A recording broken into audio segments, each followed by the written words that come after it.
The moment is upon us. Kairos has arrived. Hello there, everyone, and welcome to Double Agents.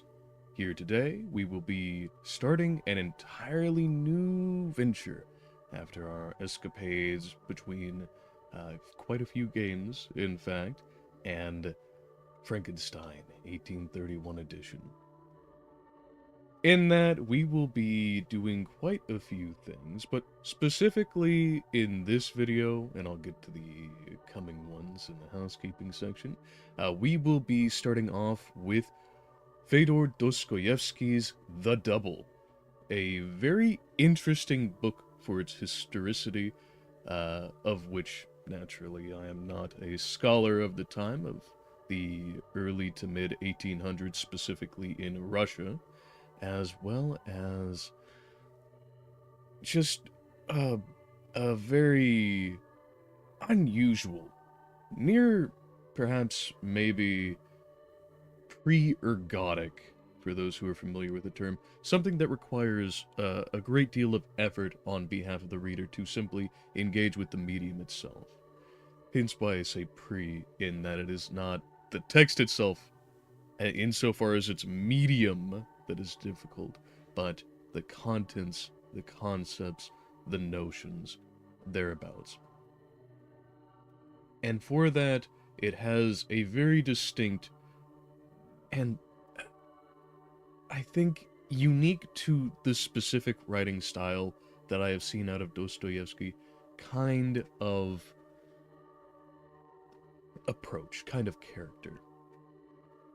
And alongside that, we'll also be doing a change of pace for the kinds of games that I've been pairing with these in Jazzpunk, which is something that is very well unknown to me, if not for a few of the folks who I happen to watch who've spoken about it, in that it is apparently an extraordinarily also surreal, highly irreverent, and perhaps quite juvenile, depending on the specific scene in question, a game where you play as an agent acting against, from what I have heard of it, as this will be my very first time, I don't know the plot precisely, about Soviet Russia in the Cold War.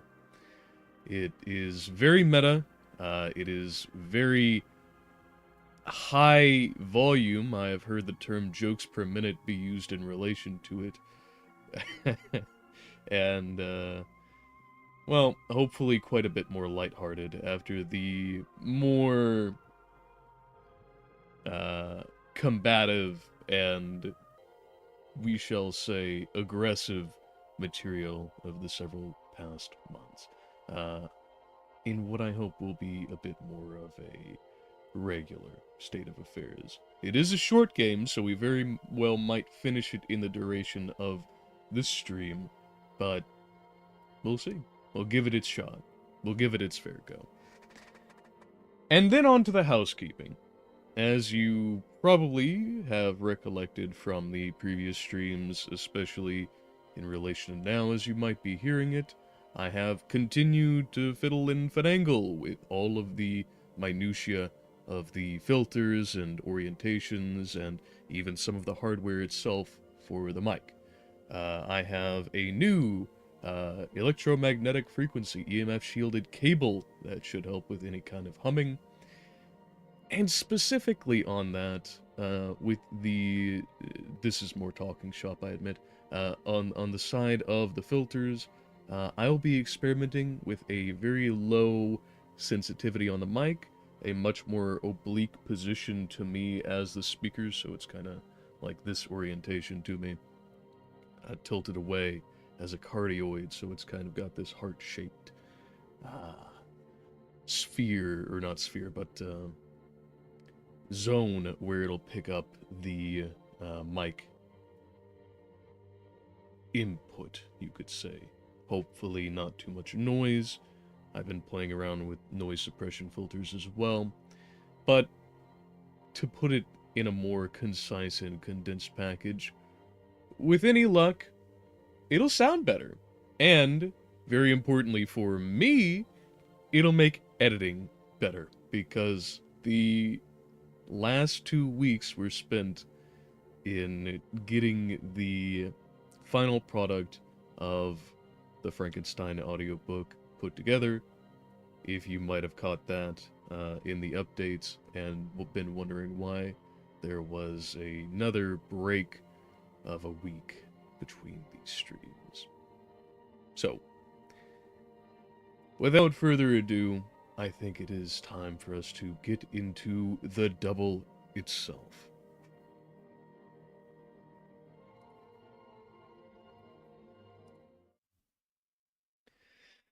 And you might be wondering, same as I, why this is offset so far to the left of the page. Your answer is probably just as adequate as I could provide. But this copy is an older one, so it might have been an issue in the transcription to PDF from the text that it was originally in. But in any case, it's the text in full, and that's the important part.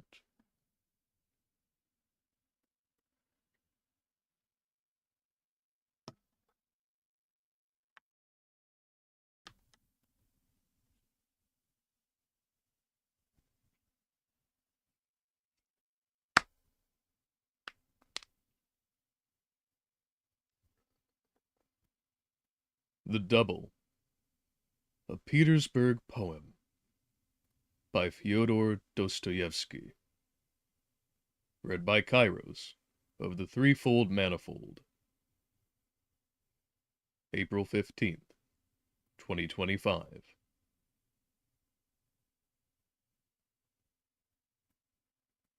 Part 1. Chapter 1.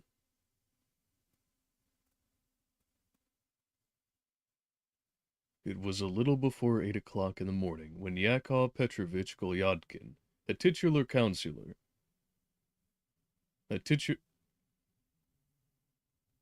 a car right off the bat. Well, thankfully it is at distance. It shouldn't be too bad. I stand corrected.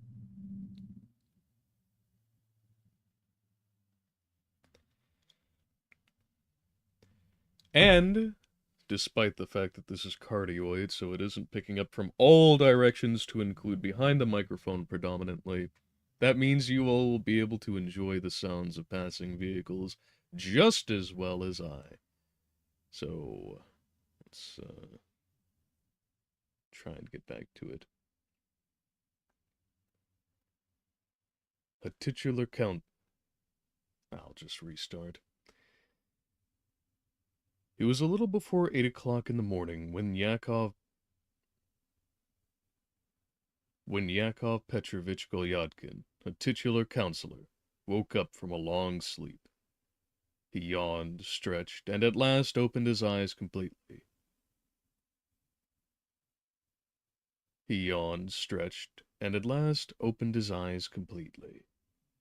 For 2 minutes, however, he lay in his bed without moving, as though he were not quite certain whether he were awake or still asleep.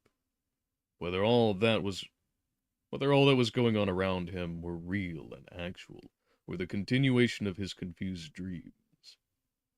Very soon, however, Mr. Golyadkin's senses became more clearly and more distinctly to receive their habitual and everyday impressions.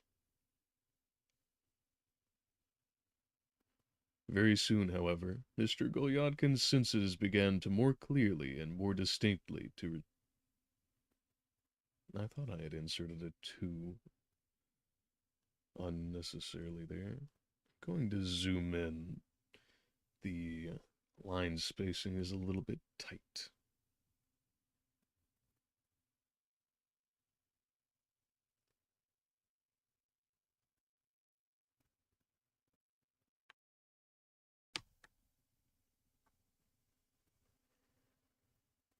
Very soon, however, Mr. Golyadkin's senses began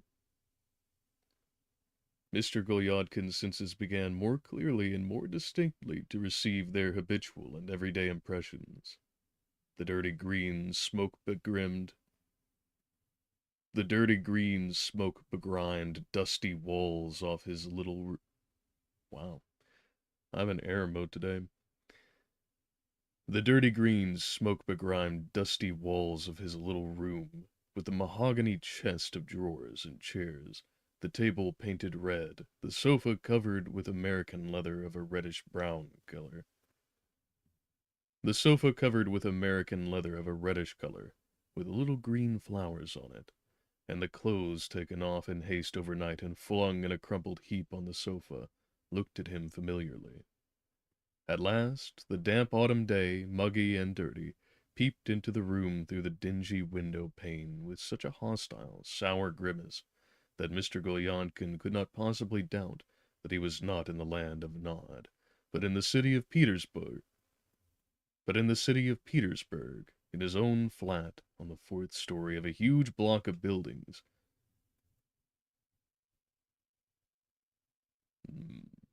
It has been some months since I've caught up with this text, I admit.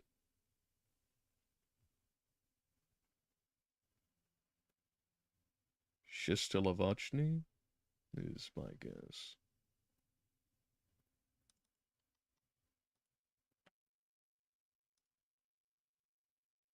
Let's see.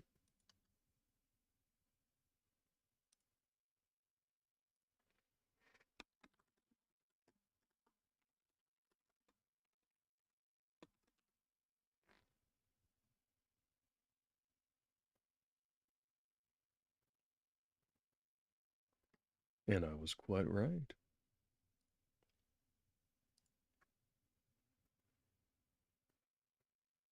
But in the city of Petersburg, in his own flat on the fourth story of a huge block of buildings in Shistelovachny Street, when he had made his when he had made this important discovery, Mr. Gulyankin nervously closed his eyes, as though regretting his dream and wanting to go back to it for a moment. But a minute later, he leapt out of bed at one bound, probably all at once grasping the idea about which his scattered and wandering thoughts had been revolving. From his bed he ran straight to a little round looking-glass that stood on his chest of drawers. Though the sleepy, short-sighted countenance and rather bald head reflected in the looking-glass were of such an Though the sleepy, short-sighted countenance and rather bald head reflected in the looking-glass were of such an insignificant type that it... And another car to come.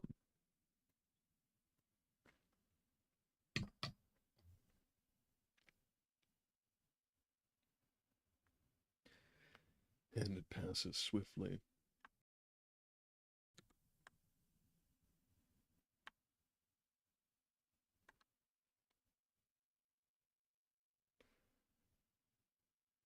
Though the sleepy, short-sighted countenance and rather bald head reflected in the looking-glass were of such an insignificant type that at first sight they would certainly have not attracted particular attention in any one, yet the owner of the countenance was satisfied with all that he saw in the looking-glass. "What a thing it would be!" said Mr. Gulyankin. "Ah, what a thing it would be," said Mr. Gulyankin in an undertone.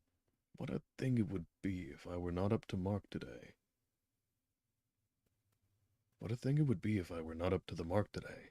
If something were amiss, if some intrusive pimple had made its appearance, or anything else unpleasant had happened. So far, however, there's nothing wrong. So far, everything's all right." Greatly relieved that everything was all right, Mr. Gulyankin put the looking-glass back in its place, and, although he had nothing on his feet and was still in the attire in which he was accustomed to go to bed, he ran to the little window with great interest. And with great interest began looking for something in the courtyard, upon which the windows of his flat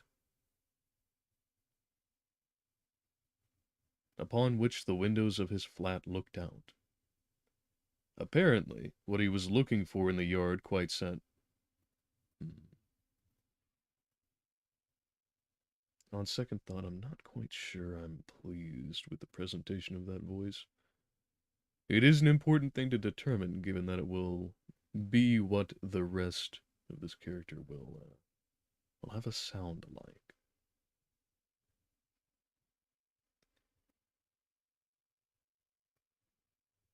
What a thing it would be, said Mr. Golyadkin in an undertone. What a thing it would be if I were not up to the mark today. If something were amiss, if some intrusive pimple had made its appearance, or anything else unpleasant had happened. So far, however, there's nothing wrong, so far everything's all right. Greatly relieved that everything was all right, Mr. Gulyankin put the looking-glass back in its place, and, although he had nothing on his feet, and was still in the attire in which he was accustomed to go to bed, he ran to the little window, and with great interest began looking for something in the courtyard, upon which the windows of his flat looked out. Upon which the windows of his flat looked out. Apparently, what he was looking for in the yard quite satisfied him too. His face beamed with a self-satisfied smile. Then, after first peeping, however, behind the partition,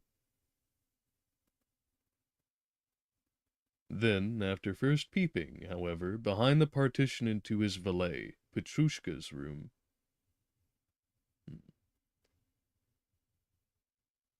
after first peeping, however, behind the partition into his valet Petrushka's little room, and making sure that Petrushka was not there. I think I've got to get that roll a little bit more smoothed over. Then, after first peeping, however, behind the partition into his valet, Petrushka's little room, and making sure that Petrushka was not there, he went on to tiptoe to the table, opened the drawer in it, and fumbling in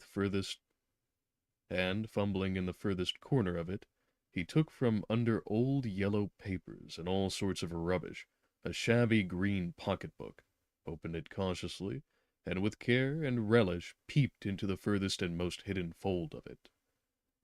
Probably the roll of green, gray, blue, red, and particolored notes.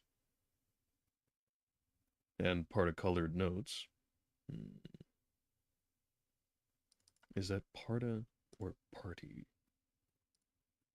Because I'm leaning towards the former.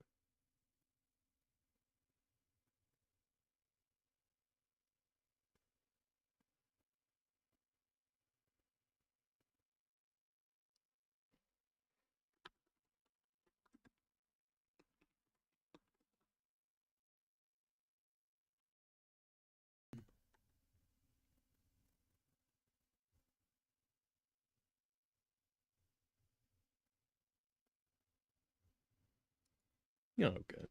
It is more party-colored. Probably the roll of green, gray, blue, red, and party-colored notes looked at Golyadkin too, with approval. With a radiant face, he laid the open pocketbook before him and rubbed his hands vigorously in token of the greatest satisfaction. Finally, he took it out, his comforting roll of notes, and for the 100th time since the previous day, counted them over, carefully smoothing out every note between his forefinger and his thumb. 750 rubles in notes, he concluded at last in a half-whisper. 750 rubles. A trustworthy sum. It is an agreeable sum, he went on, in a voice weak and trembling with 750 rubles. A noteworthy sum. It is an agreeable sum, he went on, in a voice weak and trembling with gratification, as he pinched the roll with his fingers and smiled significantly. It's a very agreeable sum, a sum agreeable to anyone. I should like to see a man to whom that I should like to see the man to whom that would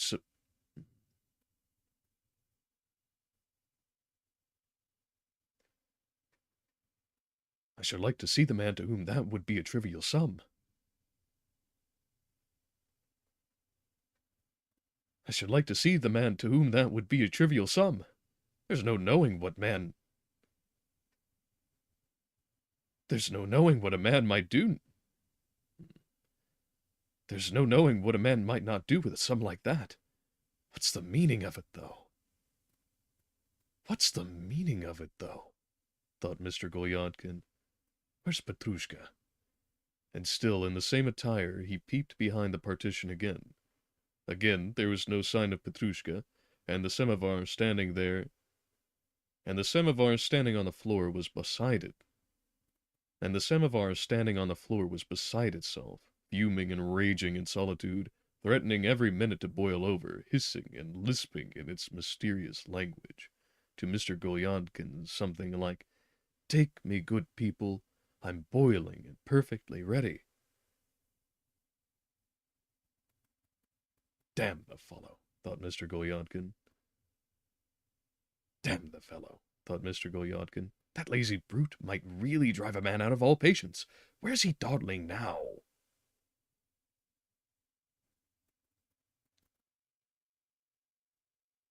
In just indignation, he went out into the hall, which consisted of a little corridor at the end. Which consisted of a little corridor at the end of which was a door into the entry, and saw his servant surrounded by a good-sized group of lackeys of all sorts, a mixed rabble from outside as well known as from the flats of the house. Petrushka was telling something, the others were listening. Apparently the subject of the conversation, or the conversation itself, did not please Mr. Golyadkin.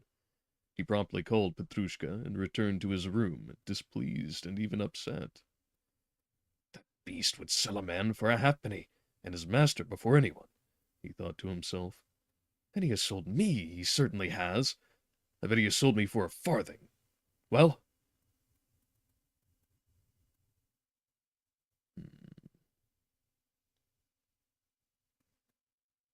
they've brought the livery, sir.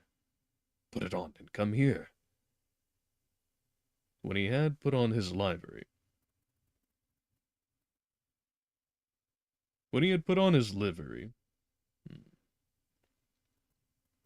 they've brought the livery, sir. Shall I pronounce it so?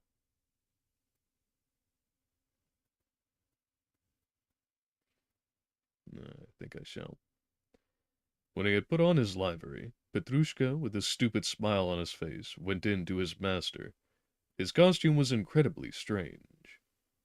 He had on a much-worn green livery, with frayed gold braid on it, apparently made for a man a yard taller than Petrushka. In his hand he had a hat trimmed with the same gold braid, and with a feather in it, and at his hip hung a footman's. In his hand he had a hat trimmed with the same gold braid, and with a feather in it, and at his hip hung a footman's sword in a leather sheath. Finally, to complete the picture, Petrushka, who always liked to be in negligee, was barefooted.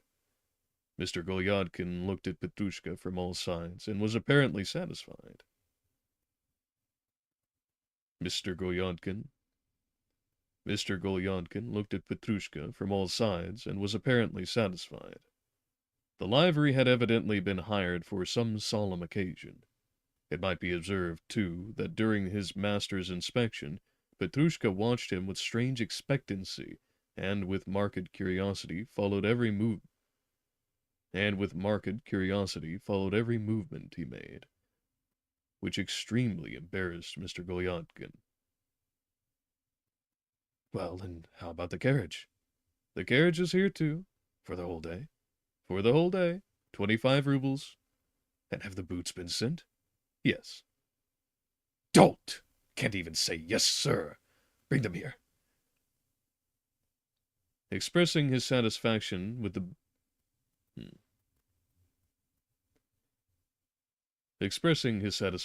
boots fitted, Mr. Golyadkin asked for his tea, and for water to wash and shave.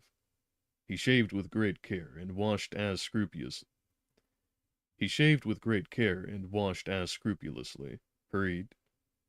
hurriedly sipped his tea, and proceeded to the principal final process of attiring himself. and proceeded to the principal final process of attiring himself. He put on an al- he put on an almost new pair of trousers, then a shirt front with brass studs, and a very bright and agreeably flowered waistcoat. About his neck he tied a gay, parti-colored cravat, and finally drew on his coat, which was also newish and carefully brushed. As he dressed, he more than once looked loving. This is the rust from 2 weeks off.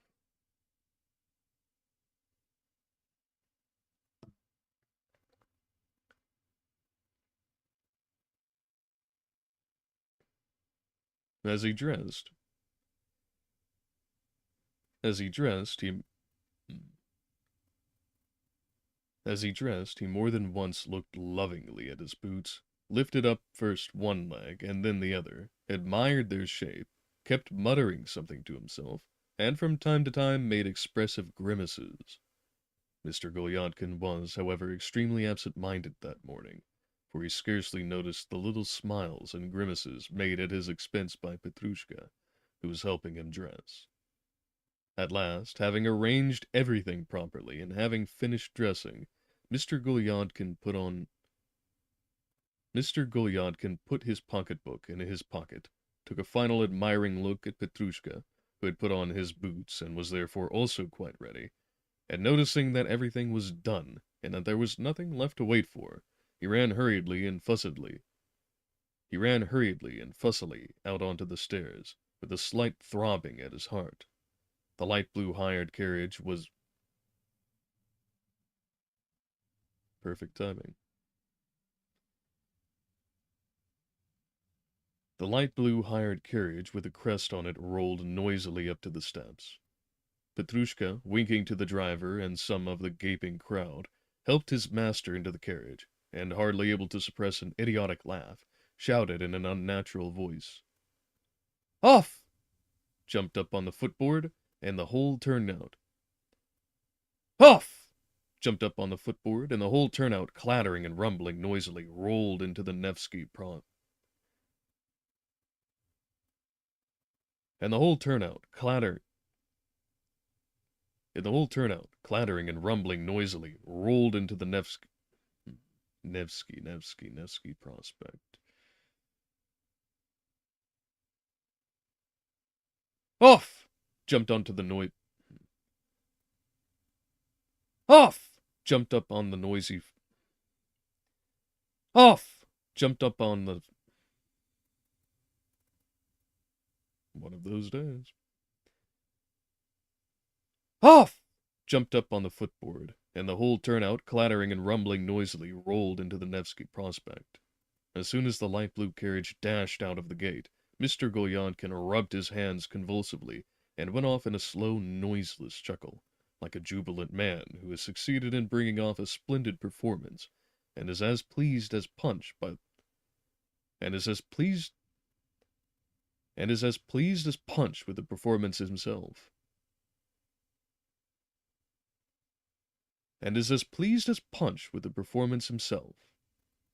Immediately after, immediately, immediately after his access of gaiety. Immediately after his access of gaiety, however, laughter was replaced by a strange and anxious expression on the face of Mr. Golyadkin. Though the weather was damp and muggy, he let both. Though the weather was damp and muggy, he let down both windows of the carriage and began carefully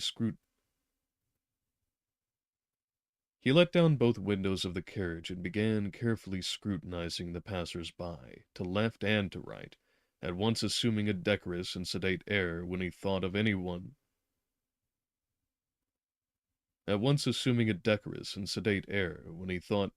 was looking at him. At the turning of the litany,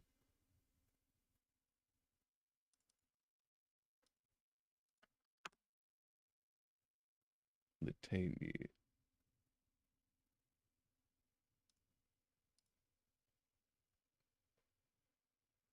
At the turning from Latany Street into the Nevsky Prospect, he was startled by a most unpleasant sensation, and, frowning like some poor wretch who has corm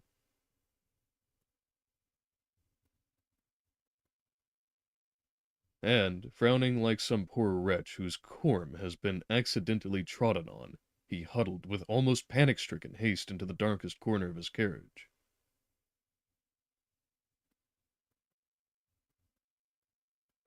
Carnage?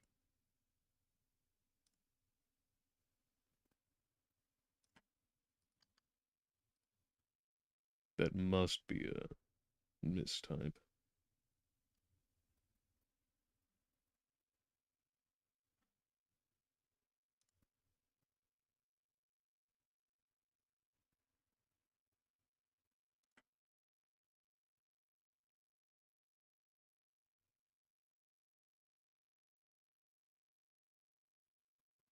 Perhaps not.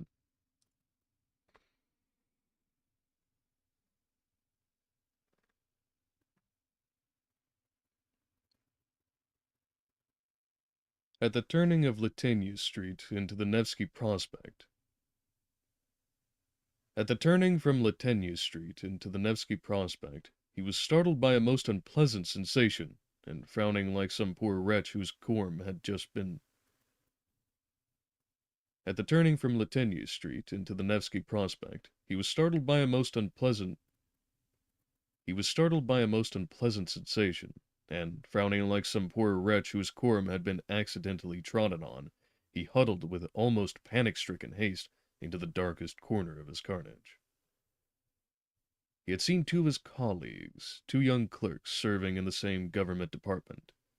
The young clerks were also, it seemed, to Mr. Golyonkin extremely amazed at meeting their colleague in such a way.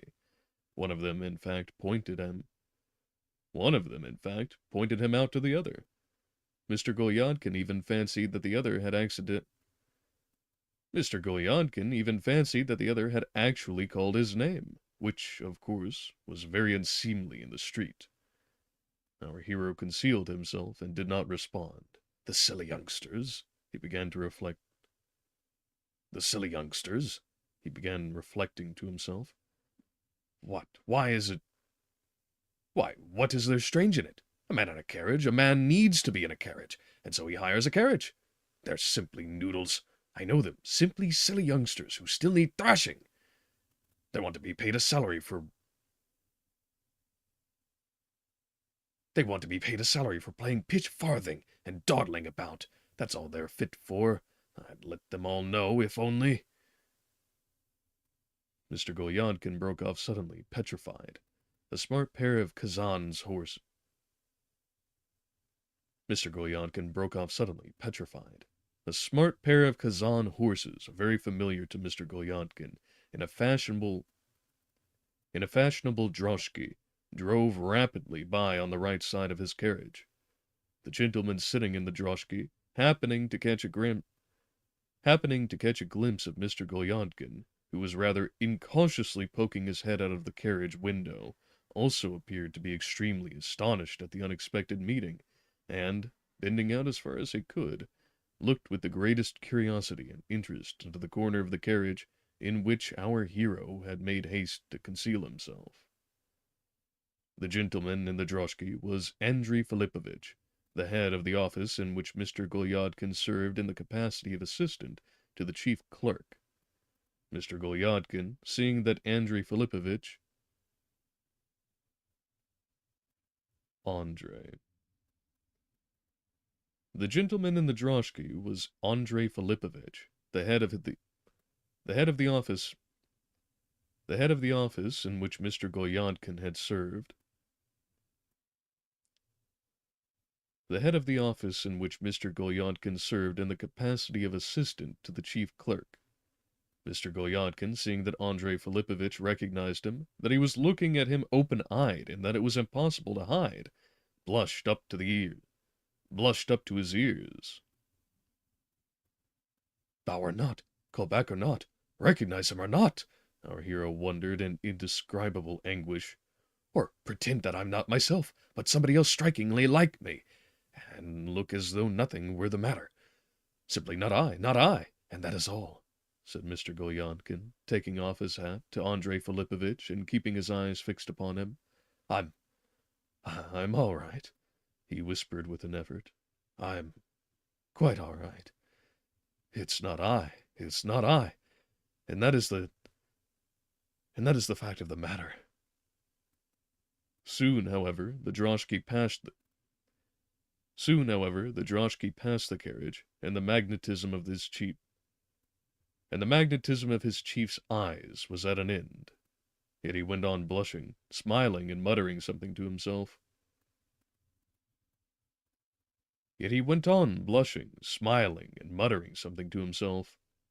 I was a fool not to call back, he thought at last. I ought to have taken a bolder line and behaved with gentlemanly openness.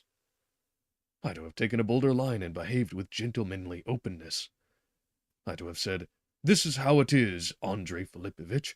I'm asked to dinner too, and that is all. And that's all it is." Then, suddenly recalling how taken aback he had been, our hero flushed as hot as fire, frowned, and cast a terrible, defiant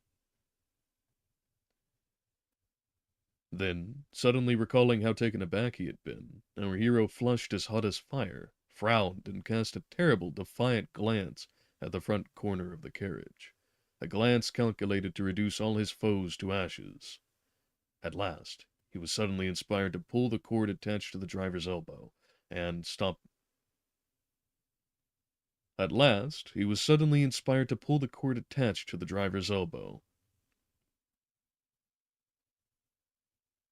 At last, he was suddenly inspired to pull the cord attached to the driver's elbow and stop the carriage, telling him to drive back to Latigny's.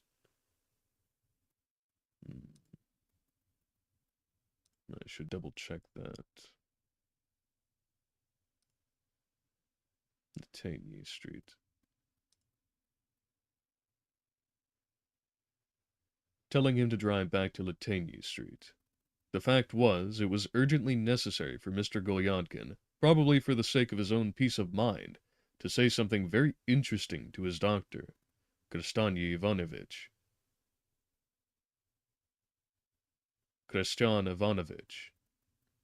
And though he had made Christian Ivanovitch's acquaintance quite recently,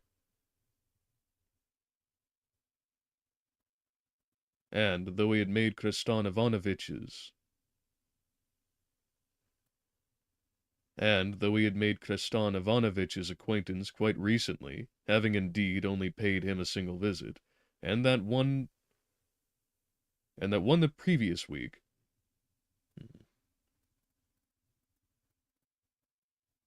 And though he had made Christian Ivanovitch's acquaintance quite recently, and indeed only paid him a single visit, and that one the previous week, to consult him about some symptom. But a doctor, as they say, is like a priest, and it would be stupid for him to keep out of sight, and indeed, it was his duty to know his patients. "Will it be all right, though?" our hero went on, getting out of the carriage at the door of a 5-story house in Latigny Street.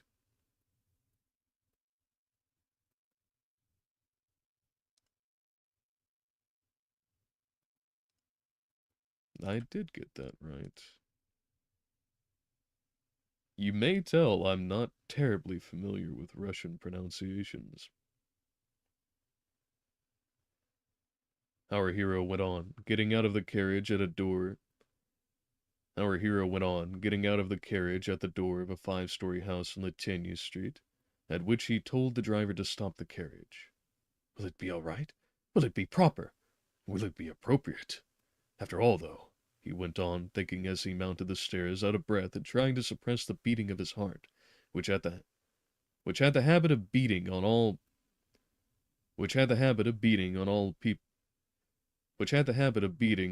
other people's staircases. After all, it's on my own business, and there's nothing reprehensible in it. It would be stupid to keep out of sight. Why, of course, I shall behave as though I were quite all right, and have simply looked in as I passed. He will see that it's all just as it should be." Reasoning like this, Mr. Golyantkin mounted to the second story. Reasoning like this, Mr. Golyantkin mounted to the second story and stopped flat. Reasoning like this, Mr. Golyantkin mounted to the second story and stopped before flat number 5, on which there was a handsome brass doorplate with the inscription,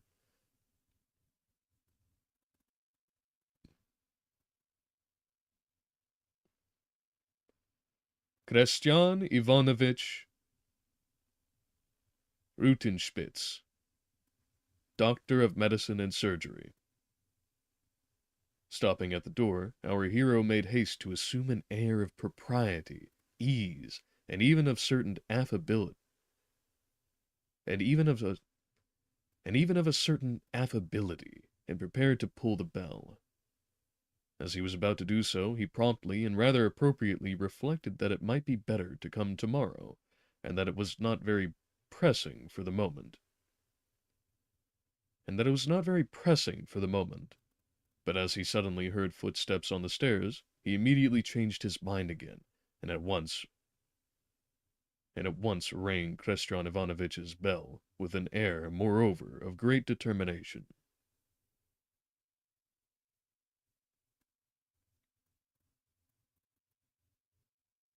With an air, moreover, of great determination.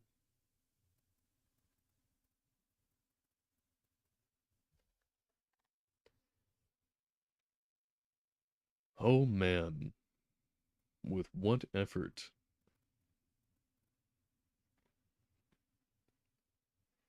I'm certainly going to need a little bit more time, I think, in the coming stream to do a pre-reading before I begin. A more recent one, I should specify.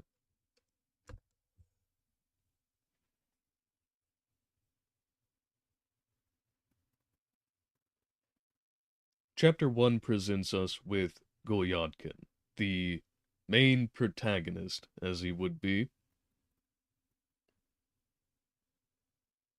Quite the quirked up individual to put it into today's terms. And therein his situation as being a civil servant with a house servant by the name of Petrushka. And in his quirked up state, he has hired out all of the fittings and regalia for presentation to something yet unknown, although hinted at as a dinner.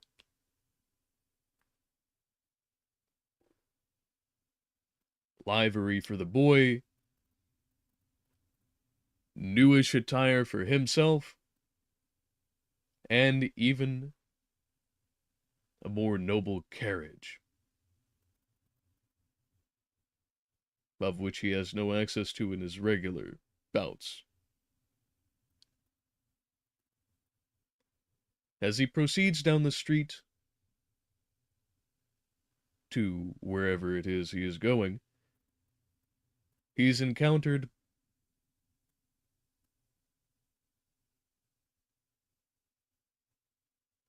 He has begun to attract a crowd with his unusual behaviorisms, anxious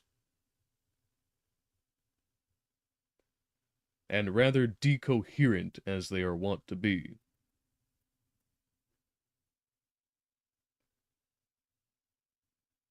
And after he leaves his house going down to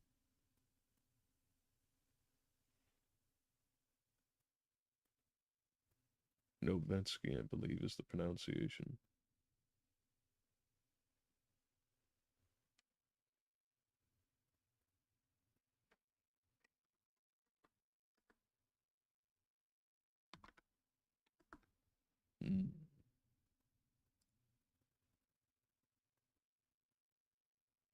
Prospect Nevsky.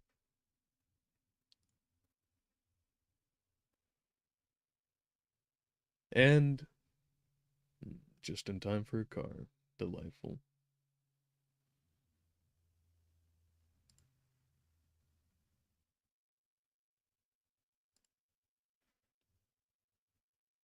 And as he begins to proceeding towards Nevsky Prospect, he encounters two of his office colleagues. He is met by two of his office colleagues, junior officers to him. He is met by two junior officers to him, passing by on the street, in their own business. There his anxiety shows in full force. He is paralyzed and retreats into himself, unable to commit to any kind of interaction with or without them. And in so doing, proceeds with an awkward greetings and hasty movement past. Even worse for him yet,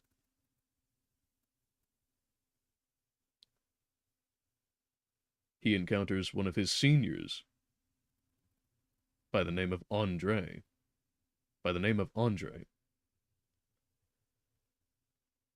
Where this repeats, save for with even more awkwardness.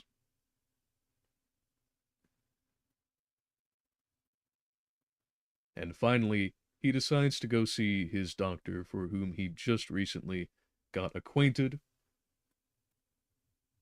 and there upon the stairs finds himself in a state of near panic before steeling himself and preparing to enter. Unannounced,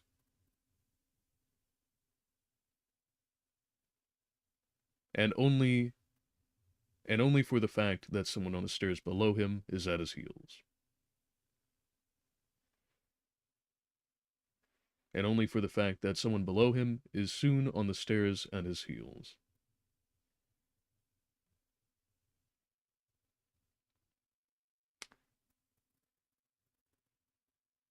Chapter 1's value. I would argue that Chapter 1's value lies in its capacity to, without any overt overtones,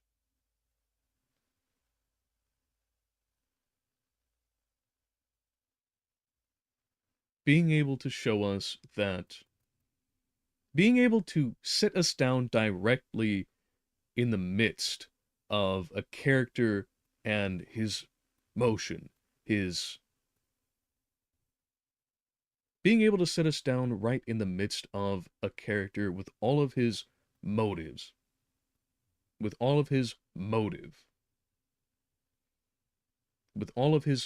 features, his peculiarities, his uniquities.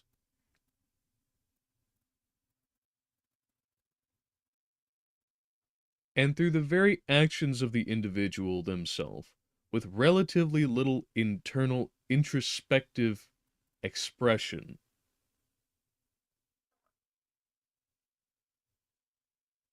present to us not only the variety of setting, but also how he operates within it. To be able to present, characterize, all in the course of a single chapter, everything one needs to know as the foundation thereof.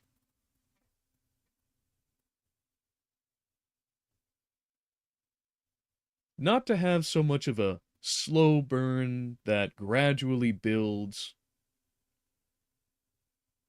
but through the pragmatics themselves, the context of their behaviorisms,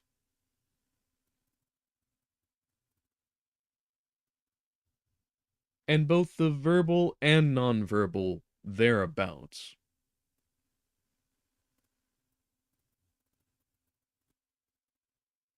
give us the framework whereupon the entire rest of the thing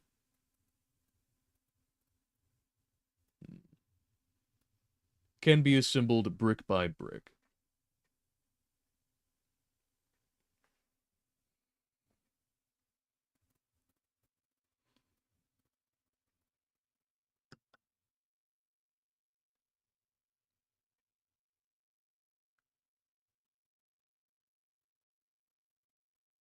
Hmm.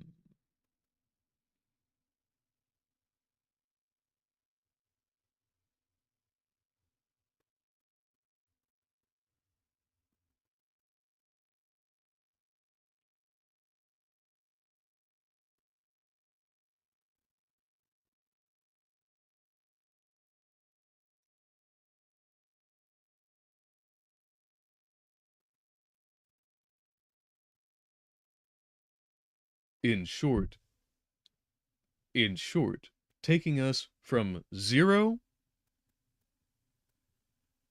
to moving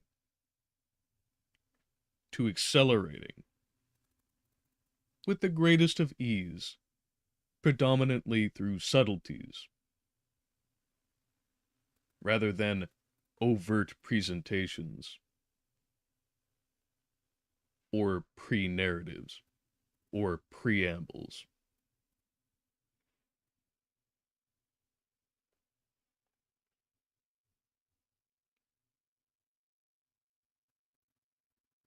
Chapter 2.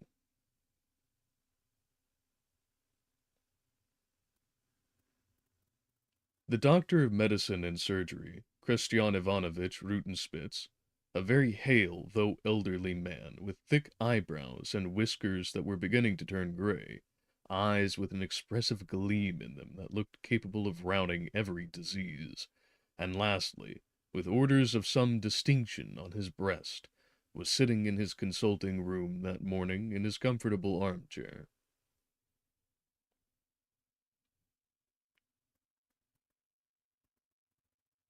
Was sitting in his was sitting in his consulting room that morning in his comfortable armchair.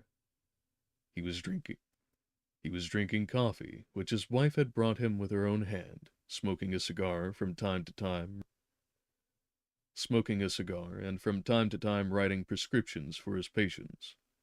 After prescribing a draft for After prescribing a draft for an old man who was suffering from hemorrhoids, and seeing the aged patient out by the side door, and seeing the aged patient, si- and seeing the aged patient, something about that doesn't quite flow. Aged patient, I think a bit more emphasis. And seeing the aged patient out by the side door, Christian Ivanovich sat down to await the next visitor. Mr. Golyadkin walked in. Mr. Golyadkin walked in. Apparently, Christian Ivanovich.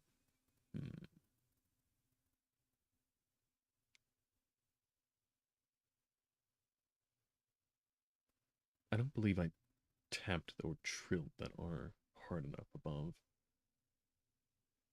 The doctor of medicine The doctor of medicine and surgery, Christian Ivanovich Rutenspitz, a very hale though elderly man with thick eyebrows and whiskers that were beginning to turn gray, eyes with an expressive gleam in them that looked capable of routing every disease, and lastly, with orders of some distinction on his breast, was sitting in his consulting room that morning in his comfortable armchair.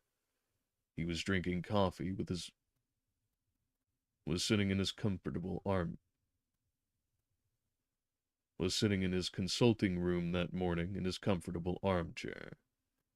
He was drinking coffee, which his wife had brought him with her own hand, smoking a, smoking a cigar, and from time to time writing prescriptions for his patients.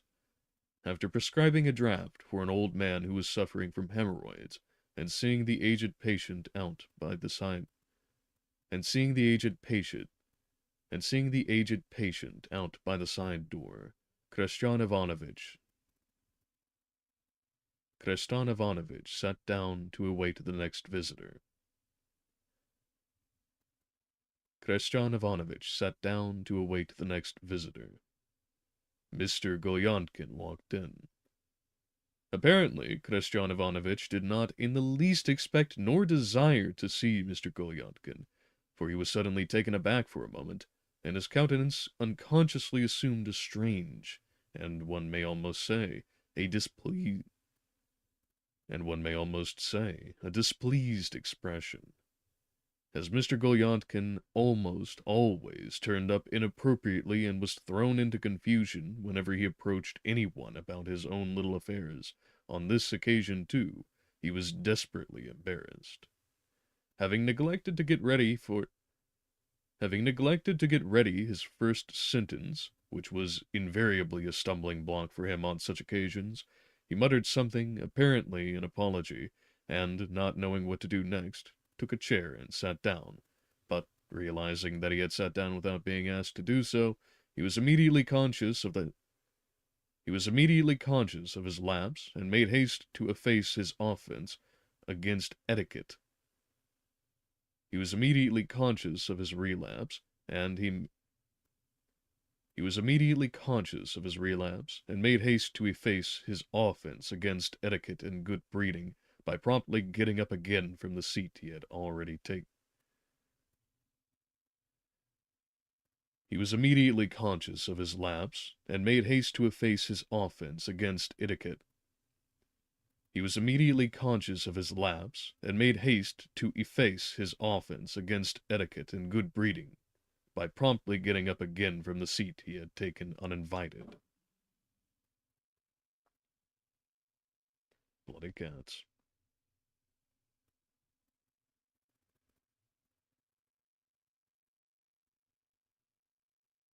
And made haste to efface his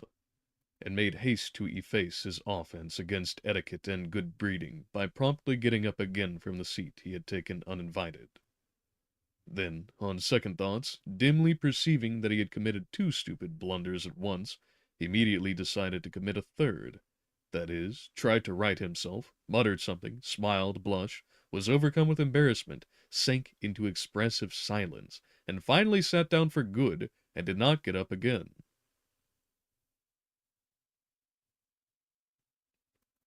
Only to protect himself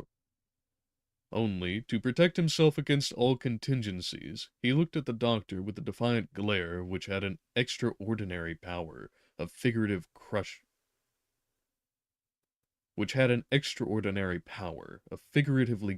Mr. Golyantkin's enemies and reducing them to ashes. This glance, moreover, expressed to the full Mr. Golyantkin's independence.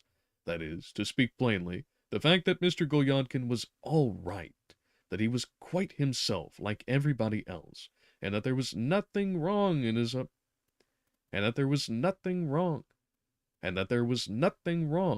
upper story.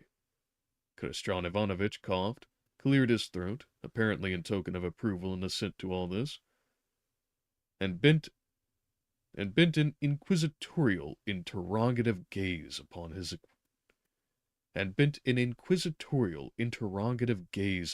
visitor.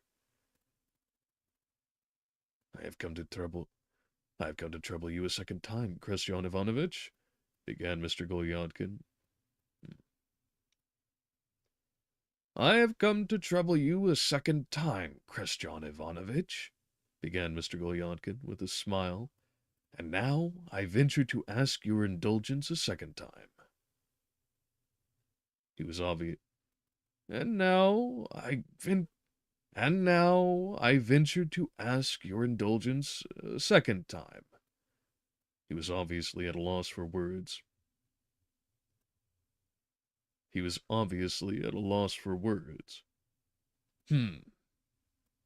Yes, pronounced Christiano. Yes, pronounced Christian Ivanovich, puffing out a little spiral of smoke and putting down his cigar on the table. But you must follow the treatment prescribed you. I explained to you that I would...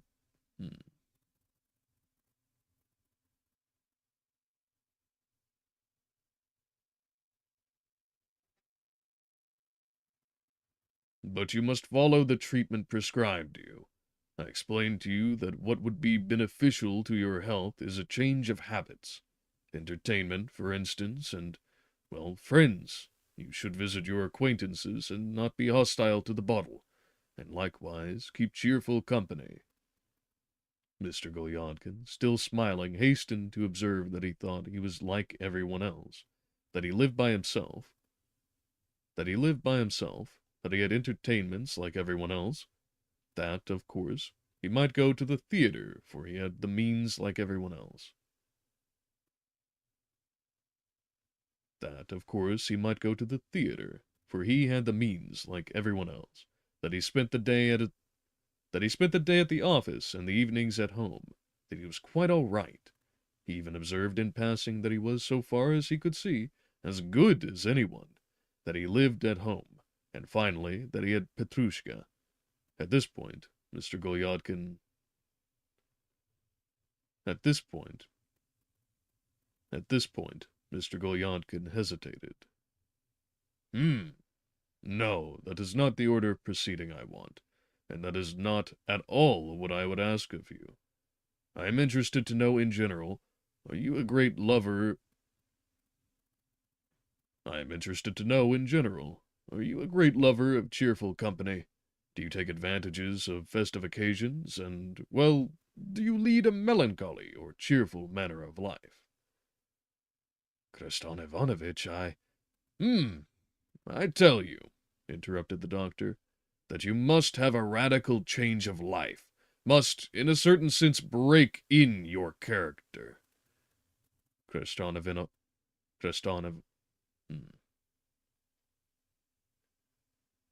That you must have a radical change of life, must, in a certain sense, break in your character. Christian Ivanovitch laid special stress on the word break in, and paused for a moment with a very significant air. Must not shrink from gaiety, must visit entertainments and clubs, and in any case be not hostile to the bottle. Sitting at home is not right for you. Sitting at home is impossible for you. I like quiet, Christian Ivanovitch, said Mr. Golyadkin, with a significant look at the doctor, and evidently seeking words to express his ideas more successfully. In my flat, there's only me and Petrushka. I mean my man, Christian Ivanovitch. I mean to say, Christian Ivanovitch, that I go my own way. I mean to say, Christian Ivanovitch, that I go my way, my own way. Christian Ivanovitch, I keep to myself, and so far as I can see, am not dependent on any one. I go out for walks, too, Christian Ivanovitch. What? Yes, well, nowadays there's nothing agreeable in walking. What? Yes, well, nowadays there's nothing agreeable in walking. The climate's extremely bad. Quite so, Christian Ivanovitch. Though I'm a peaceable man, Christian Ivanovitch, as I've had the honor of explaining to you already. Yet my way lies apart, Christian Ivanovitch. The ways of life are manifold. I mean to say, Christian Ivanovitch. Excuse me, Christian Ivanovitch. I've no great gift for eloquent speaking. You say... I say you must excuse me, Christian Ivanovitch, that as far as I can see, I am no great hand at eloquence in speaking. Mr.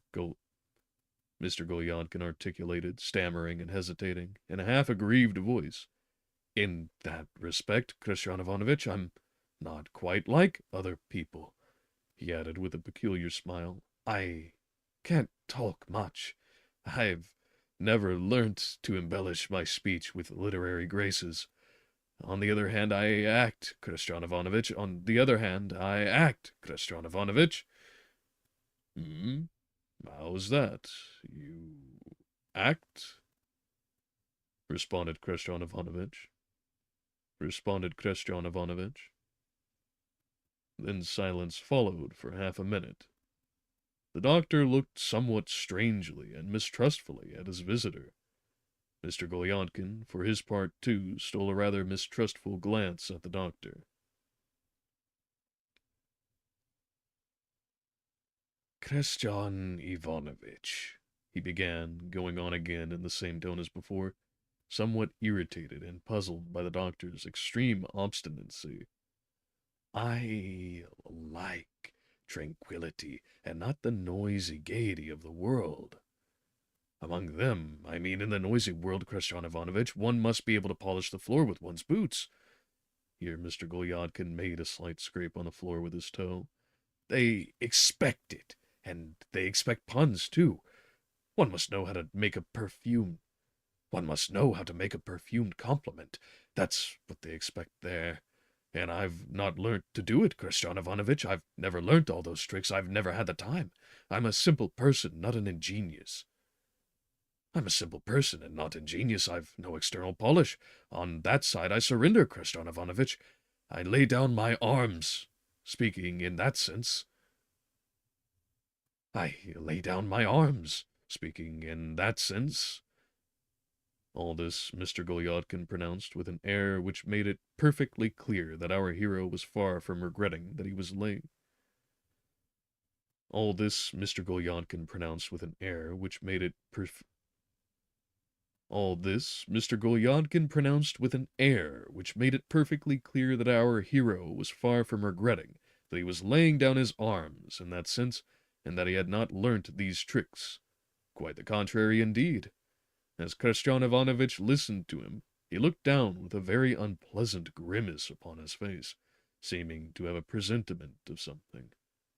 Mr. Golyadkin's tirade was followed by a rather long and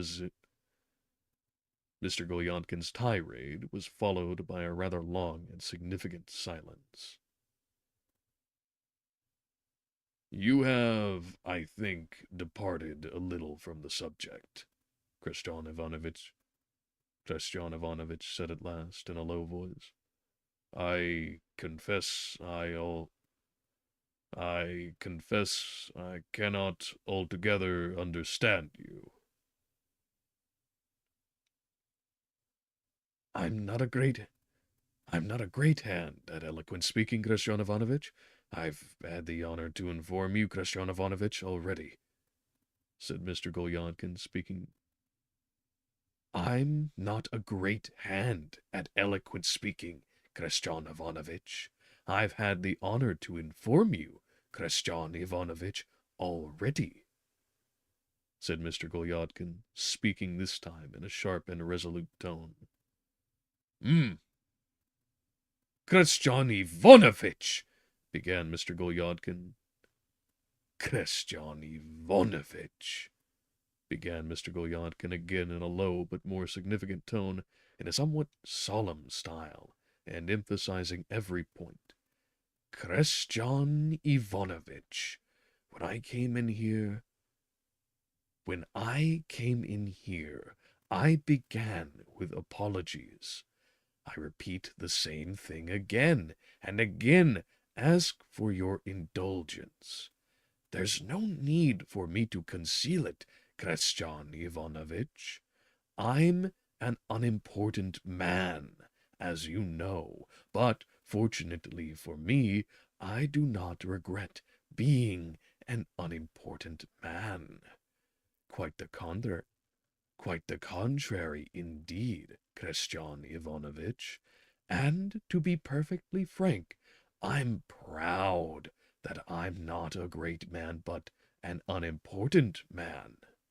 I'm not one to intrigue, and I'm proud of that too. I don't act on the sly, but openly, without cunning, and although I could do harm too, and a great deal of harm indeed, and know to whom and how to do it, Krestyan Ivanovitch, yet I won't sully myself, and in that sense I wash my hands. In that sense, I say, I wash them, Krestyan Ivanovitch." Mr. Golyadkin paused expressively. Mr. Golyonkin paused expressively for a moment. He spoke with mild fervor. I... Mr. Golyonkin paused expressively for a moment. He spoke with mild fervor.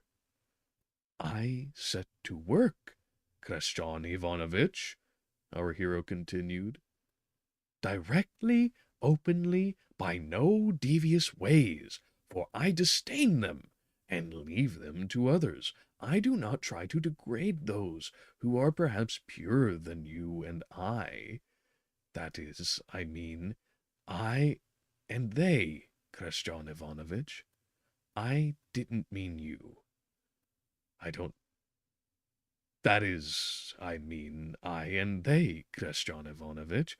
I didn't mean you. I don't like insinuations. I've no taste for contemptible duplicity.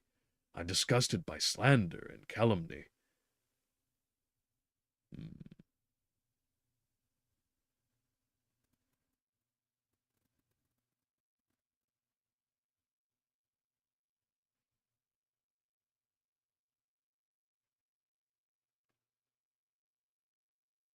Hmm. And in time for another car.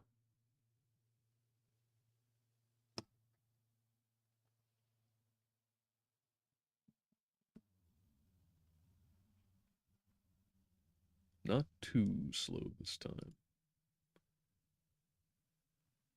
In that sense, I say I wash them, Christian Ivanovitch. Hmm.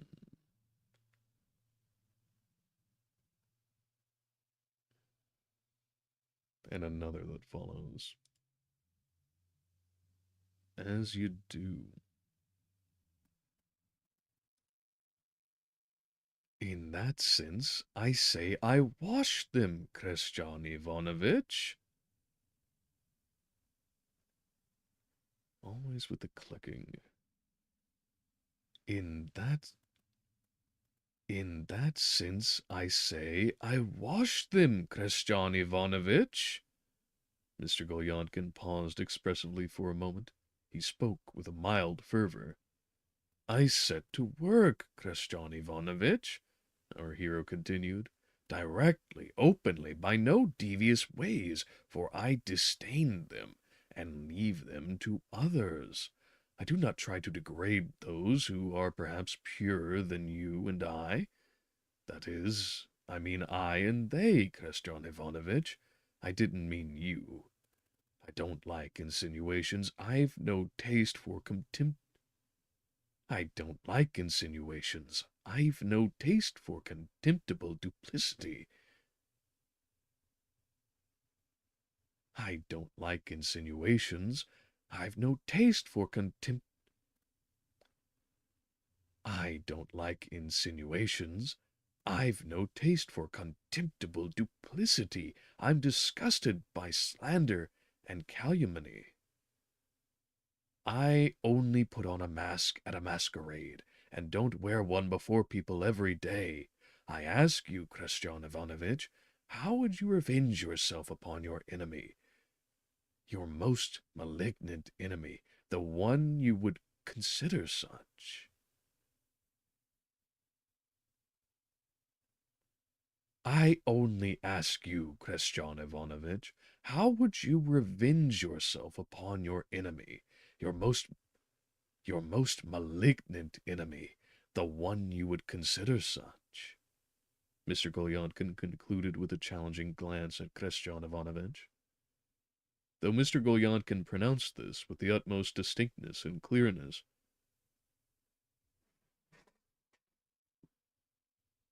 though Mr. Golyonkin produced though Mr. Golyonkin pronounced this with the utmost distinctness and clearness, weighing his words with a self-confident air and reckoning on their probable effect.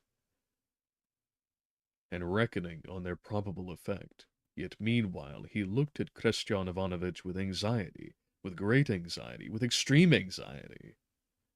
Now he was all eyes, and timidly waited for the doctor's answer with an Now he was all eyes, and timidly waited for the doctor's answer with irritable and agonized impatience. but to the perplexity and complete amazement of our hero, Christian Ivanovitch only muttered something to himself. Then he moved his armchair up to the table, and rather dryly, though politely, announced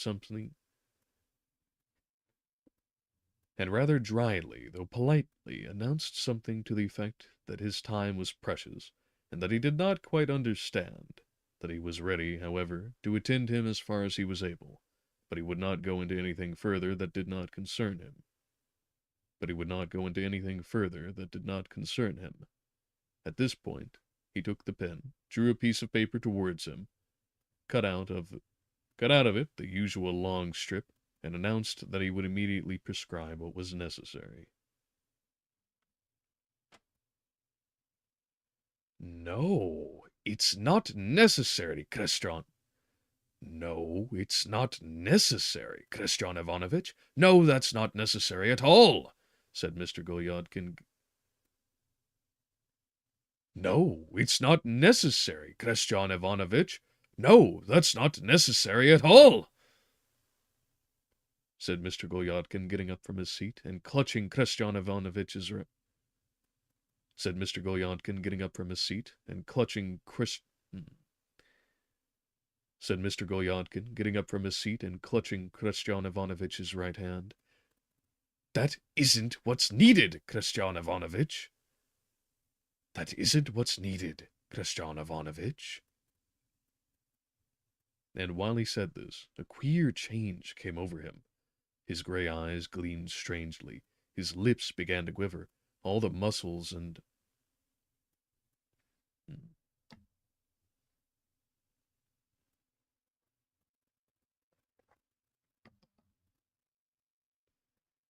his gray... And while he said this, a queer change came over him. His gray eyes gleamed strangely, his lips began to quiver, all the muscles, all the features of his face began moving and working. He was trembling all over. After stopping the doctor's hand, Mr. Golyadkin followed him. After stopping the doctor's hand, Mr. Golyadkin followed his first movement by standing motionless, as though he had no confidence in himself and were waiting for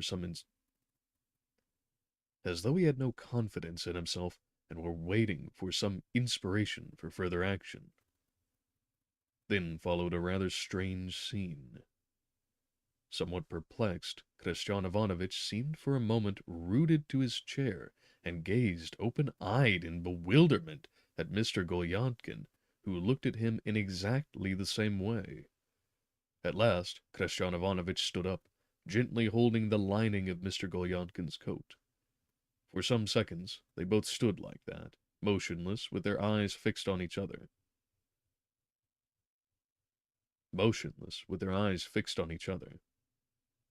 Then, however, in an extraordinarily strange way, came Mr. Golyadkin's second movement. His lips trembled. His chin began twitching.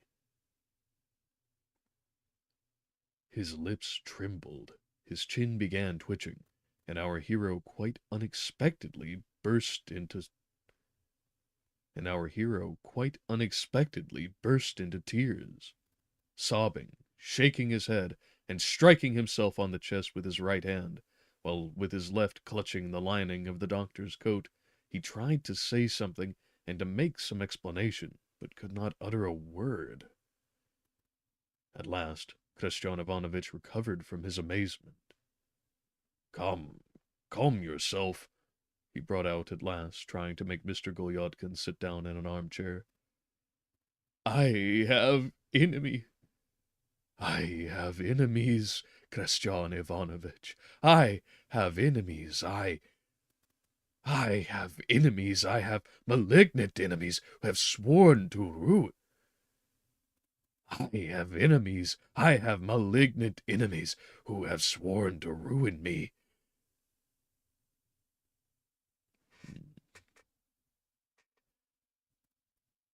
I have enemies, Christian Ivanovitch. I have enemies. I have malignant enemies who have sworn to ruin me.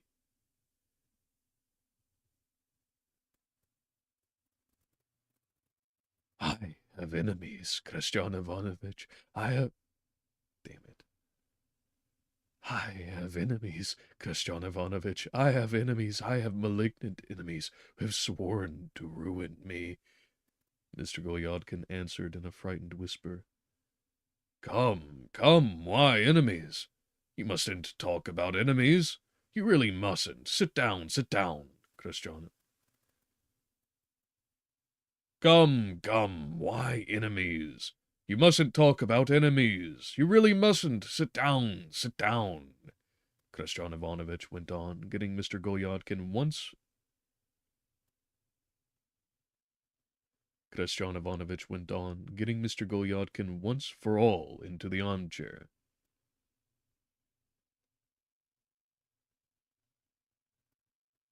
Christian Ivanovich went on, getting Mr. Golyadkin once for all into the armchair. Mr. Golyadkin sat down at last, still keeping his eyes fixed on the doctor. With an extremely displeased... Mr. Golyadkin sat down at last, still keeping his eyes fixed on the doctor. With an extremely displeased air, Christian Ivanovich strode from one end of the room to the other.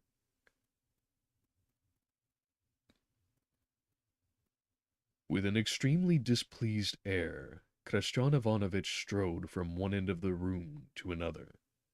A long silence followed. I'm grateful. A long silence followed. I'm grateful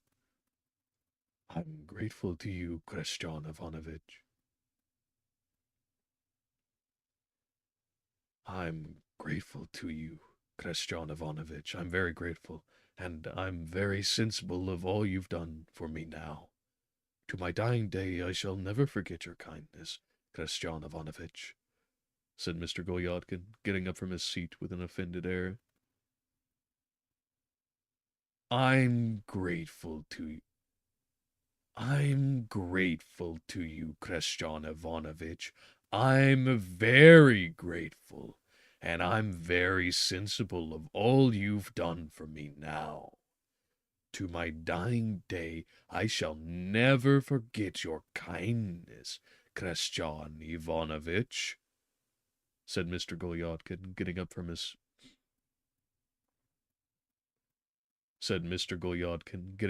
seat with an offended air. Come, give over. I tell you, give over. Come, give over. I tell you, give over. Christian Ivanovich responded.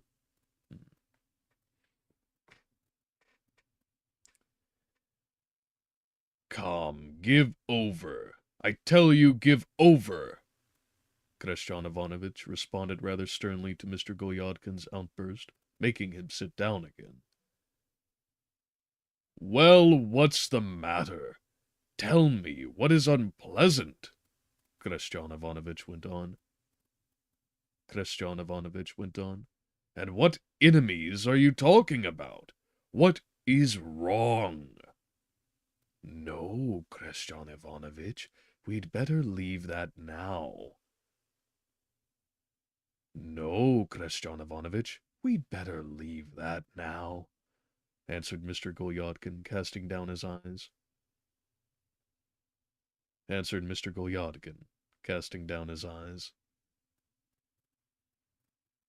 Let us put all that aside for the time. Till another time, Christian Ivanovich, till a more convenient moment, when everything will be discovered, and the mask falls off certain faces, and something comes to light. But meanwhile, now, of course, after what has passed between us, you will agree yourself, Christian Ivanovich. Allow me to wish you a good morning, Christian Ivanovich, said Mr. Golyadkin, getting up. Allow me to wish you a good morning, Christian Ivanovich, said Mr. Golyadkin, getting up gravely and resolutely and taking his hat.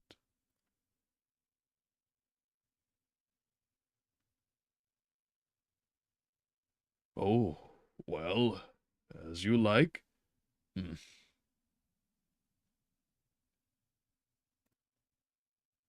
Oh, well, as you like. Hmm.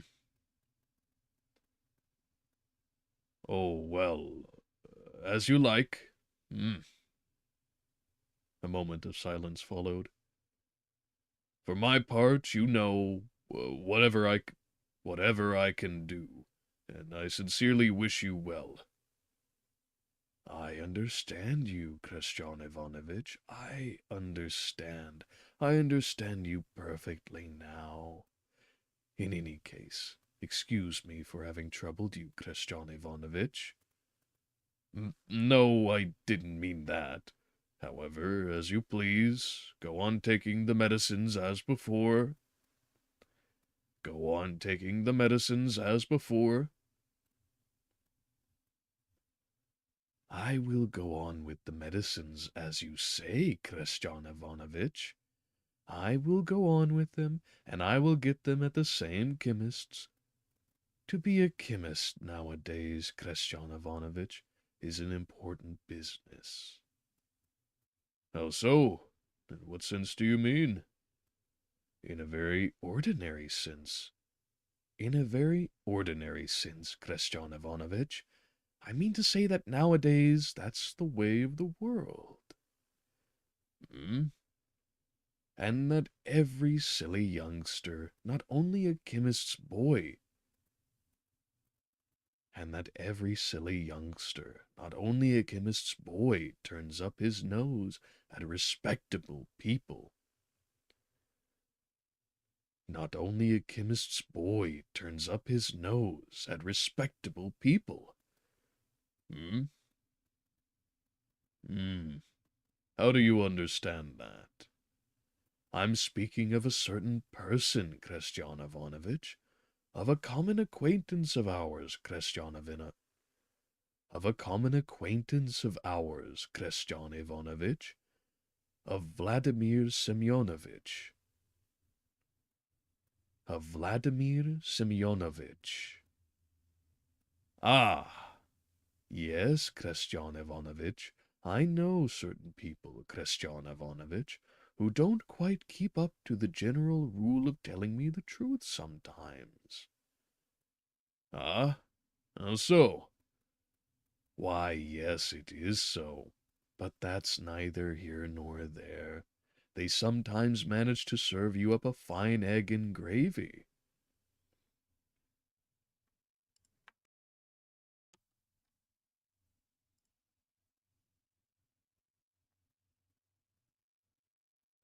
They sometimes manage to serve you up a fine egg in gravy. What?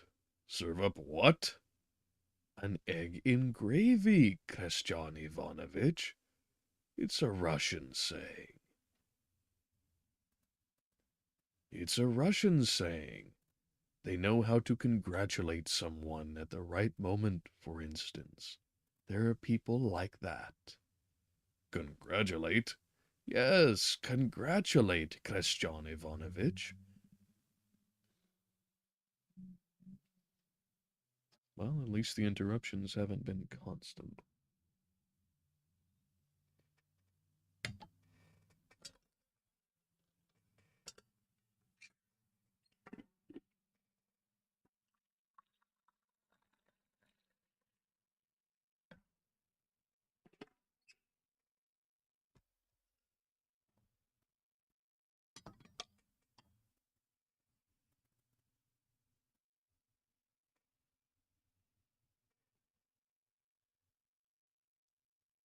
An egg in gravy, Christian Ivanovich.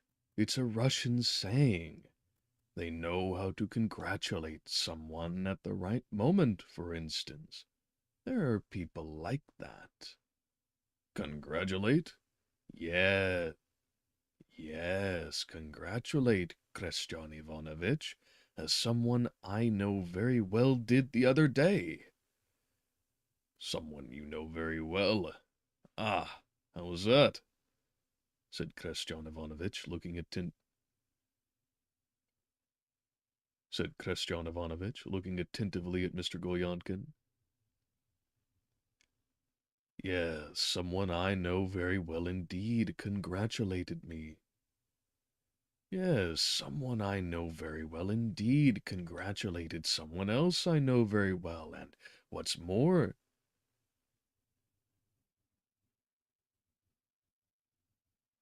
so much for, not too many interruptions, I suppose.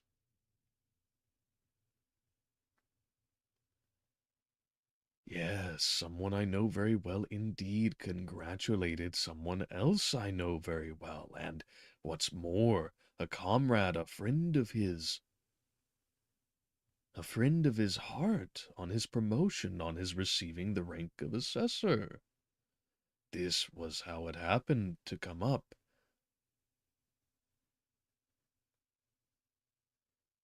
Yes, someone I know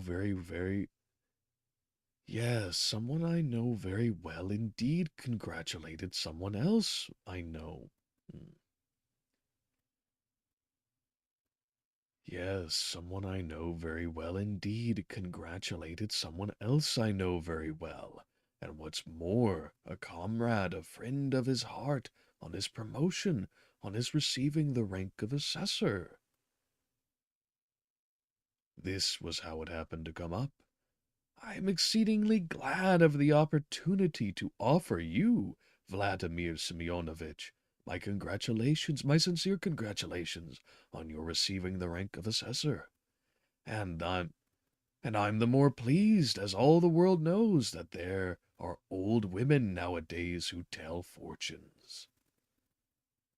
At this point, Mr. Golyadkin gave a sly nod. At this point, Mr. Golyadkin gave a sly nod. At this point, Mr. Golyadkin gave a sly nod, and screwing up his eyes, looked at Christian Ivanovitch. Hmm, so he said that. He did, Christian Ivanovitch. Hmm, so he said that. He did, Christian Ivanovitch. He said it and glanced. He said it and glanced at once at Andrei Filipovich, the uncle of our Prince Charming, Vladimir Semyonovitch. But what is it to me, Christian Ivanovitch, that he has been made an assessor? What is it to me? And he wants to get married, and the milk is scarcely dry on his lips, if I may be allowed the expression. And I said as much.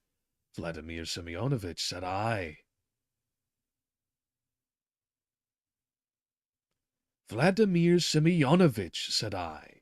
I've said everything now. Vladimir Semyonovitch, said I. I've said everything now. Allow me to withdraw. I've said everything now. Allow me to withdraw. Hmm. Hmm.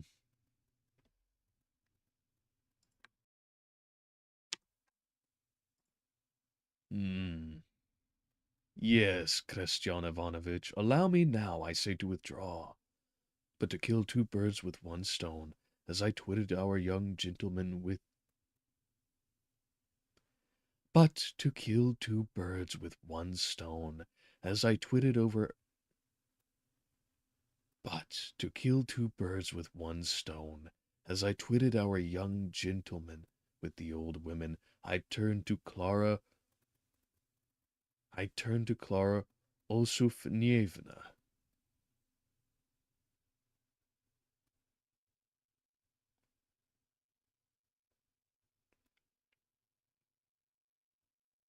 But to kill two birds with one stone, as I twitted our young gentleman with the old woman, I turned to Clara Osoyevna. Yevna, Osu.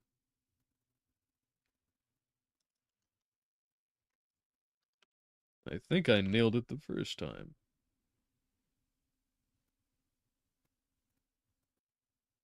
Yeah.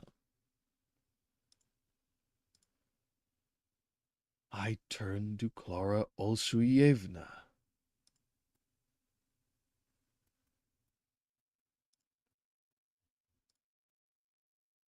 I turned to Clara.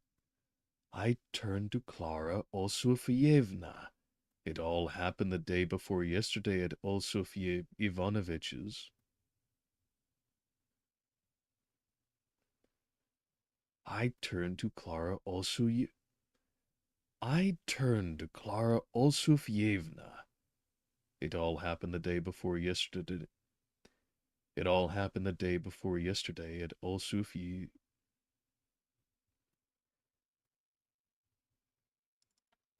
Olsufye.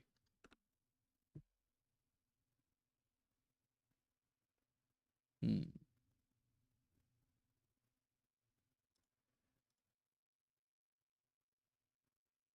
It all happened the day before yesterday at Olsufy Ivanovitch's, and she had only just sung. And she had only just sung a song full of feeling.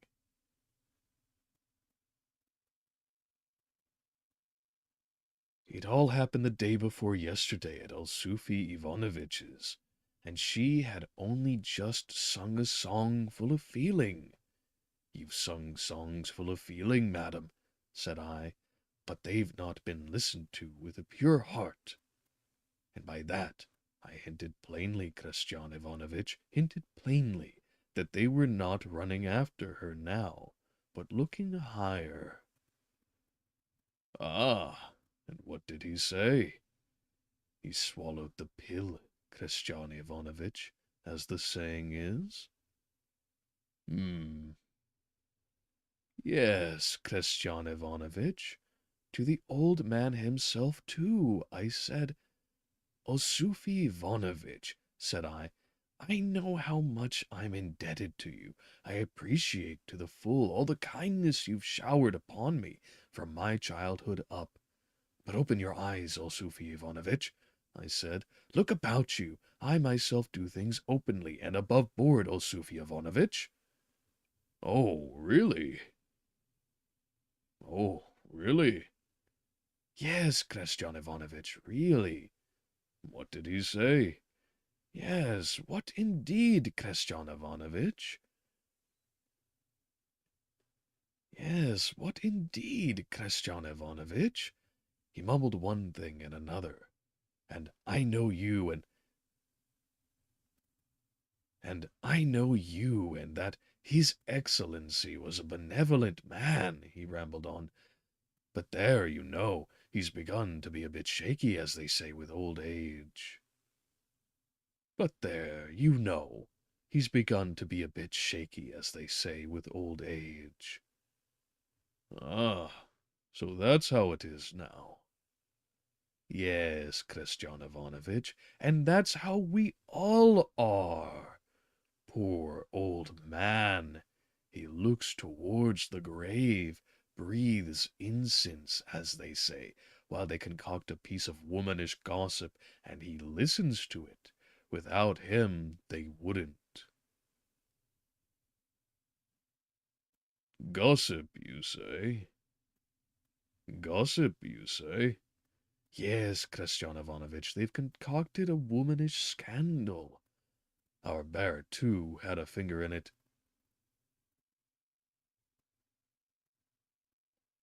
Our bear, too, had a finger in it, and his nephew, our Prince Charming.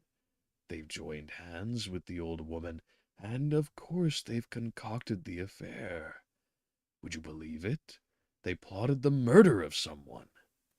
The murder? The murder of someone?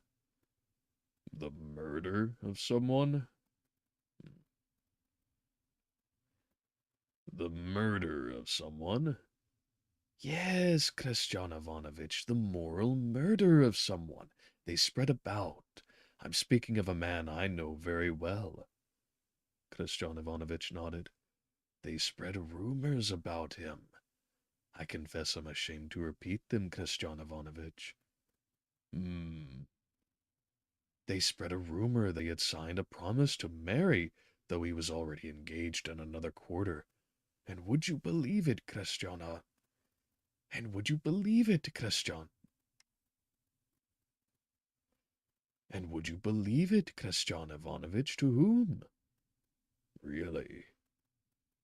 Really?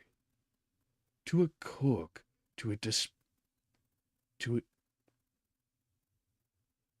to a cook, to a disreputable German woman. To a disreputable German woman from whom he used to get his dinners. Instead of paying what he owed, he offered his hand. Is that what they say? Would you believe it, Christian Ivanovich? A low German, a nasty, shameless German, Karolina Ivano... A low German, a nasty, shameless German, Karolina Ivanovna. A nasty, shameless German, Karolina Ivanovna, if you know. I confess, for my part, I understand you, Christian Ivanovich, I understand, for my part. I understand you, Christian Ivanovich, I understand, and for my part I feel it. Please, tell me, where are you living now? Where am I living now, Christian Ivanovich? Yes, Yes, I believe you used to live. Yes, Christian Ivanovich, I did. I used to. To be sure, I lived. To be sure, I lived, answered Mr. Golyadkin, accompanying his words. To be sure, I lived. To be sure, I lived, answered Mr. Golyadkin, accompanying his words, with a little laugh, and somewhat disconcerting Christian Ivanovich by his answer. No, no, you misunderstood me. I meant to say, I too meant to say, Christian Ivanovich, I meant it too. Mr. Golyadkin I too meant to say, Christian Ivanovich, I meant it too. Mr. Golyadkin, Mr. Golyadkin continued Mr. Golyadkin continued laughing. But I've kept you far too long, Christian Ivanovich. I hope you will allow me now to wish you good morning. Yes, Christian Ivanovich, I understand you. I fully understand you now, said our hero with a slight... Yes, Christian Ivanovich, I understand you. I fully understand you now, said our hero with a slight flourish before Christian Ivanovich. And so permit me to wish you good morning. And so permit me to wish you good morning. At this point, our hero made a scrape with the toe of his boot and walked out of the room, leaving Christian Ivanovich in the utmost amazement.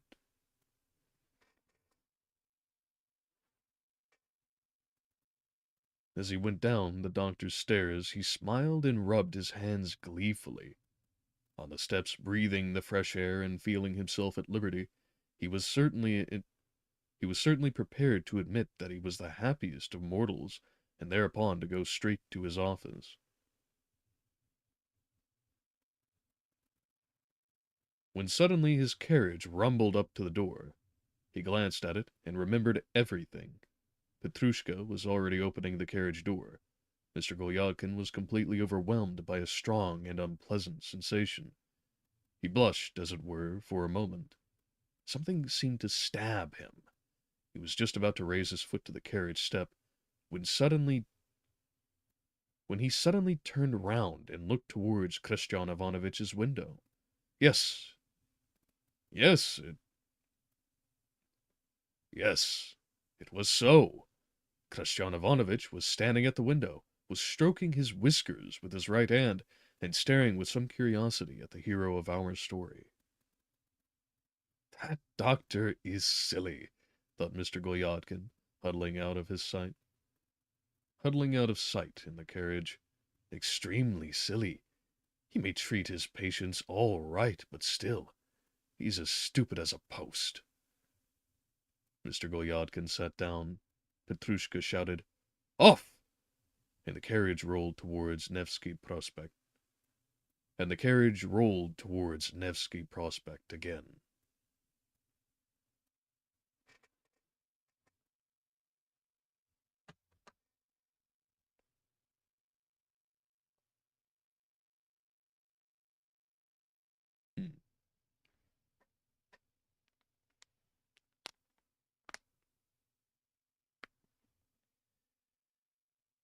In Chapter 2, Golyadkin finally sits down with his doctor, Andrei Ivanovitch. And there he begins with his customarily awkward introduction, making a few fumbles and then immediately buttressing them with ever more.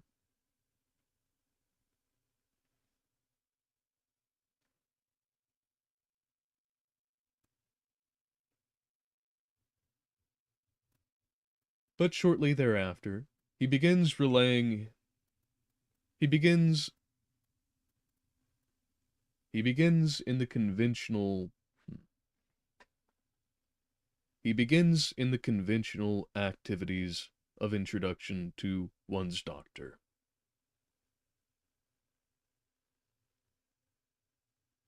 Though nigh instantaneously, he rolls off into the direction of he derails the entire direct he derails those conventions by dipping into his own small manic episode.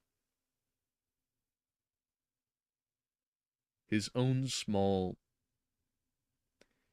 He derails those conventions by nigh immediately dipping into his own depressive episode.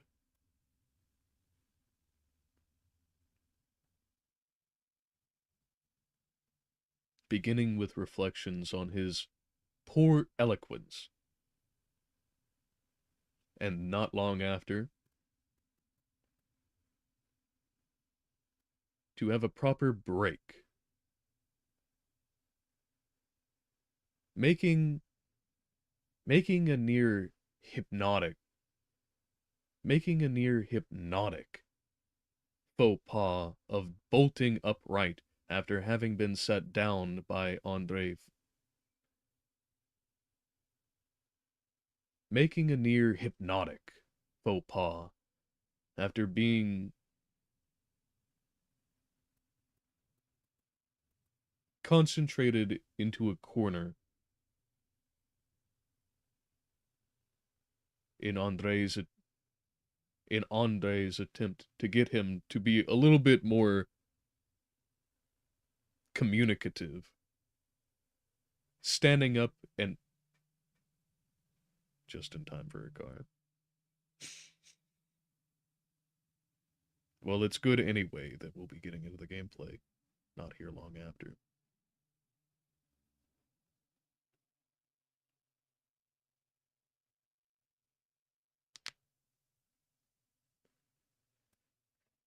Slamming his hand down on slamming his hand Golyadkin slamming his hand down on the doctor's as he begins to dismiss him.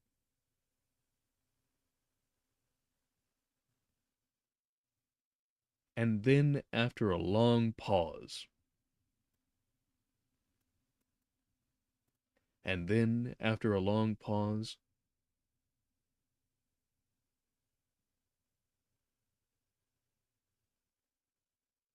bursting into tears.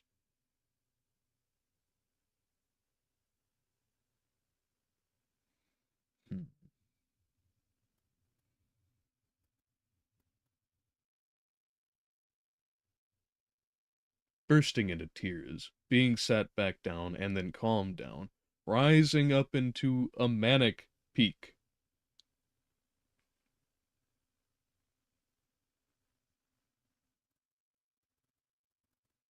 Where where Goyodkin begins to relay the details of a moral murder.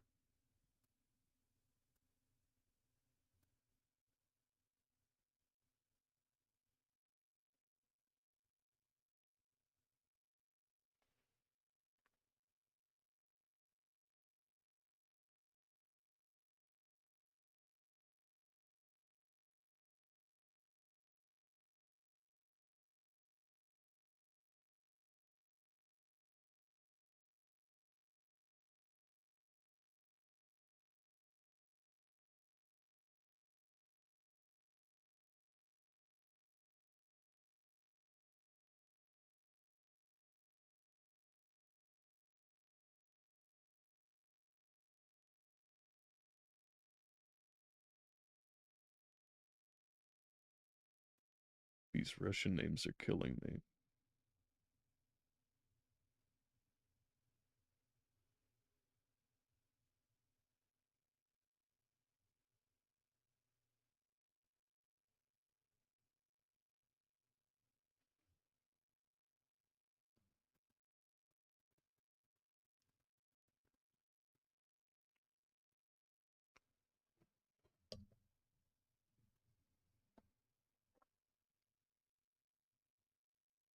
I have what I presume to be right, but it's not worth bothering with the mistake.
Hmm.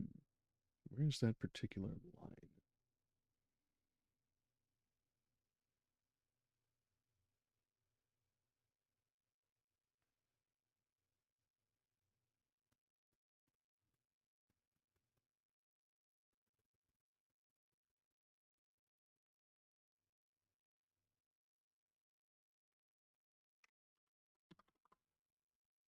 There we are.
of an old associate of Golyadkin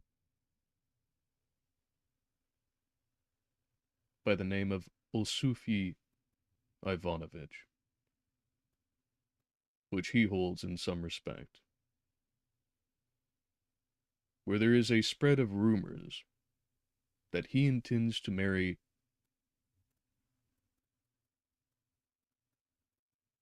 Perhaps best to start back at the beginning. Weave the time anyhow.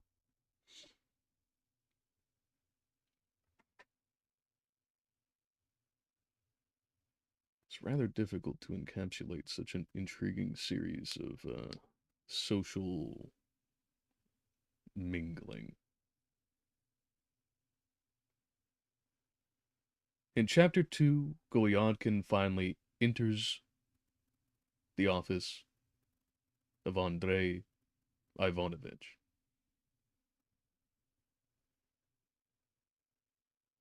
Enters the office of Christian Ivanovich. Herein, the conventional unannounced and unanticipated.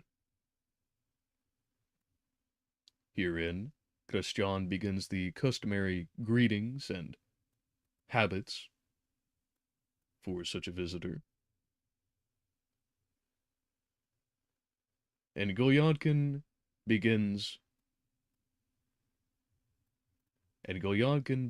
his part by making a faux pas, followed by a series of two more faux pas, which immediately sets the pretense. After that's resolved, he derails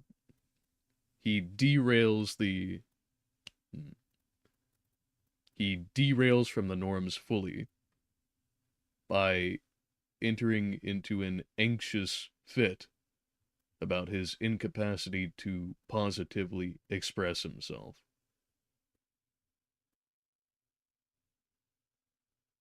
Seeming Christian being a busy man, begins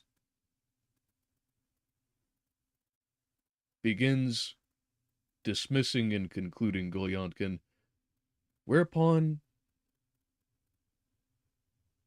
he makes the hypnotically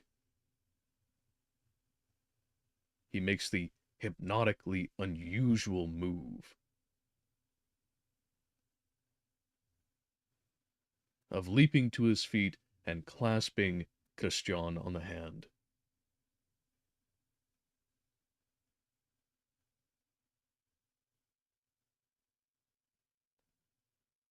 After this little social magic trick has been done, Christian is transfixed by the unusual and oppressive episode that he enters into.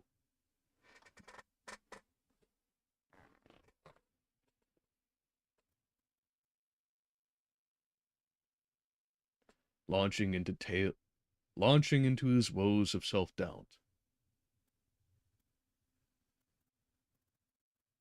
Golyadkin launching into his woes of self-doubt,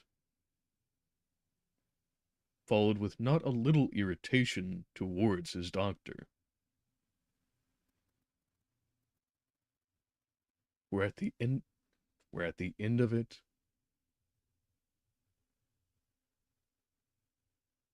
he goes from depressive to manic.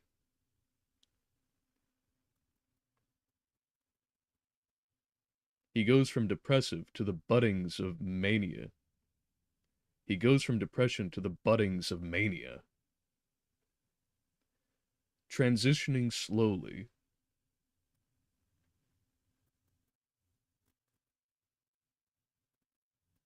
from his own... Well, it is past 2. I guess it is time for the cavalcade.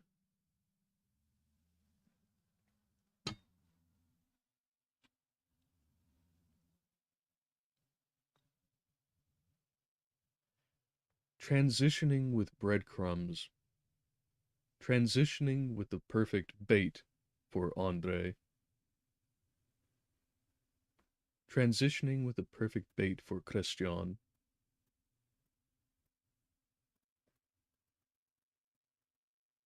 into hints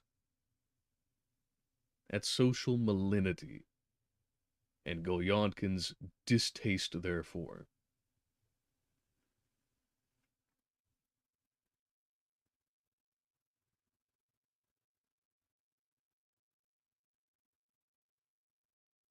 Beginning al- aligning himself against a circumstance where one of his acquaintances, gonna have to look that up again, Semyonovich.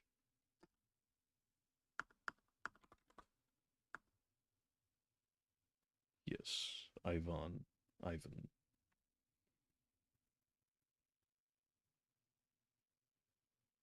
Really sending me all the way to the latter chapters. How about that?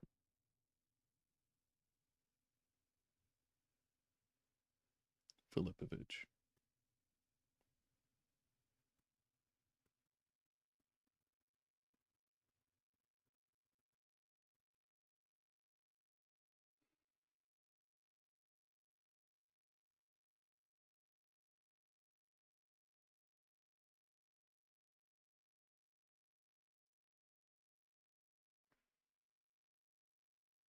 Aligning himself against those who he considers dishonest in the circumstance where one Andrei Semyonovich, an acquaintance of his, a benefactor of his, is nepotistically promoted by his uncle. I know I messed that up.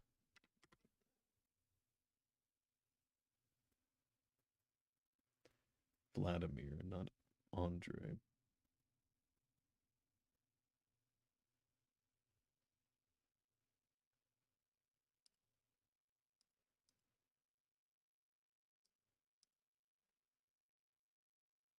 Where a benefactor of his, Vladimir Semyonovich, is promoted by his uncle nepotistically to the position of assessor, to a more senior position of assessor by his uncle, Andrei Filipovich. Andrei Filipovich.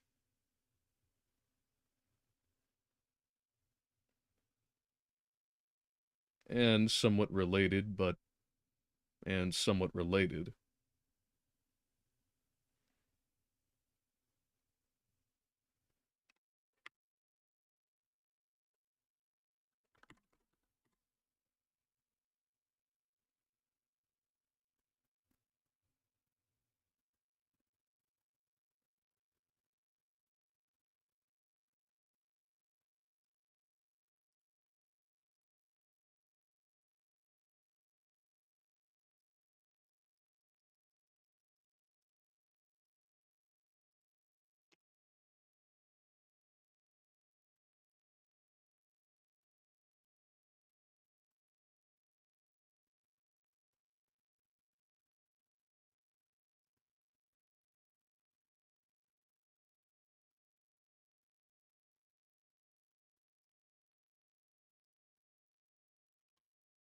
Something.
He begins revealing the he begins revealing the circumstance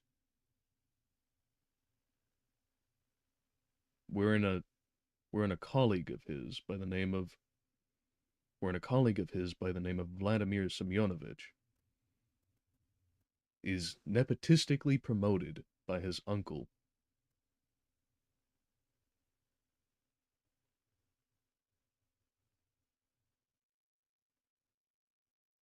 known as Andrei Filipovich.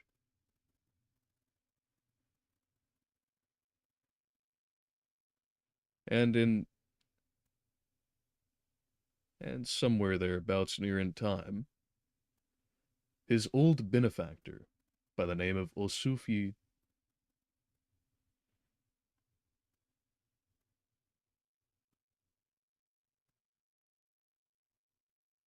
killing me, man.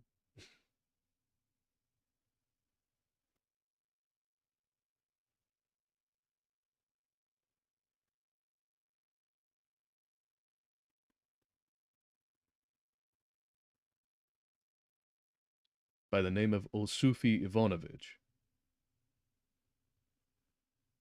has a character assassination being has something of a character has something of a character assassin has something of a character assassin has something of a character assassination being built up by gossip about him, wherein he is supposed to, instead of going to pay back the debts for food, instead of going back instead of going to pay back the debts for food, marry a woman who is considered rather of ill repute, a German by the name of Karolina Ivanovna.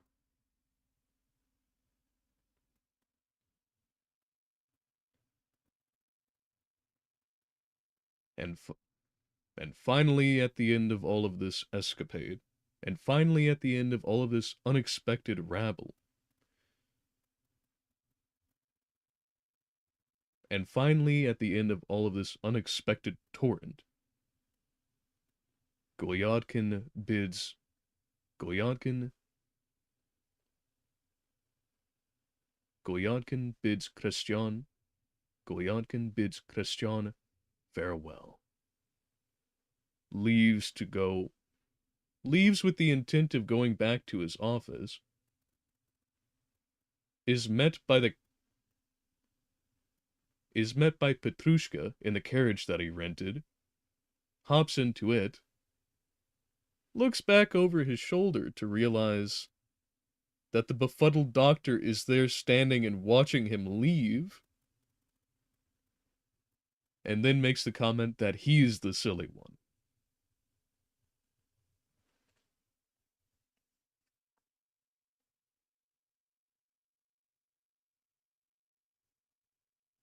And what chapter 2 does for us, and what chapter 2 does for us, building upon the subtleties of chapter 1, and the characterization and immediate accoutrements, the effects of Goyankin, thrusts us, continues to see, continues to weave and knit together in that same vein of subtlety, the kind of social conditions that existed in this period of time, and specifically that Goyankin is engaging in. That, moreover, that all of the characters are immersed in. The kinds of relations that exist among them,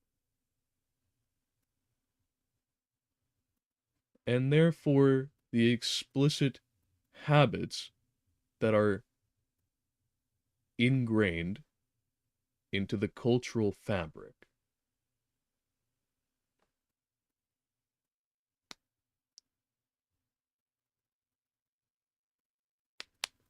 As opposed to an exposition dump. or sprinkling throughout little excerpts. Hmm.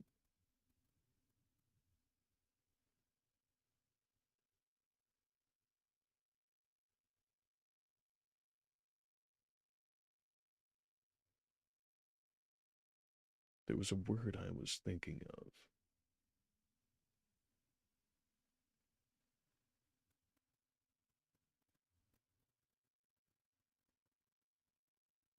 Ah, that's quite alright. Excerpts works just as well, I think.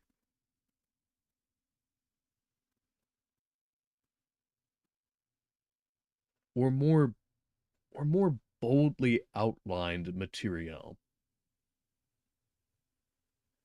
Through the social dysfunctions of this one character,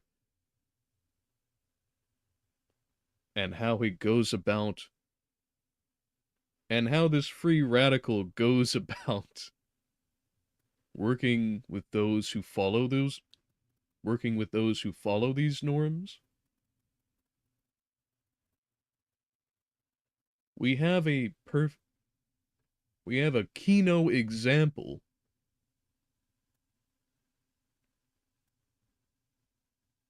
of how to offer a map of the territory in a given world, in a given setting, in this case, a historic one.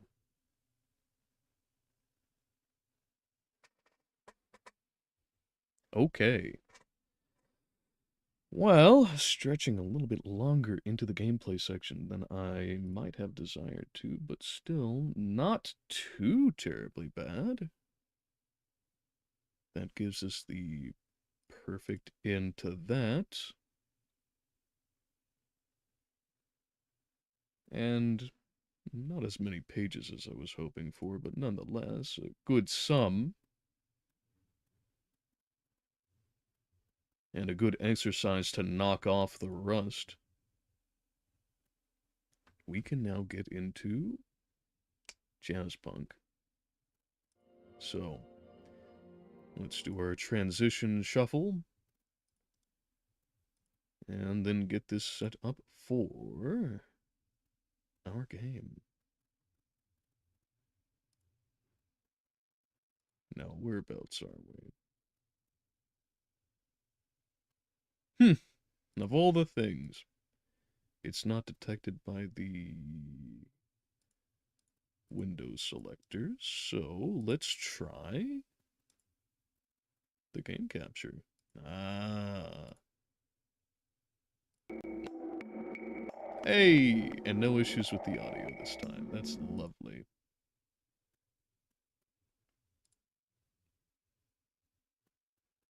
Now let's see if we can get that to stay in full screen.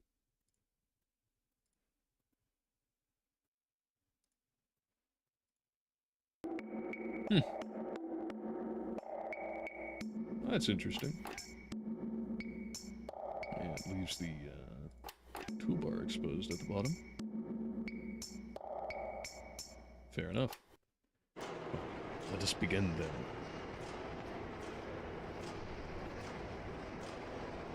Conveying us right into the game.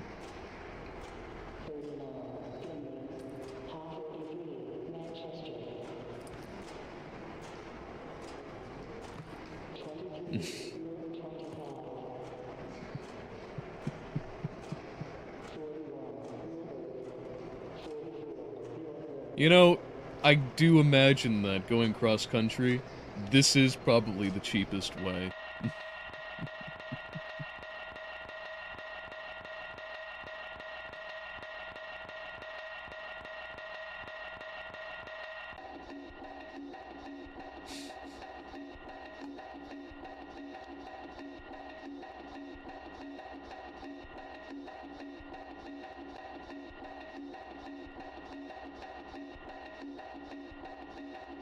Epilepsy warning, I guess.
I am in the habit, for those who have been around for some time on this channel, of mostly trying to be quiet throughout the intro section of a game. And this one is an exception. And this one is a perfect example of why I do so. There is a lot that could be said about it, but I think I'm going to focus on two specific portions. The aesthetic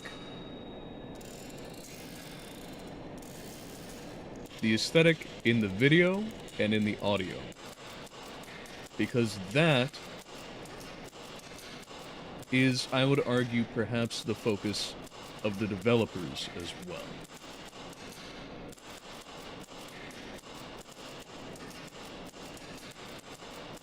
In a game that comes across as relatively unassuming as per the title of Jazzpunk, with the kind of main menu that it did, having one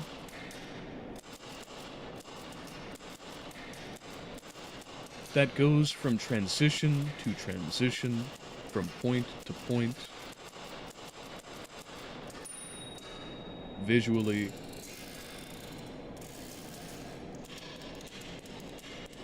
beginning with a comedic take, a comedic introduction to the character as being conveyed through an air I don't know how to phrase that. Through airport luggage processing, and is immediately shunted into a whirling, blurring, completely and totally surreal montage of symbolism. Presents the disposition and temperament of everything to go forward, as well as the relative position of the character in pure abstract concept. To then, alongside an audio track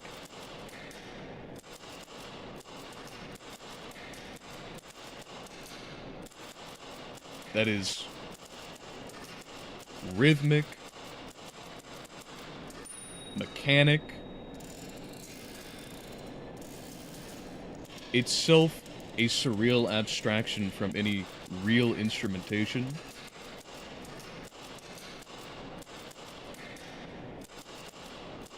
and almost existing in the same psychologic shape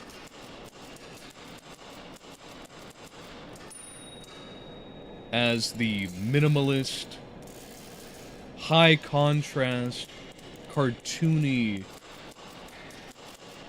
and boldly outlined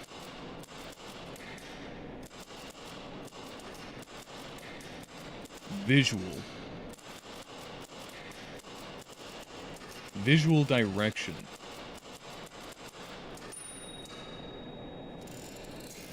that it is produced within.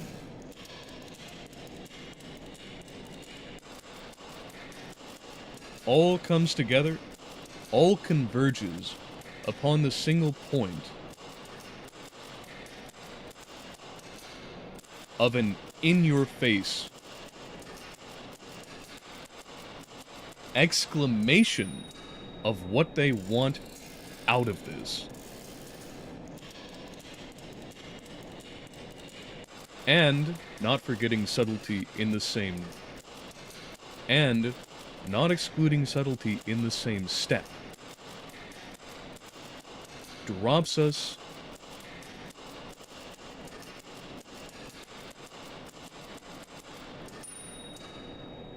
drops us in the first-person perspective with a typewriter that has an exact match to the beat pattern of that audio in a first impression that encompasses the video, that concretizes the video both out of their abstract form, into something tangible and playable. Alright, now that we've said that. Ooh, that mouse is way high. Let's turn that down about by half. Still slidey. That's wild. That's probably the smoothing then, eh? It was a little bit of both. Well, nothing we can't solve. Still quite high. It's a fiddly stream, this one is. Much better. I see that we have a little bit of a buttery kind of movement, too. Interesting choice. Can't just go back, can I? Nope, no chance. What do we got here on our stickers?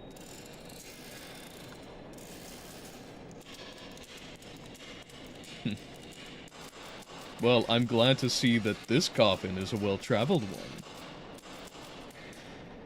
And here we are in Darlington. At the Reginald Aubrey Essendon Turing Finances. Nothing I can do there. Intriguing to have in an underground.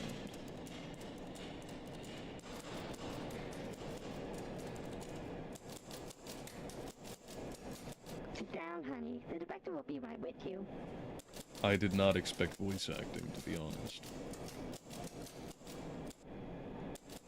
Now, as I said before, I have looked at a few reviews meant to not give you the full details of everything, and this is a game that heavily supports exploration, so I will be doing quite a bit of faffing about. Where I didn't do so terribly much... Ready for you. Oh, that was fast. Where I didn't do so terribly much in, say, Amnesia and a lot, this one is built exactly for that, so I get to really just fuck about. Ooh. Wetware. Wow, 13 biode socket lubricants, barrier nodes, non-stick catheters, and I can even prevent synaptic seizures and mind melt? You got me in. I am subscribing. EKG box.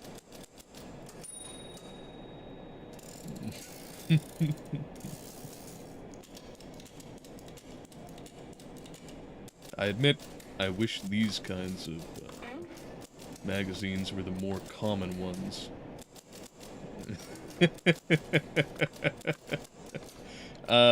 Well, I see that an ANCAP owns this office. Let's see.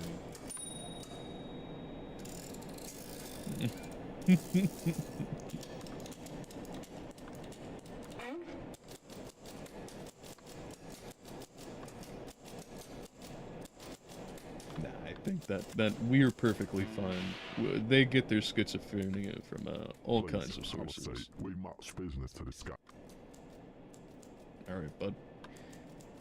Obtain the data cartridge. Infiltrate the Soviet consulate.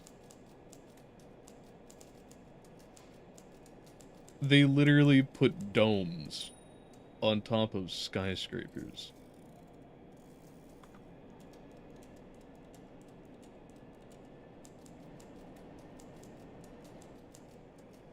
My lad.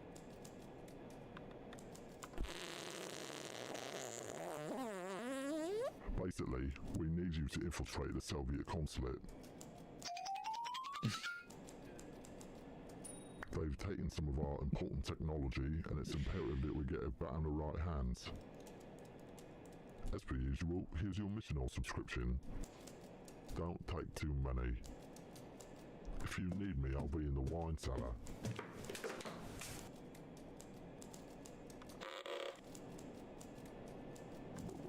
This is...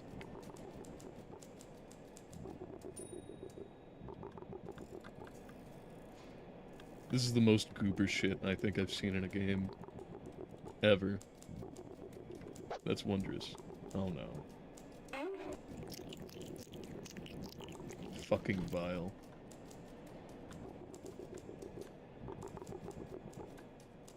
Alright, well, I guess it's pills time. What have we here?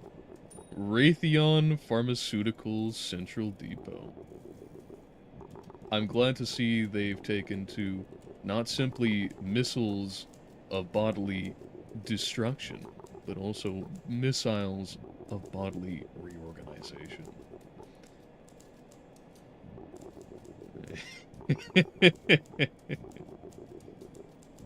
Missional amphetamine dextrose.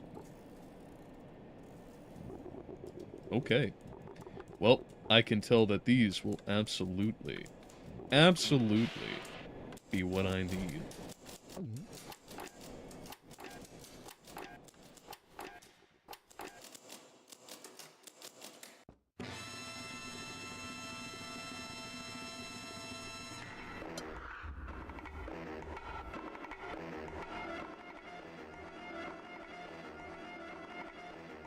Wait a minute.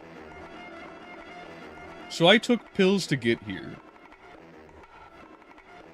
What does that mean for the guy who just fell asleep drunk under the counter?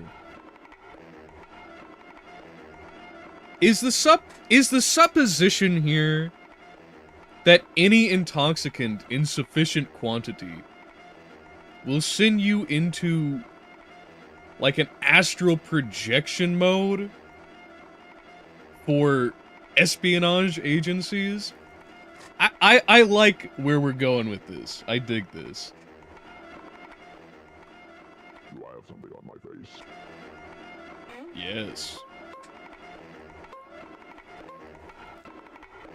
Ah, so I do have to click them away. Okay, I love you, bye-bye. What have we? Spartanites, okay.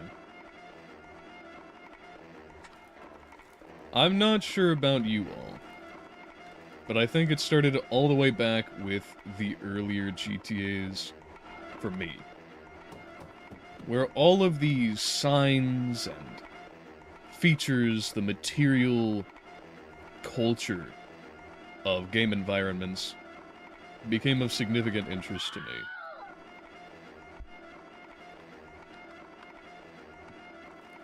Like that guy.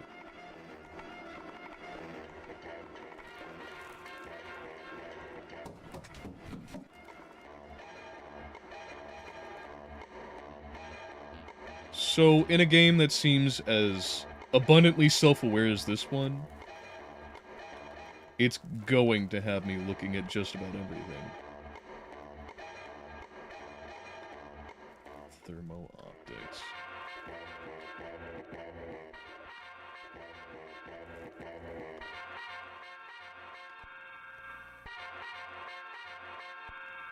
Quite a bit of ideograms. Howdy, fellow. Can I knock you over as well? I suppose not. Okay. Salmon spawning seasons killed the apartments. No vacancy. Go away. You're late. Okay. Find the mailbox marked with chalk on the side. Can do, buckaroo.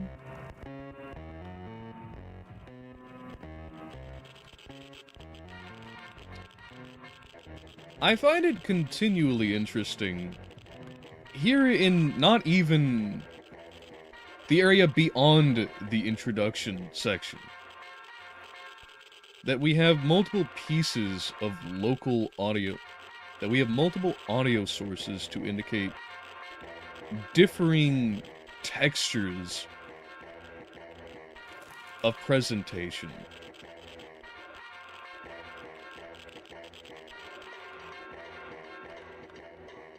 Out here, we have the very loud street corner.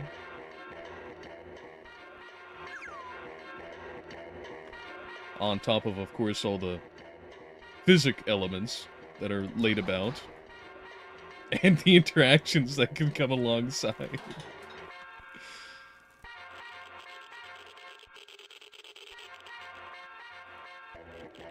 But then in this corner, there's this very electrotechnic kind of vibe with an agent that we're able to interact with. And then over here, right next to the crime scene, naturally. Hello, my name is Johnny 2. And Johnny 2 the robot, fission chips.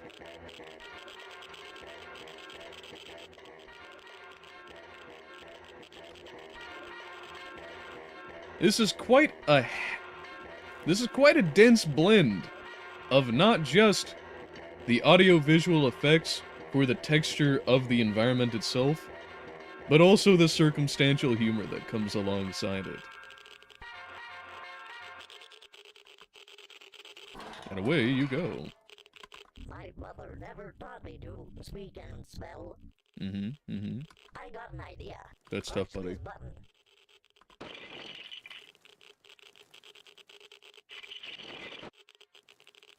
Well, I guess that really puts into effect what we mean by the word Lego. Good thing I had a quick save. I'm superior to a trash can in almost every way. Almost every way. I can modulate my voice all day long. Why do you humans insist on occluding your epidermis? Are you a person or an antelope? Who's to I say? wish more people were like you.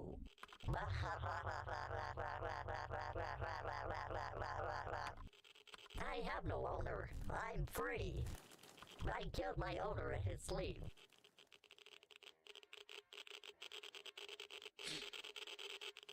Alright, You're Detroit not become my human. real father. I was Really? programmed 1992 in the future. My mother never taught me to speak and Alright, there's spell. where it loops over. God damn, they really... I agree. You're telling me. Mm-hmm. Mm-hmm. Alright, time to get that job, but first a sandwich. Oh. Well-seasoned. Aged.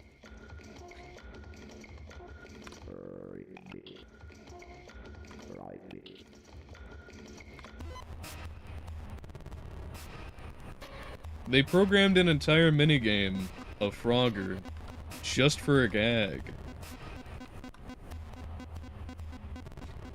I appreciate he doesn't turn around either.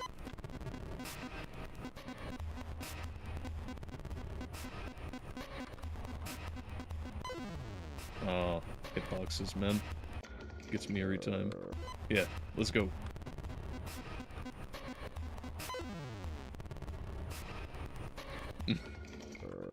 I like to be wary of these. Oh no, oh no. Yep. Absolutely ruined. Nope. We have to go again. There's no turning back, it's too late. Yep, there we go, dead again. Yeah, probably.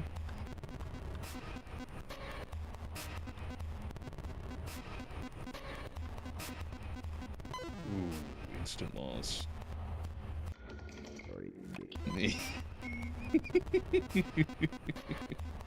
We'll try the opposite side.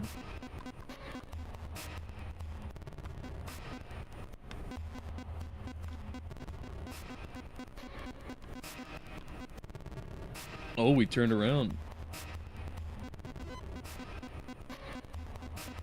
Ah, we got it. I'm sure it was worth it too, huh? Amphibian data visor. Okay.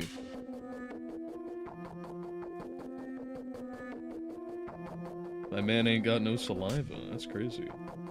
But he does have a hat in his dreams.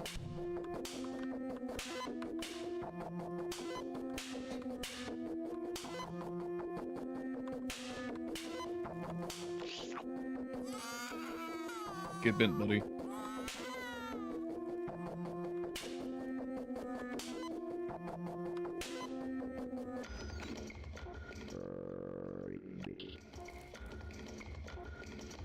Okay.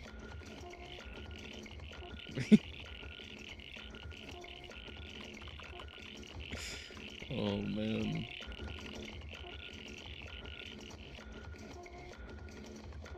This is a handful. Finally! Someone to help me keep what I got. I feel like in a place like this, I'm certainly gonna need that. Of course, at the forever, once and glorious Bensko. Howdy, buddy.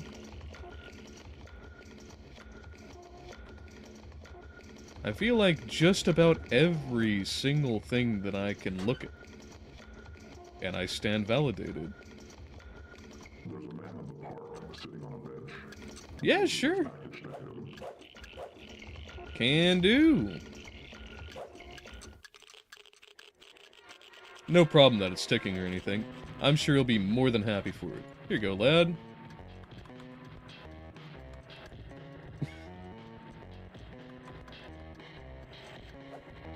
On the corner, you say?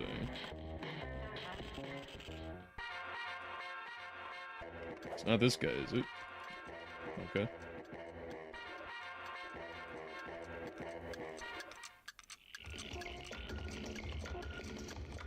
We're about... Open it will know. The onion is in the ointment. I repeat, the onion is in the ointment. The frog is in the omelet. Repeat, the frog is in the omelet. I subsist on stamps and rainwater. Wait a minute. What's going on here? Oh no, disaster! Disaster!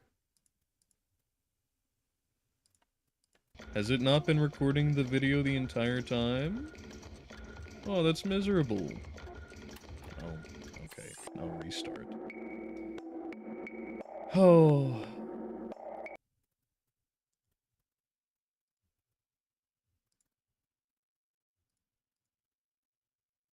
Why for can we not go on without technical difficulties?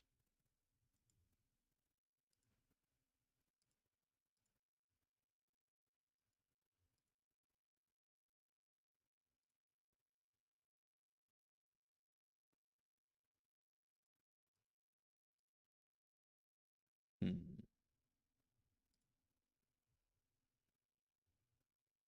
Well, it was recording the audio anyway. It continues to. Okay, well, why can we not then perhaps have the video, huh? I suppose worst comes to worst, I could just record the desktop again.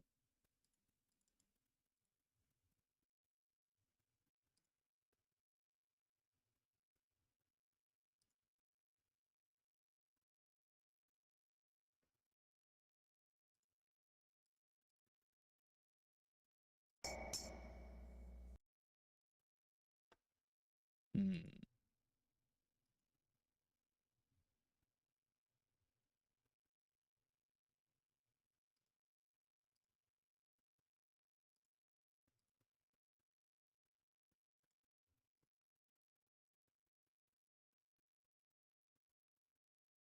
Okay. Well, I guess it is back to the entire desktop then.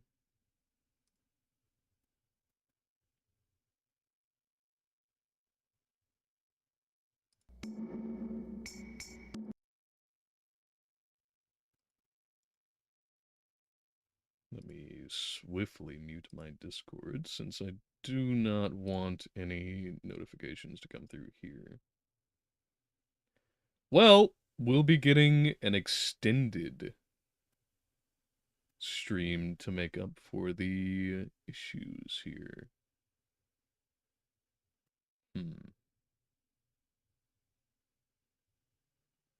What a positively unusual experience.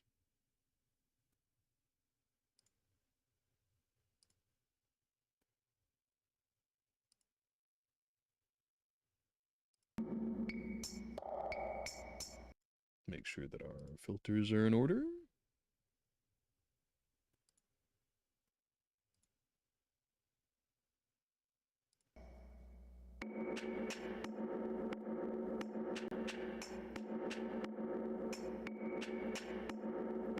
There we go.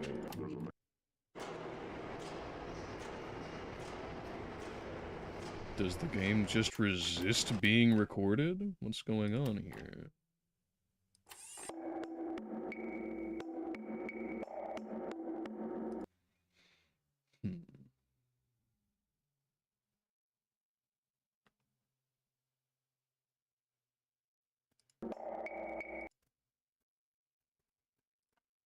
Let's just fire it back up again. See how that does.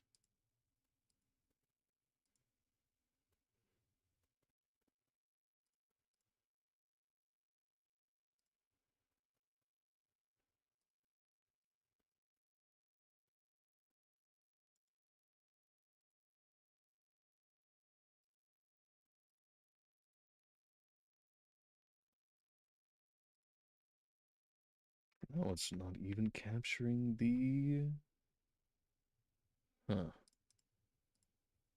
audio anymore.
I did check before I began streaming just yesterday to ensure that this was recordable.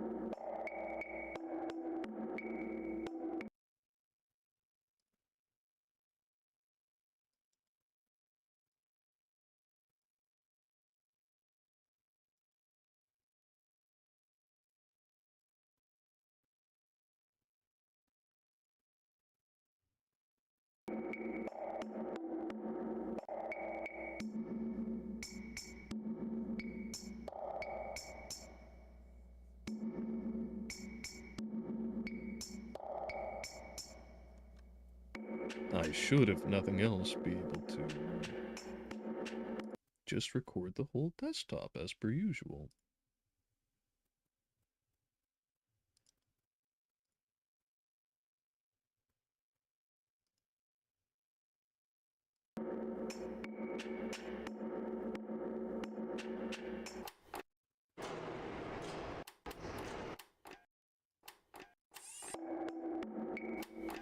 What if it is, in fact, that it is full screen?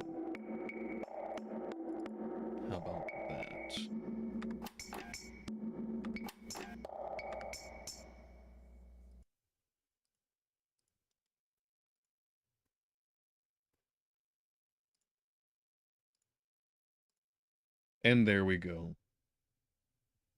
What a blunder. What a miserable thing. All for naught. All for but one simple setting. Oh well. That's okay. I enjoyed it the first time. I'm sure I'll enjoy it a second.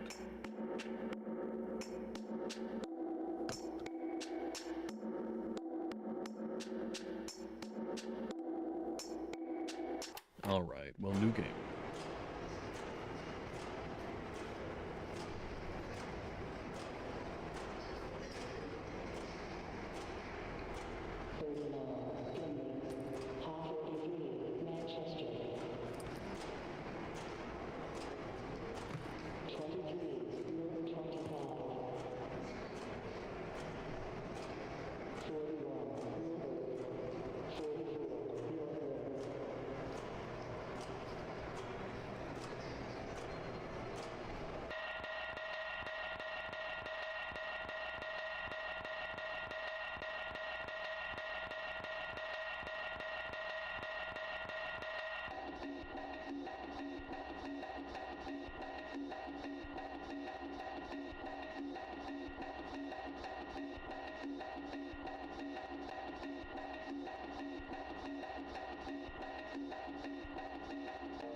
Now, for those of you watching, I will of course be reiterating the points that required visual distinction.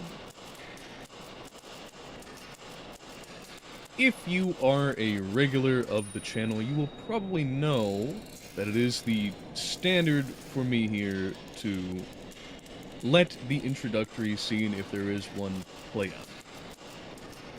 And starting here from a relatively simple, albeit popping,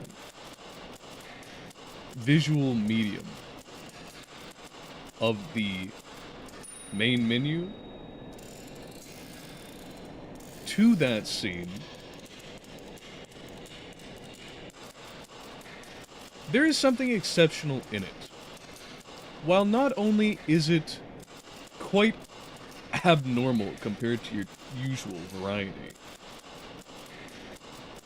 in that it has two things that I'll be focusing on in particular. Both of them part and parcel of aesthetic above all. One, in the visual, in that everything is bold, high contrast, heavily outlined, and surrealistic, flowing from one to another, conveying the intermodality,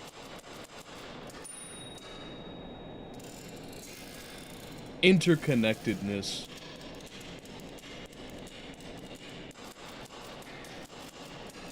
and psycho-constructivism of the presentation and the art direction that is going to follow. And on the audio side, taking those same principles and conveying them by a harsh, techno-futuristic,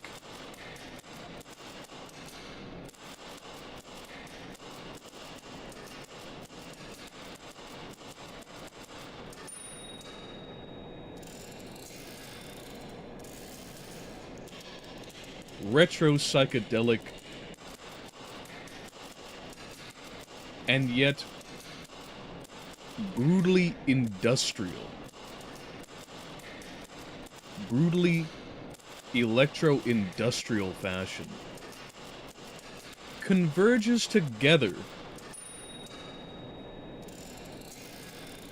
to tell you exactly the variety of game that you're about to be playing in the immediate future.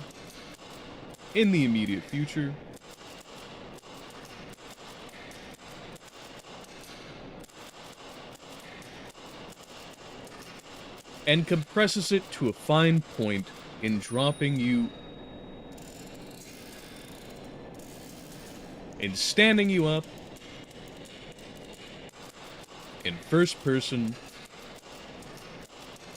to an environment that perfectly matches the visual cues identified, and even audially in a heavily echoing typewriter that follows the exact rhythm of the track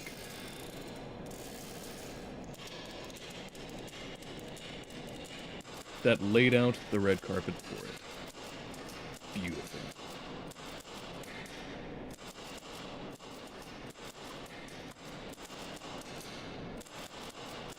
And now, as I was saying before, while I certainly didn't look into a very spoiler-heavy review of this to get a feel for it, to find it in the first place, those reviewers I did look towards have mentioned that it is an exploration-heavy game. And as such, Sit down, howdy, The director will be right with you. I most certainly shall. But after this, as unlike in some of the previous games that I've been playing, where I've been focusing mostly on the progression and exploring that element of them, I'll absolutely be digging into all of the little minutiae of the background here.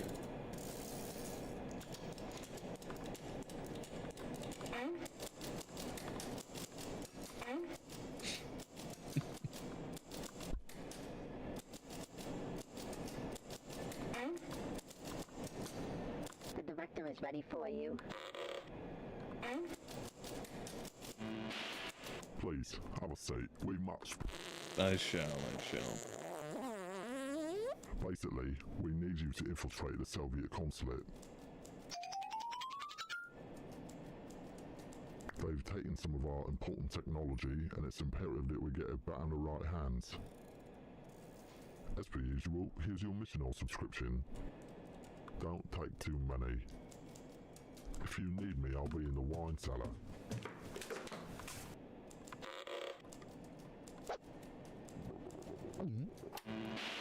Off we go.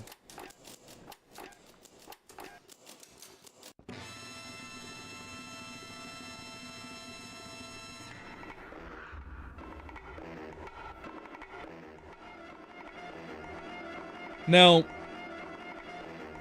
given that we just got a prescription to get here, into the mission itself, and the guy that gave it to us just decided to get sloshed and fall under the table, it makes me wonder, given that those pills were most conspicuously and delightfully produced by Raytheon, in this setting, is there the supposition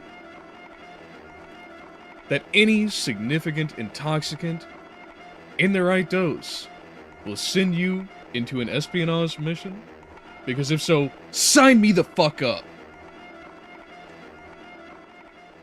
I am in.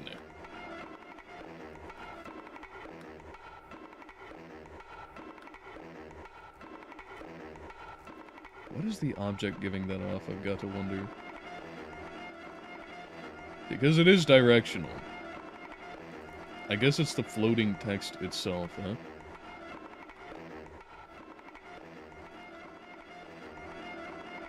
Coming to think of it, I appreciate that they legitimately do set these people out, who have no intentional purpose as being empty suits. Visual commentary at its finest.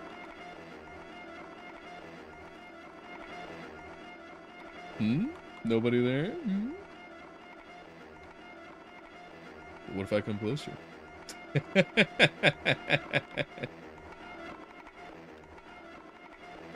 I don't know why. That specifically reminds me of the Spyro trees. Howdy, feller.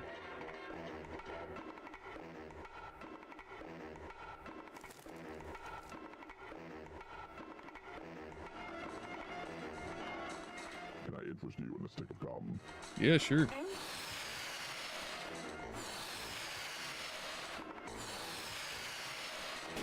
My eyes. Your mistake. Oh. Alright.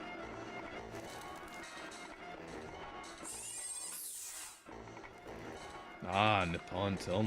I'm here for it. Let's go, 911.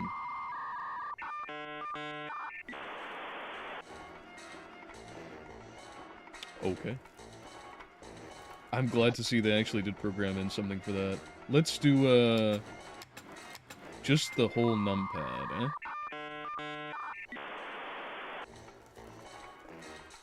eh?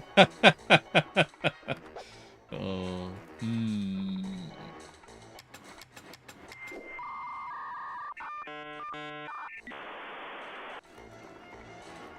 Ah,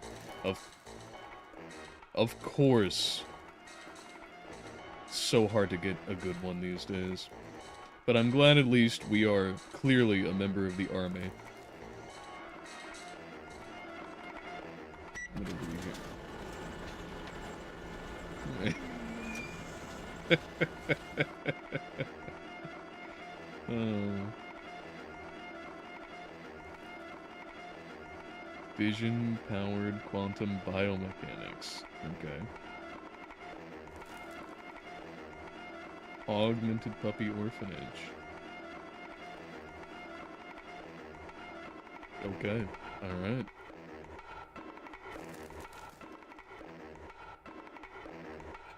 I want to go see the big sleep mode, but they say I'm too young to get in. You and like half of the angsty teens in the world.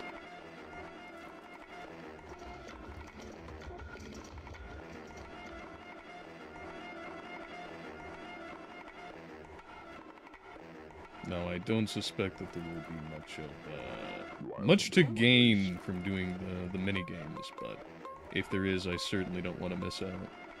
Okay, I love you, bye-bye.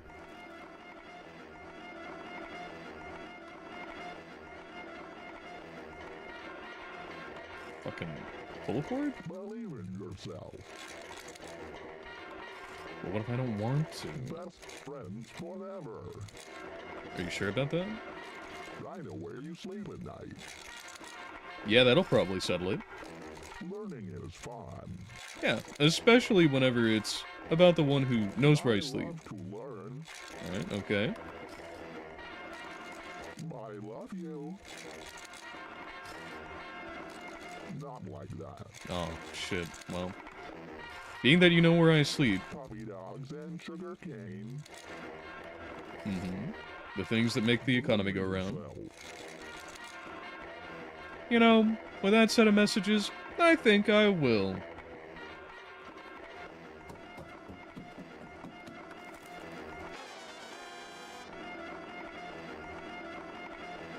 Time heads celebrate by going back in time.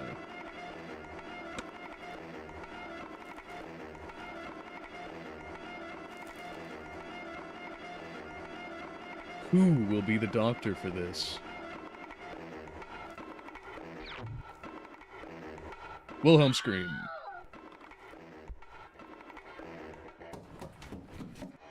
Are you gonna tell me to get a job? No, okay.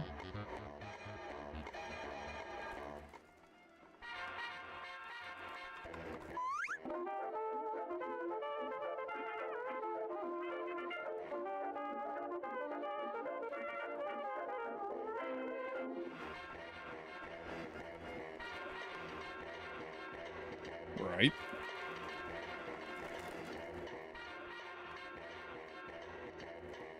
Swan infestation.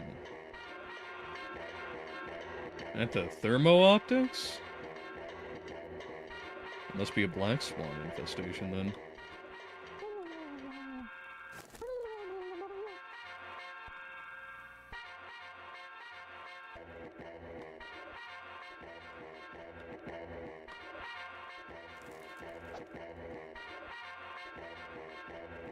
Oh! An extra strength placebex? Oh, I know exactly what I need to get here. It'll go perfectly well next to my bone broth. Do not use over or underwater. Okay.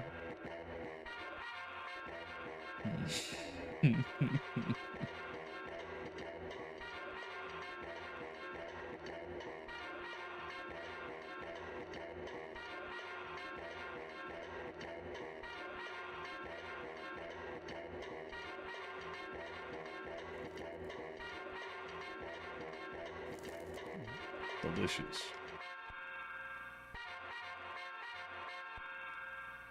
Alright, but what if I want to?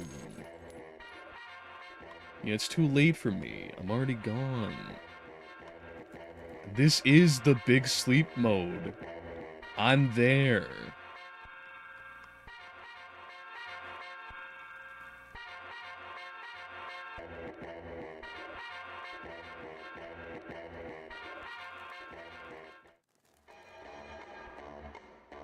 Now, having faffed about a bit in the environs as such, I gotta say that I really do appreciate the environmental noise objects that add to the scene.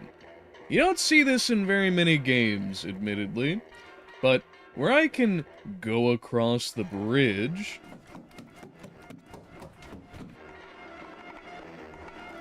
and quit fucking off, they've got the obvious spy music.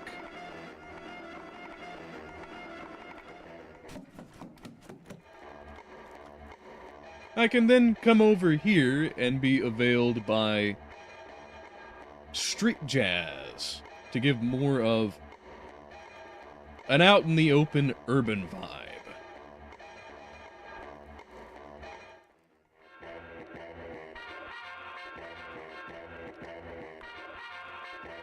Hello, my name is Johnny, too. Or come over here for more of a... Or come over here for a somewhat more industrial and harsh experience. Pairing nicely with the exact kind of commercial environment that this is meant to represent.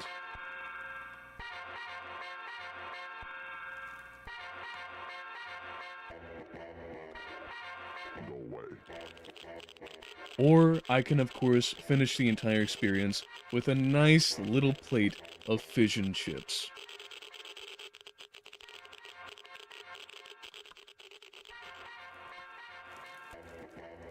And when you've got this all in the most ridiculous environment that one can manage, it adds a certain density.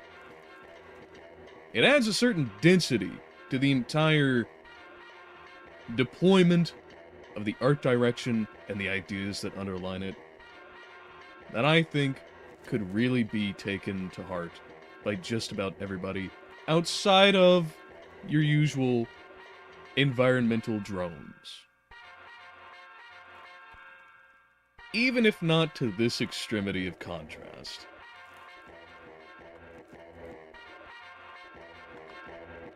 Now, hello there. There was a fire hydrant.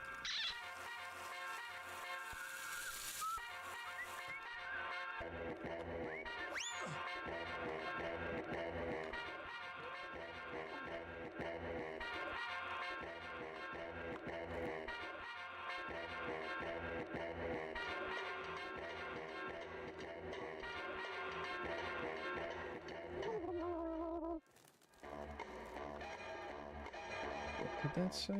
I thought that was the same one. Oh, okay, yeah, they are.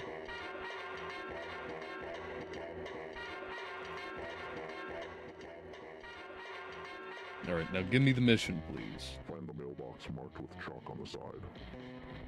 Okay. You'll receive further instructions reinforcements from there. We are everywhere in underwear. No, wait. I could tell you, but then I'd have to kill you. And then I'd have to resurrect you. Locate the mailbox marked with chalk. I'm glad that our agents also happen to be necromancers. It tracks, it tracks. That would explain why they glow so thoroughly. Now there's that mailbox over here. Sandwich, as you do.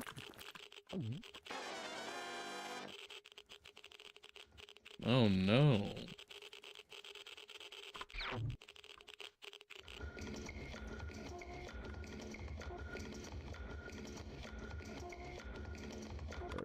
I do want to see if I can get this without 1,000,001 deaths, if it would be any different.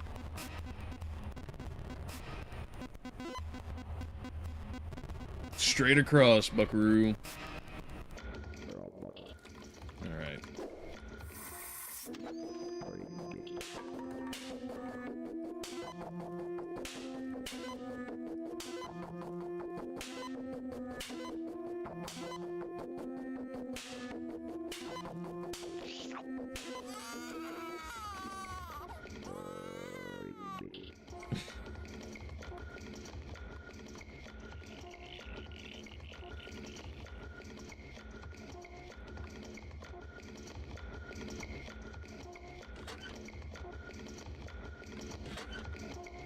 There's a man in the park sitting on a bench. Deliver this package to him. Can do.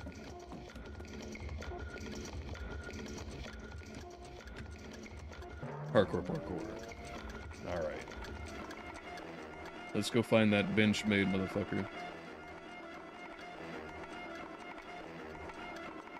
Have a seat, but keep your eyes forward. Alright. Locate the newspaper box marked with a piece of chewing gum. Okay.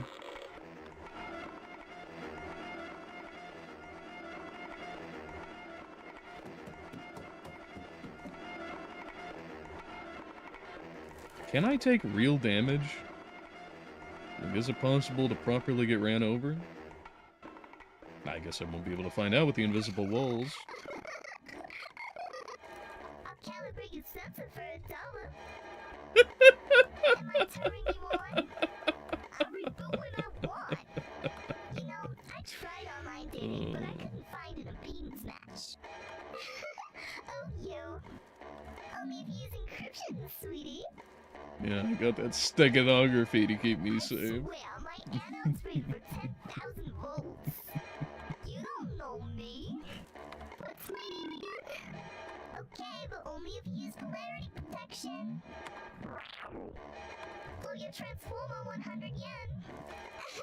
Oh, you. Rawr. Sorry, honey, I don't do rectification. The multi-vibrator costs extra.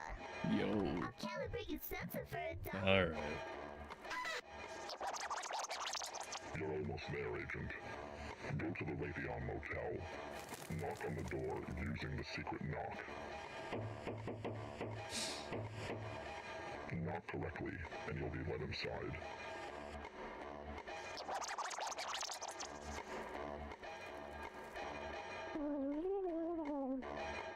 Where's this chewing gum marked box?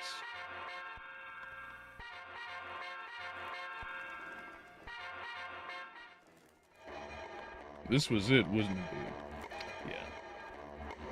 The registry. It's all about, whoa, you crazy. I got a partition, goes like this. Alright. Diddle bop, doop bop, doop bop, dee. I got some upcoming gigs, almost a terabyte. I love that. I record on that. Spare me a couple bits. Dig the ride with the egg inside. I guess that goes out to Egg. Let me tell you something. You can't mix jazz with jello. I got a partition, goes like this.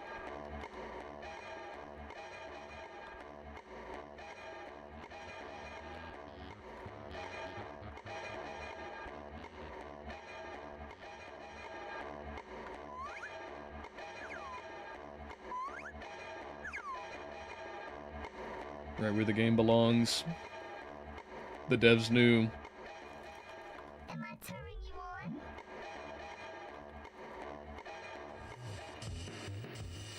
Alright, what's up? Yeah, Take go this ahead. degausser. Use it to scramble 3 carrier frequency pigeons. Okay, Hit each okay. pigeon 3 times in order to degauss it. Alright. Let's see, where we at?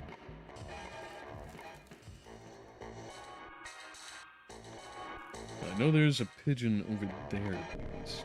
Can I use this on anything else?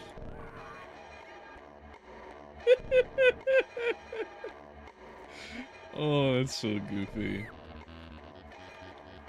Did that knock them over properly?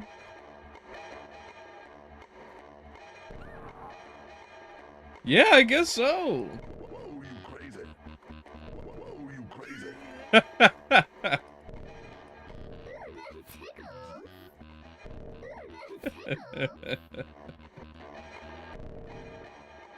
Yeah, I don't think I'm gonna give this back.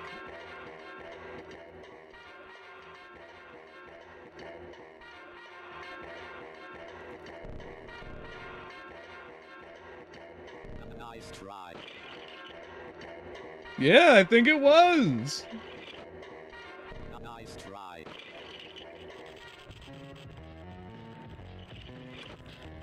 You will see further instructions from my cerebrum is infused with mercury. My cerebrum is infused with mercury. Yes. Oh. No, come back here.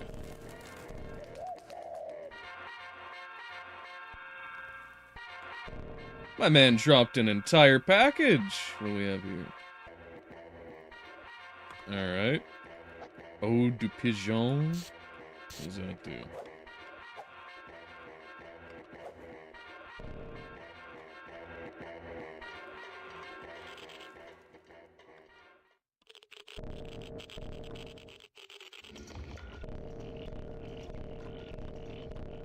Nothing unto the frog, I see.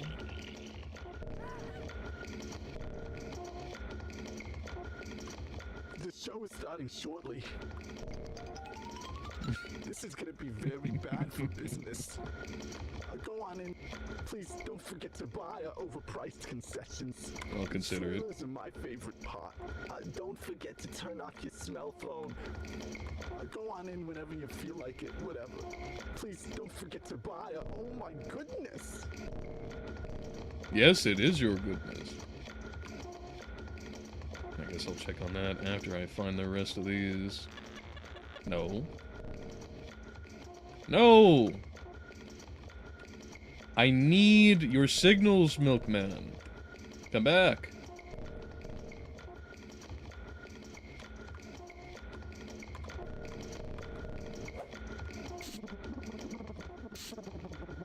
Those are my favorite part. Well, that'll do it. Digos.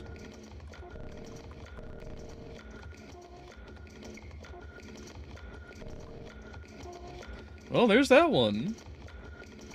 Yeah, I'll certainly take care of him.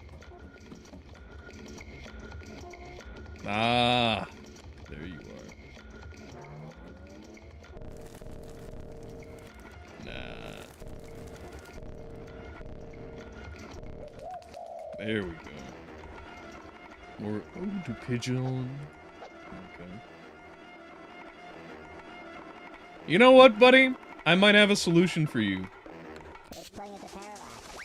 Right over there. Nah, I think that you got your bit.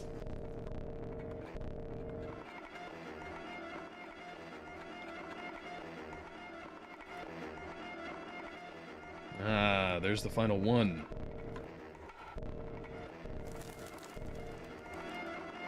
Come on.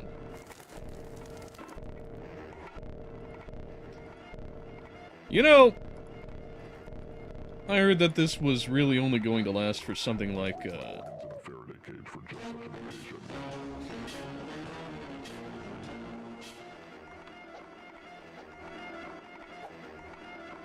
as you do. I'm sad that that's gone.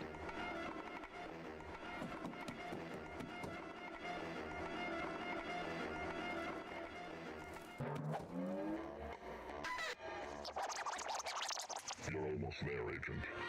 Go to the Levion Motel. Knock on the door using a secret knock.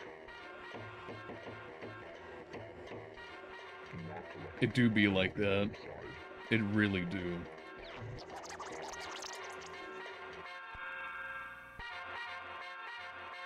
Now back to a hotel is where I'm supposed to go.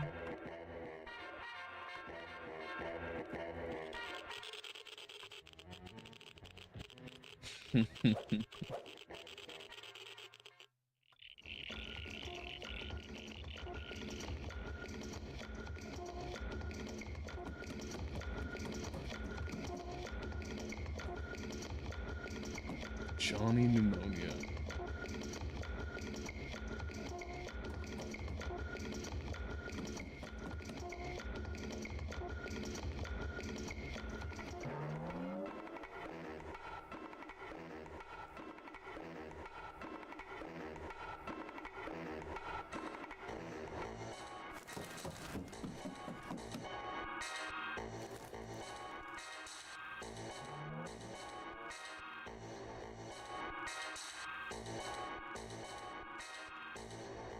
Closed for no reason. Naturally.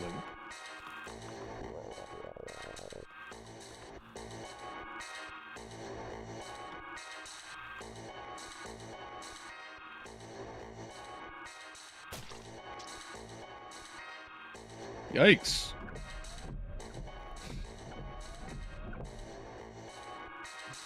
Oh. Pretty sure you stole my laptop.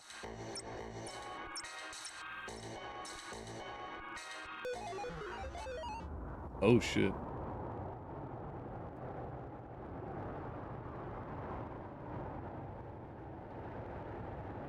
Call that capture cola.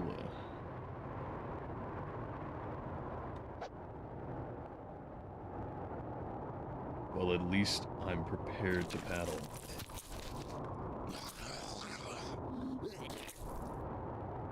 Better believe. I'm coming for you.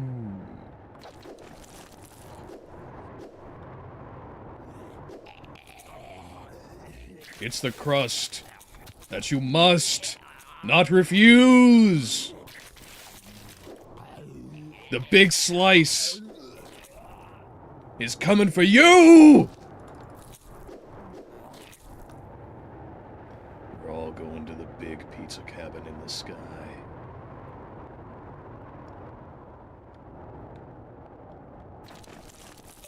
That includes you.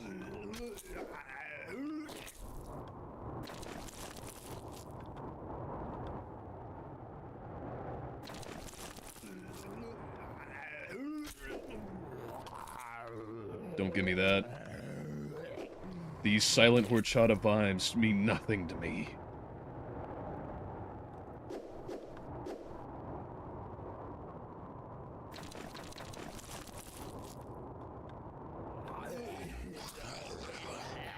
That's that smile telling me to stay a while.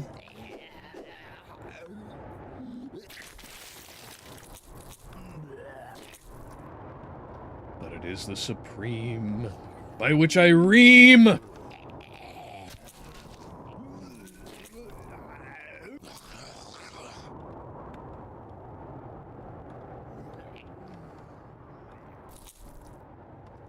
You are not but banana peppers and jalapenos to me.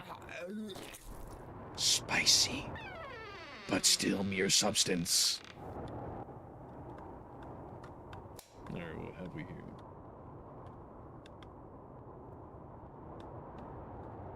here?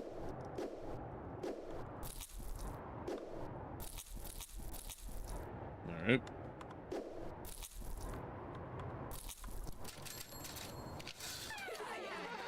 Felt.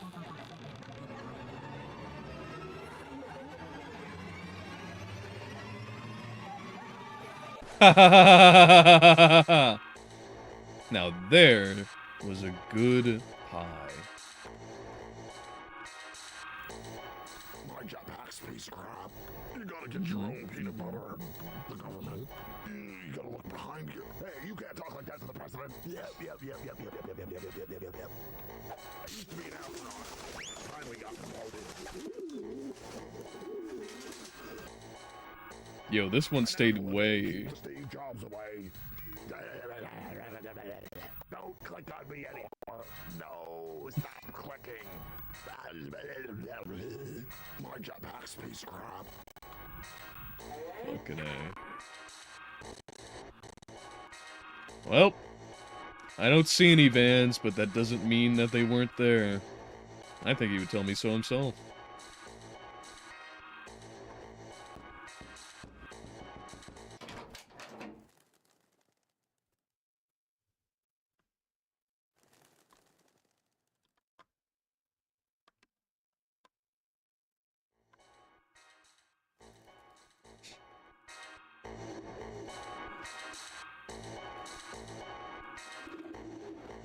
Alright, Pigeon Man, what you got for me? Congratulations, you've made it.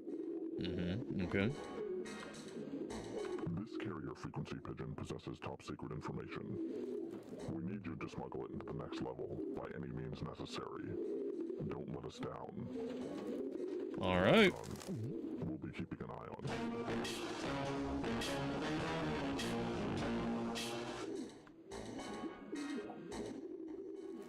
I ate the entire bird. Now, there's nothing wrong with some squab, but I'm not so sure about this boss.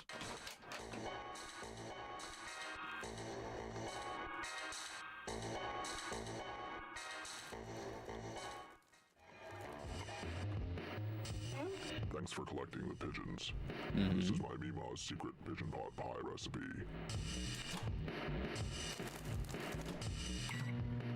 Please wait while they bake. Alright. Alright, alright. Just like Mima used to make. But is it as good as Rad Scorpion Pie? That's the real wonder. Let's find out. I have 4th degree burns all over my entire face.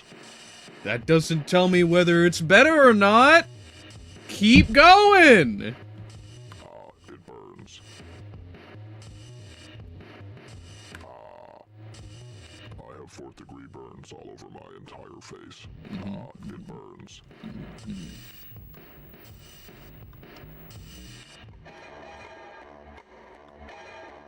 Alright, I think I finally tapped the outside.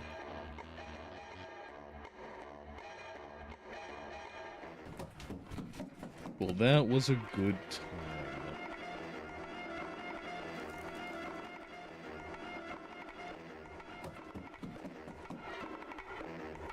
Let's take a quick look over at things. Okay. All is well. No errors thus far.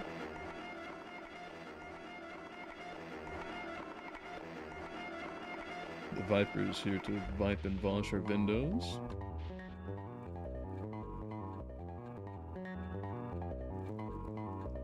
I can't tell if this hits Soviet vibes or not, but I like it anyway.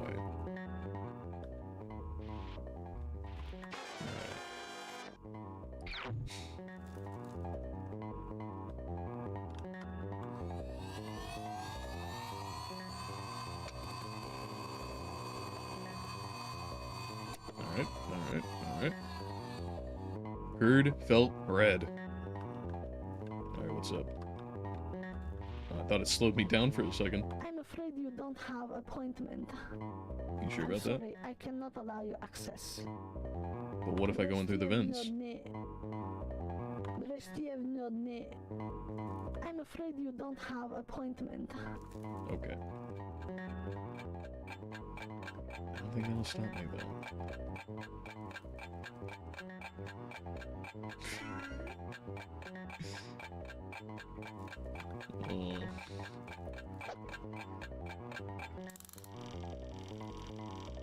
You're shitting me.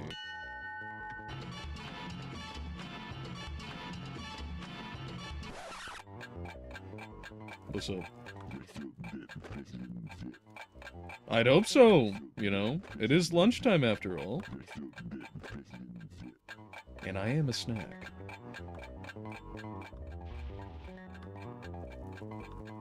Fucking Super Saiyan teleporting.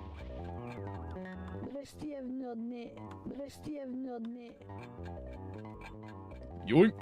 Alright, well.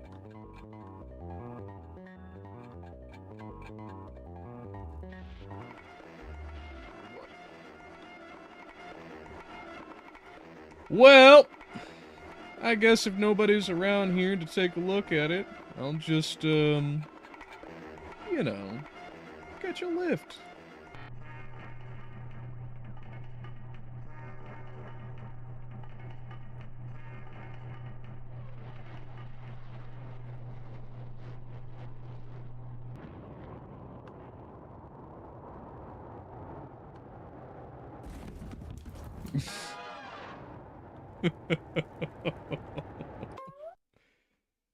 Yo.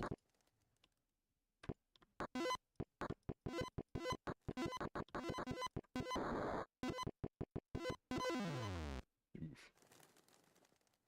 Never was terribly good at, Invader. Didn't get to play very much of it.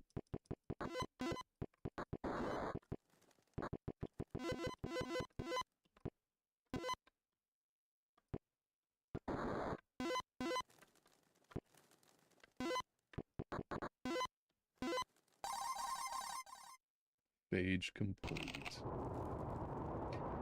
I'm pretty sure that's how they beat COVID, too. Can I just do it again? Okay, it is literally the same.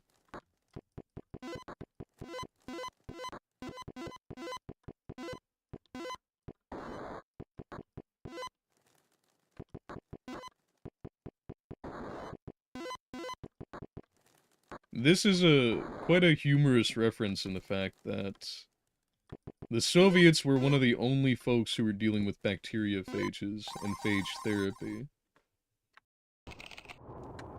They were a type of virus that specifically eats bacteria, hence bacteriophage, to eat a bacterium. These devs really had it going on.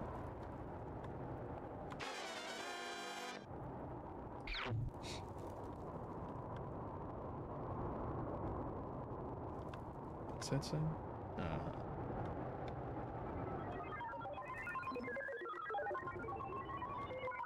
Oh, do they do different things? Yes, they do.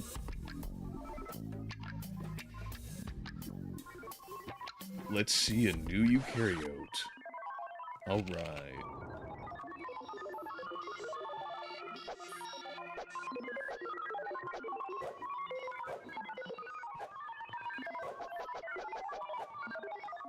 That'll come in handy later.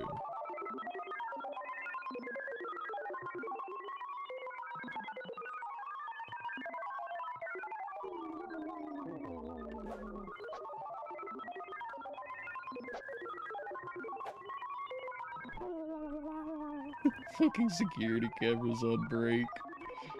Oh, you know, we all need our sickies every now and then. I don't blame you a bit.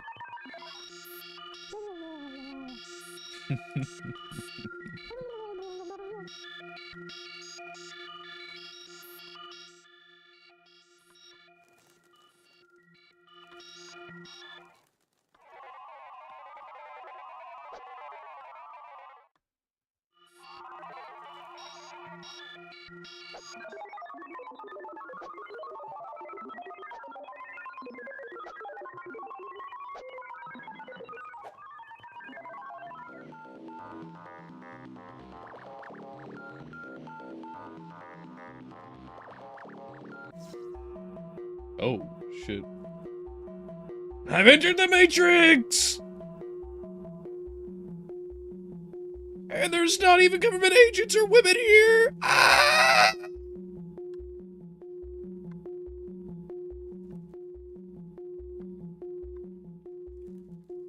Alright.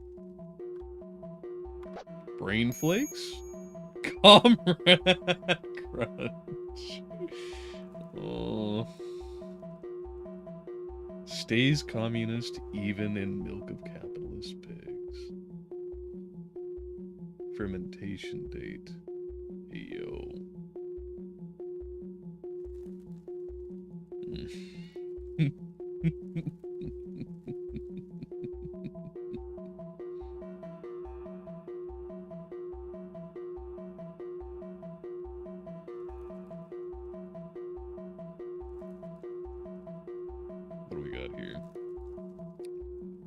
ingredients: haunted wheat meal, imitation sugar substitute, goat flour, honey nut data clusters. What does that say?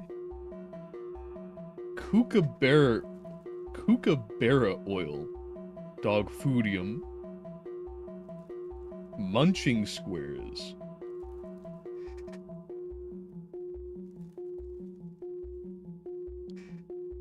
Lasalulus dentures, ultrasound gel, cold lava TM, asbestos canned laughter, hex color F0000, melted popsicle sticks, Butterworth filter, shark skeleton extract, smoking clover, and guano as the preservative. All part of a very well-balanced diet brought to you by Stalin.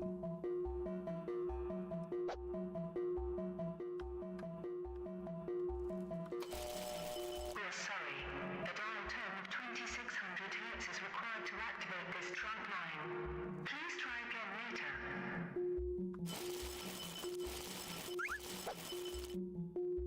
Hey yo, we got that whistle? Alright.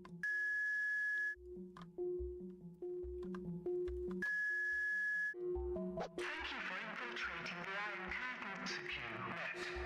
To eject all sensitive information from our data banks, dial 1 now. To activate adult pay-per-view on your television, dial 2 now. These charges will appear on your credit card statement. To contact the Kremlin directly, dial 3 now. Long-distance charges will apply. For Satan, dial 666. To exit this menu, dial 9 now. To hear these menu options again, dial 0 now. Wait a minute. You're telling me that the Kremlin and Satan have two separate numbers? That's awfully redundant. Oh no. My zoomerism is shining through. I don't know how to use dial phones. Sheesh. Thank you for ordering from Barnyard Bazaar Network. We hope you enjoy your deluxe Spears and Snuds package. The committed value of 996,969 yen has been charged to your credit card. Try to explain yourself out of that one. Thank you for infiltrating the Iron Curtain secure net. To eject all sensitive information Oh, this whole game is a donkey show. to activate adult pay-per-view on your television, dial 2 now. These charges will appear on your credit card statement. To contact the Kremlin directly, dial 3 now. Long-distance charge, you have made an invalid selection. For Satan, dial Ah, I understand now. To exit this menu, dial 9 now. To hear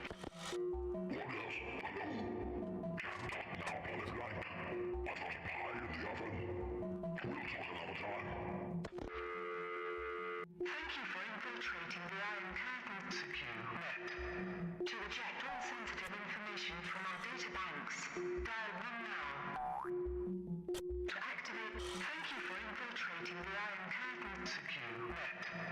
To eject all sensitive information from our data banks, dial 1 now. To activate adult pay-per-view on your television, dial 2 now. These charges will appear on your credit card statement. To contact the Kremlin directly, dial 3 now. Long-distance charges will apply. Please to the Dutch prison.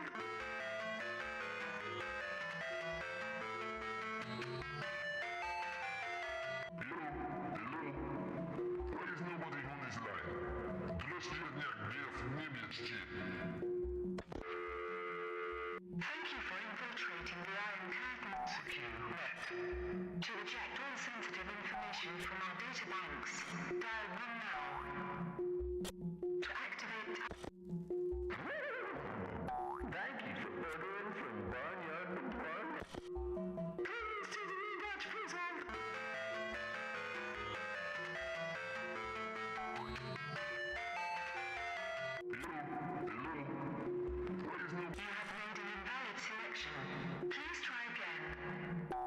let's see again. If there is... Thank you for you have made an invalid selection. Please try again.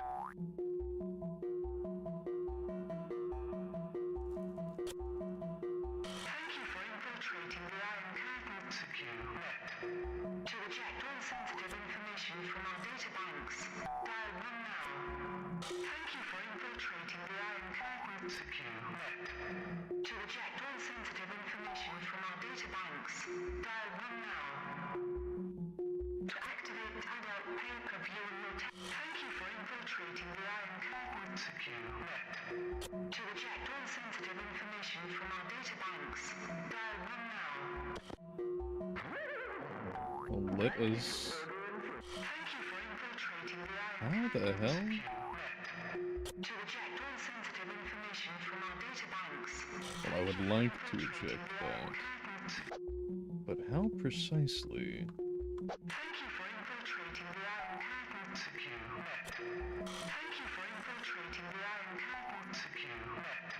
You have made an invalid selection. Please try again. To activate adult pay-per-view on your television, dial 2 now. Thank you for infiltrating. Can I just not select one? To reject. Thank you for infiltrating the Iron Curtain. Is that just not possible? To reject all sensitive information from our... Thank you for infiltrating the Iron Curtain net. To reject all sensitive information from our data banks, dial 1 now. Thank you for infiltrating the Iron Curtain. What the hell? Oh, it worked!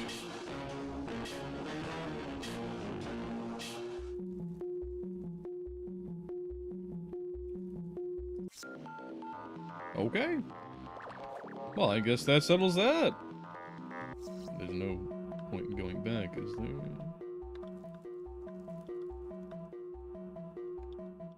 No. Okay. Alright, so let's see what this guy's ometrics does. Hmm? Are you sure?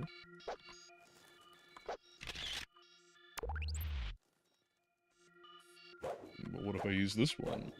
Hey, where's that employee of the month, eh?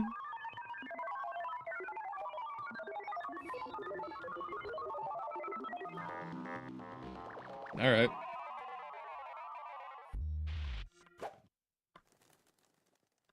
Oh. Ice alarm and fire alarm? Fucking commies really do know how to spring for shit.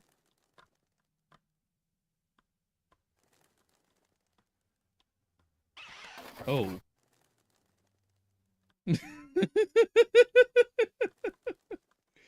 Floor lubricant. Alright. And is there any way to... Okay, I guess not. So I'll have to see what our ice alarm does. Oh, I see. Very warming. What about the fire alarm? Sorry, did you have something to say about it? Oh, thanks, ma'am.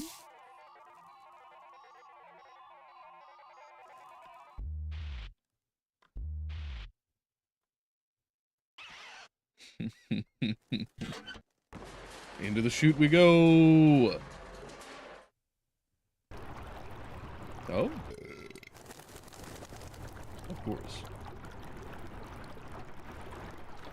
Industrial grade breadcrumb analog. I'm sure it won't make their guts explode.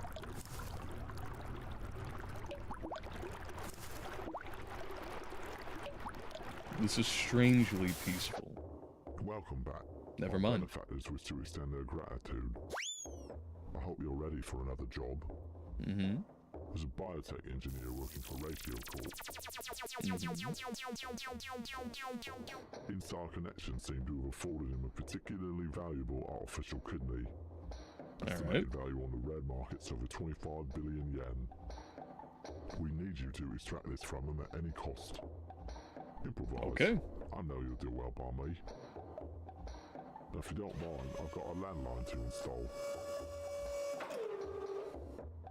Yeah, wouldn't be the first time I did a little bit of repoing.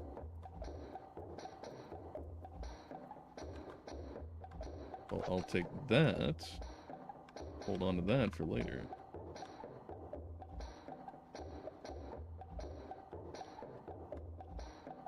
He really did just fall over, huh?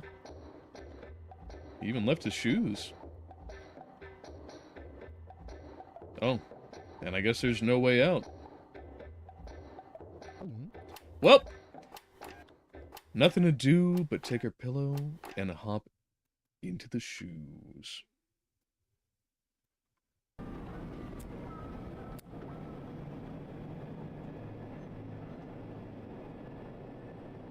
All right. Now there's no way back, is there?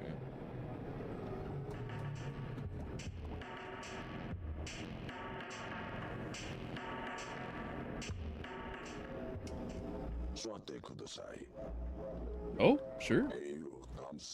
Yes, absolutely. Okay, what do we got here? Oh. Oh no. You've already given me the holy stick. Now you're going to turn me to the glass that makes me pass? Alright.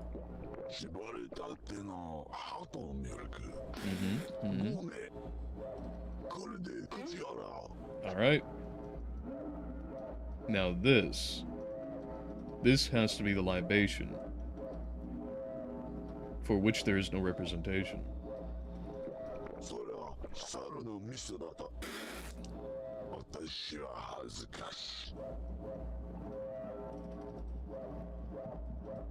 All I have to say, my friend, is dishonor on you. Dishonor on your couch. Dishonor on your cow.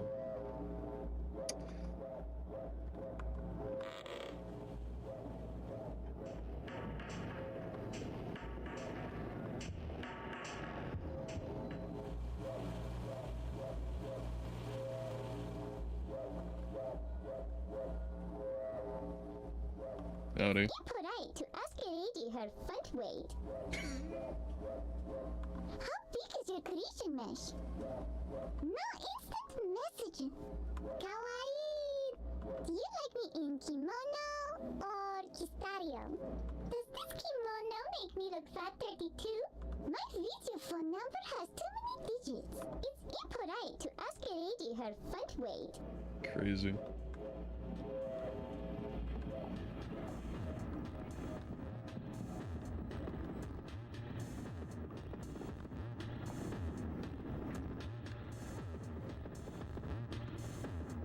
Alright, what have we here?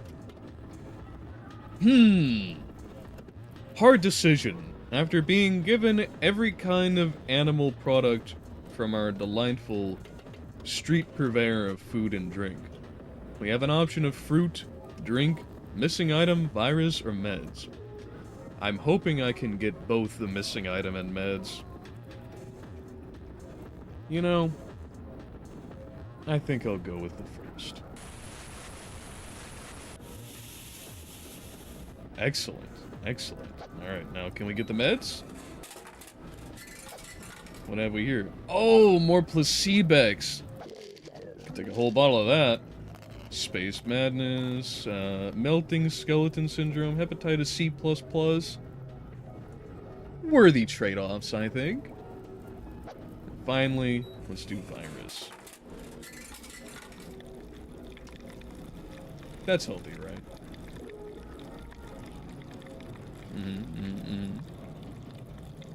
I think that'll go very well, very nicely with the hepatitis C++. Happy to have that running in the background. Alright. Oh. Oh. Artificially flavored mayonnaise beverage. Yolks on you. That is the most white bread thing I've ever seen, and naturally, it would be called the Emperor's Choice. Let's get Julian up on this bitch.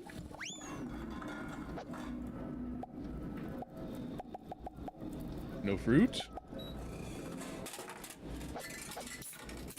I mean, I'll have another one of these, I guess. But I want that fruit.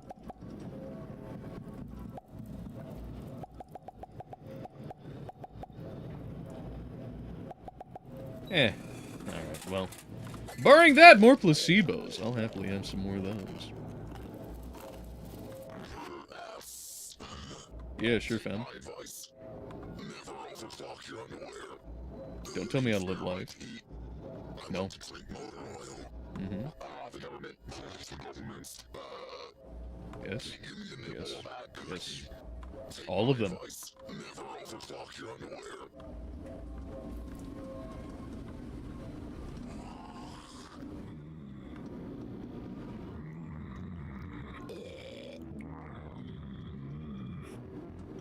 I thought it was a cup of tea, but it's just a lighter floating in cyberspace or something.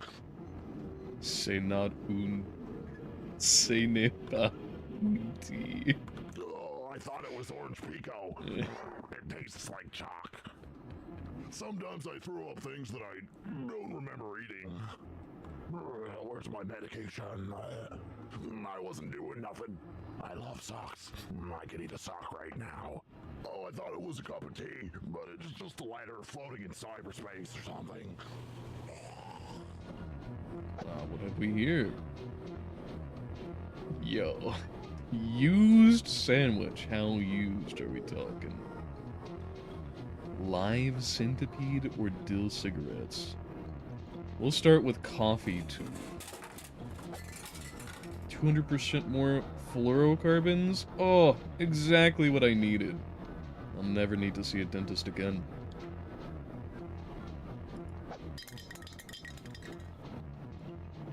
Where'd it go? Did I eat the whole can? Goes to show just how strong that fluorocarbon is. Alright. Auto lighting dill flavor infratoxic. Okay. Marital aid. I'm glad to know they're seedless.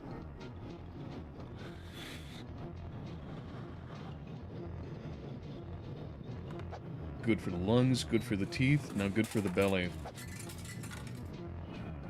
That's trustworthy.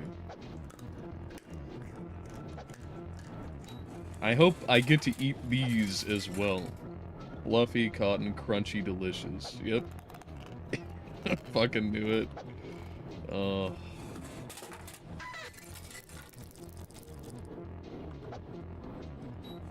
I think that'll keep the viruses very well.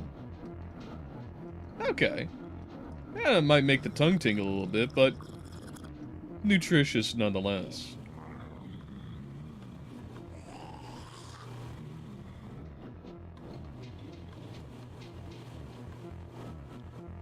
Well, before I advance into this area, I think I'll head back. This place is a maze. Amazing. Oh. Alright. Oh wait, is that the milk van? Yes, a real farm since 1904.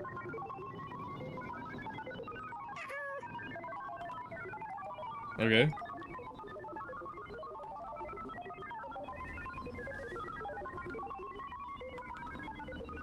That'll have some use later. Alright, what are you up to? Dragon on the wall.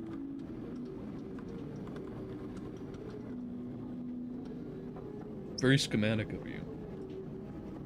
Mysterious beverage? I must have you.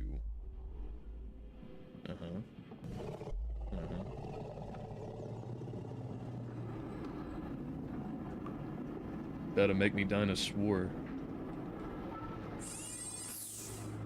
Alright, what we got here? How about 911 now? Okay, how about the 411?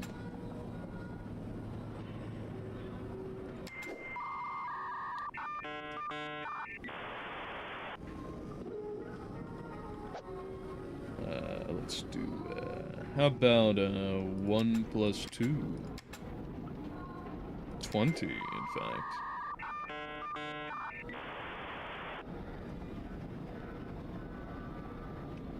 I'll find some numbers for you later.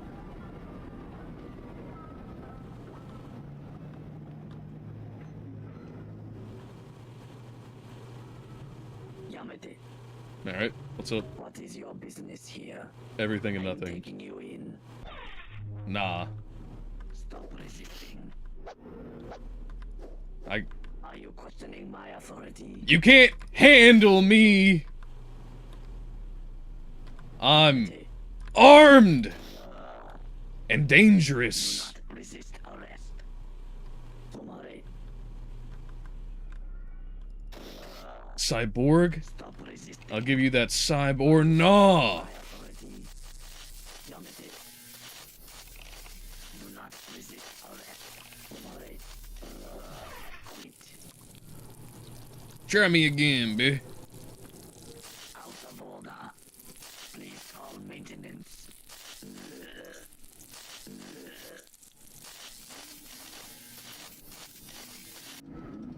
Incredible. I was really hoping to have those later. Can I take your little baton? No? Okay.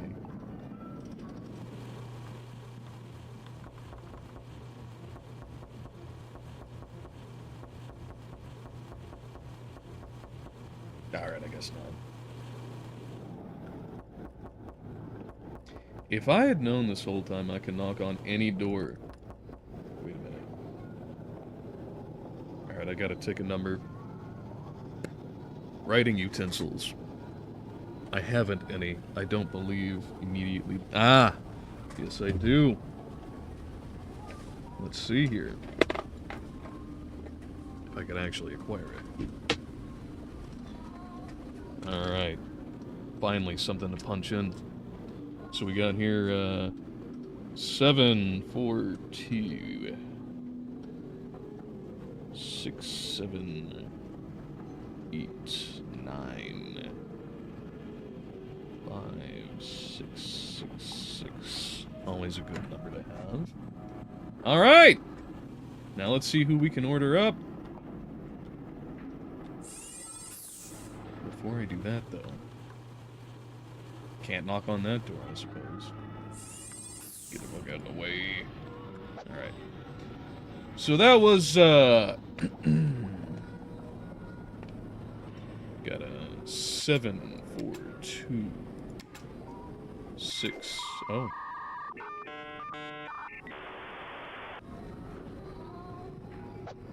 Only 4 numbers? Okay. How about a plus 7, 4, 2?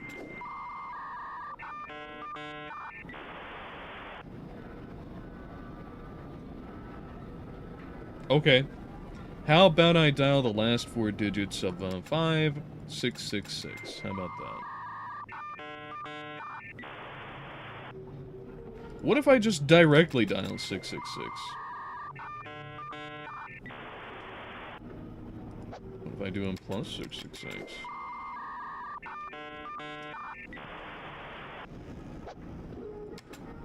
Plus 777?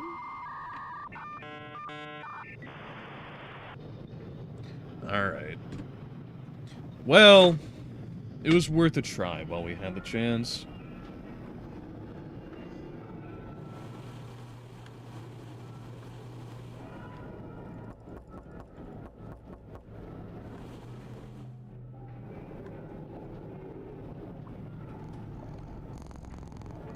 Appropriate. Always pet the crows. They are our friends.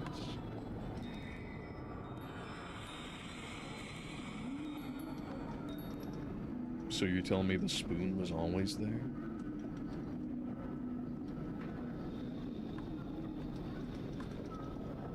That's normal.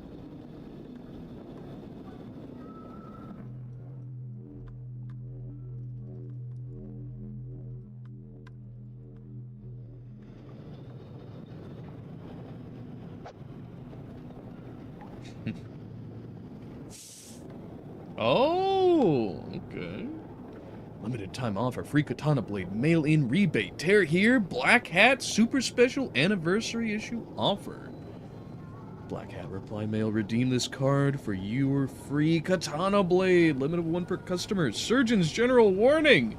Accidental exposure to ancient bladesman dragon katana may cause lethal lacerations and spontaneous seppuku in adults. You know that's me coded. Acme Delivery Service. Brilliant. Special delivery for Holly Blank. Alright, alright, alright. Righteous. Ow! You stabbed me right in my eye. Only a little. Job.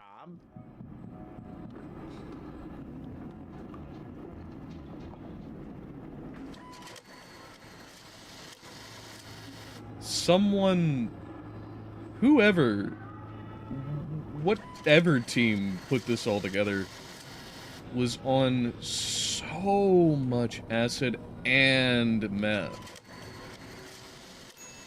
I don't know how you would have possibly cooked up all of this. What we got here?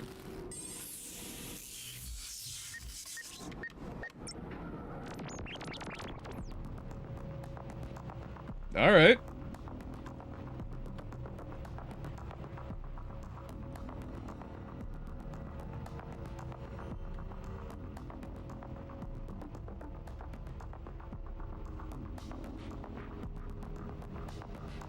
Isopropyl lounge.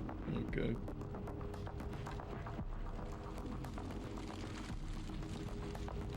I'm getting distinctly Deus Ex vibes with all of the orange and black.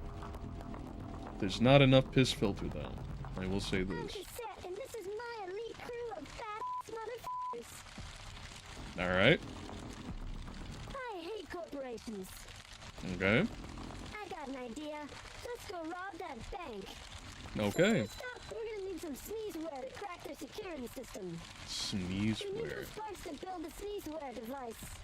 Go find them. This conversation's being recorded for quality purposes. Why don't you look around this area? You can dig up the components. Go back when you got the sneezeware, Polly Blank. You still looking around for it? Check the 3 corners of the map, stupid. Wow, they really do leave you the whole I'm detail. Cynthia. Alright. I crack Wi-Fi and I break hearts. Okay. Is that all you do?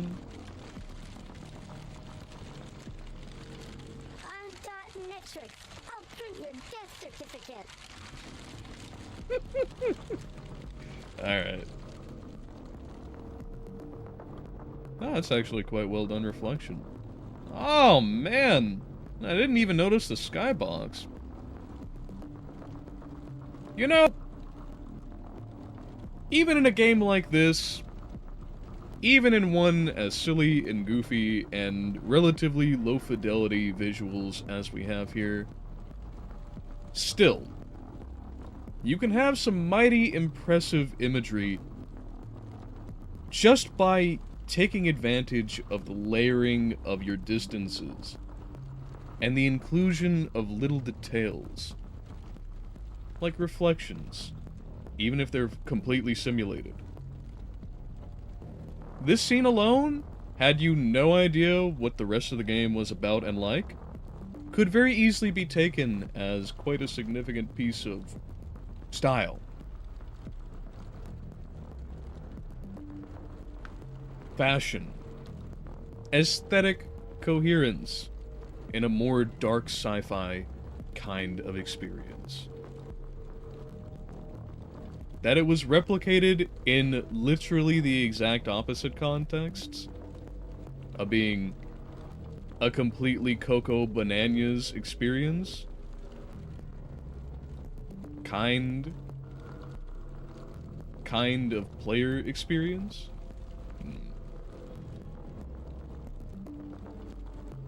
Kind of genre speaks to the universality of aesthetic competence.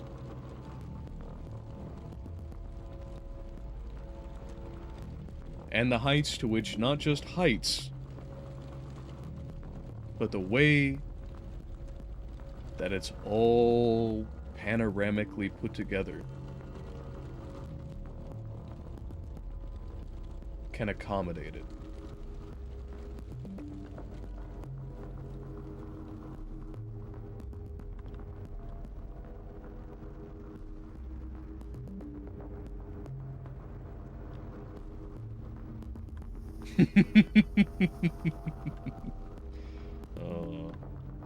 What is that?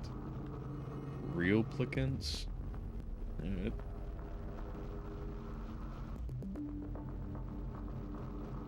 Burbal's Chemical Bank. Alright.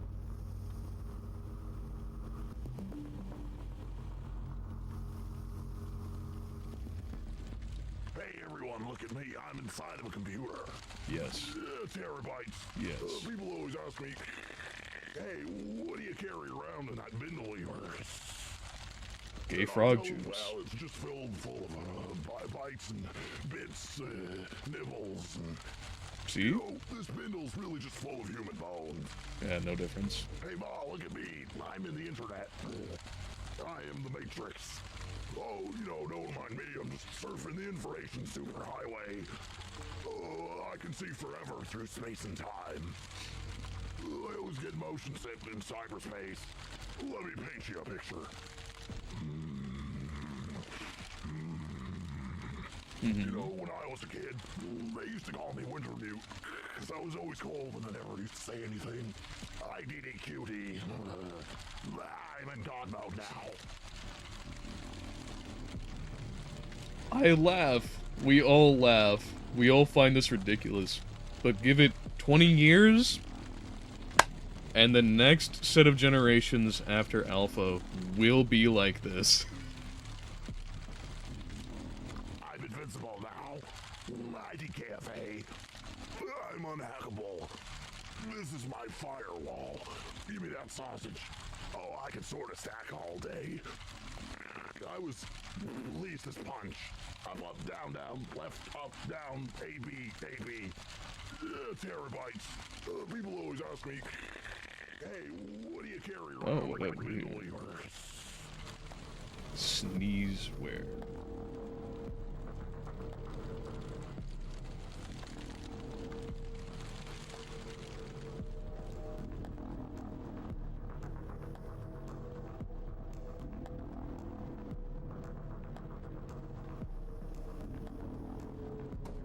I gots to know. I have my eye on you. You sure about that? I don't like you. I don't trust you. Let me see your identification. Oh. Identification now. No punks allowed. You are not allowed to enter here. You are not authorized to enter. Where do you think you're going? Long live Kenpai Tai. I have my eye on you. Alright. I don't like you. I don't trust you. Let me see your identification. But what if I try and go in anyway? Okay. The doors just won't open. What is your armband? Okay. Something inscrutable to me.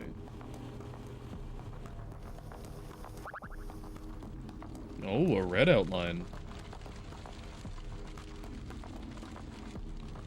Alright.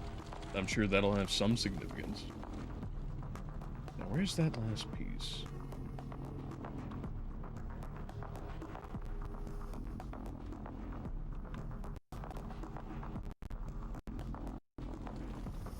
That would be it.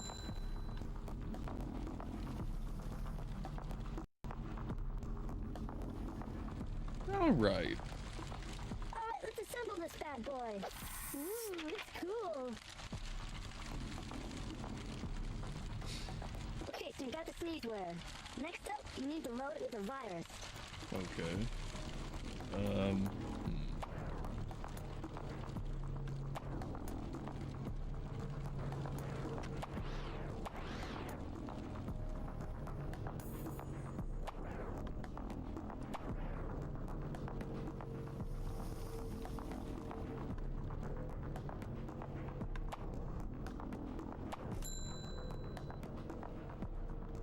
But I'm missing one.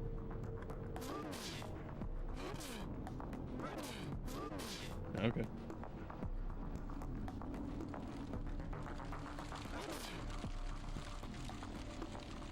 Now you're ready to crack vault security. Okay. Deploy the virus. Crash the system. You know, Okay. we used to use software, but the bank got onto us. Now you're ready to crack vault security. Deploy the virus. Crash the system. Have you anything to say? How about you? What if I sneeze on you? We used to use software, but the bank got onto us. Alright. It's time to go in. Nose ablazing. Identification now. No my eyes. Absolutely zero reaction. Alright. You are not allowed to enter here. You are not authorized to enter. Stop. I am defeated. Hostiles identified. My eyes. Where do you think you're going? Long live Genbai Tai. I have my eye on you. I don't trust you. I am defeated.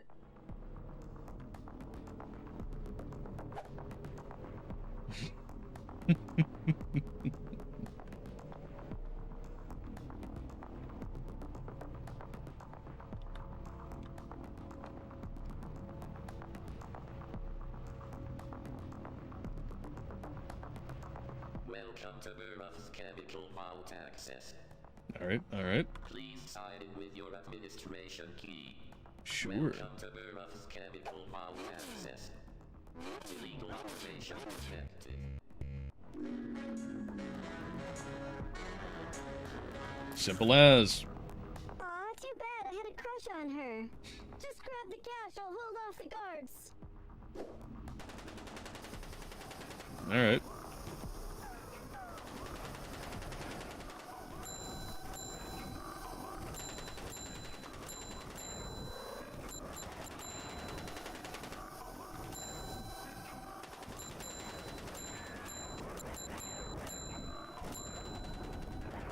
What did he still say? Okay. All in binary. Makes sense to me.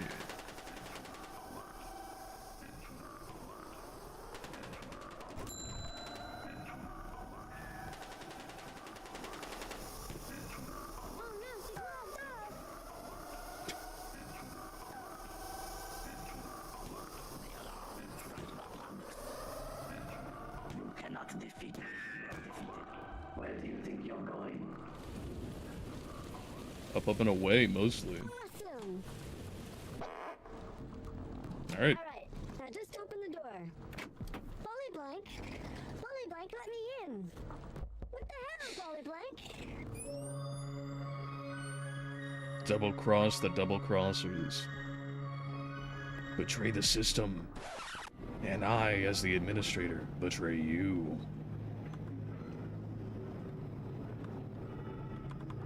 Well, that was that. What's this called? Fella.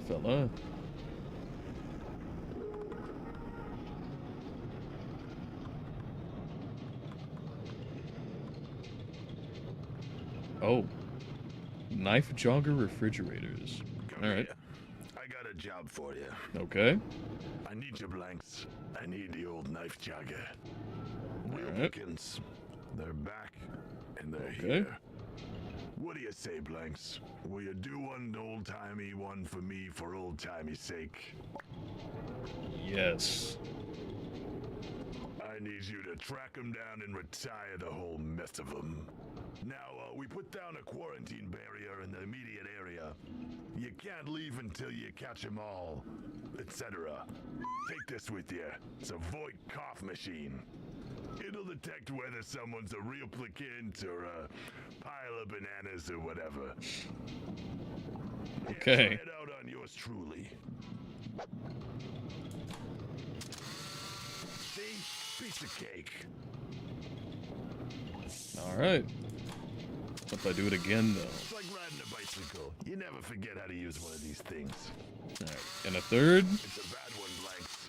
The worst yet. And a fourth.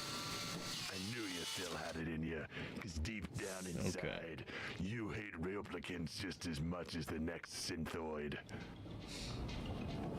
Alright.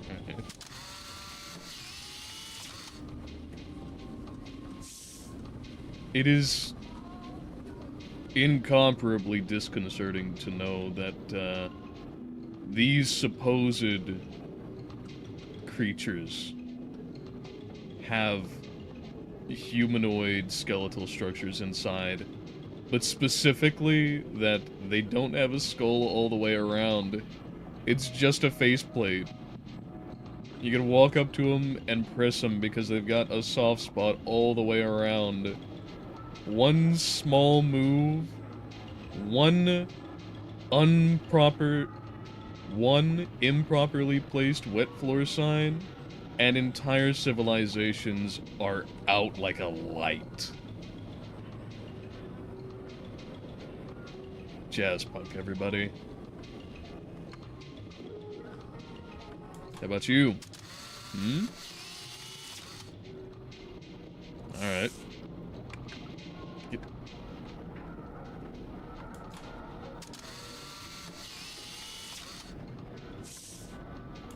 Too close? What the hell does that mean?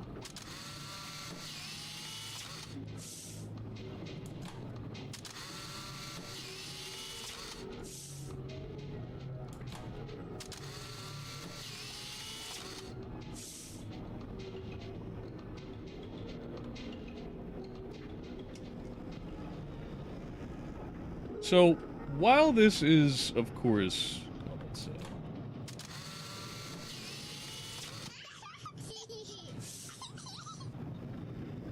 that's quite endearing, actually.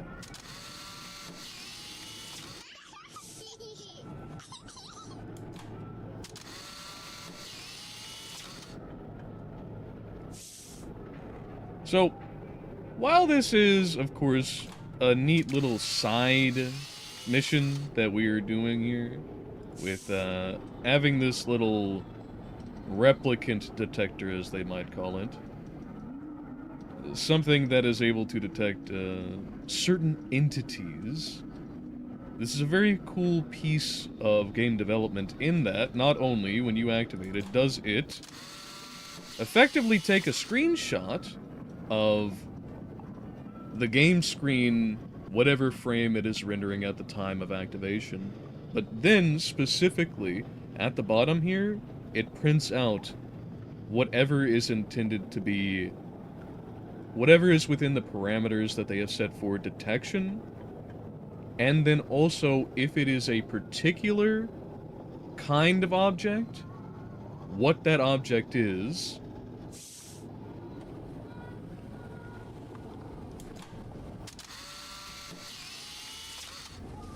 and if it is, and within that frame, transforms or re-renders the object itself and bakes that into the output image. Very clever, very neat, and I would really enjoy to see this extended to a major part of not just this game, but one that is more completely focused on that delineation between what is supposed as real right before your very eyes and what sits on the base layer of the game. And what sits on the base layer of the game. Alright, so let's find some more of these.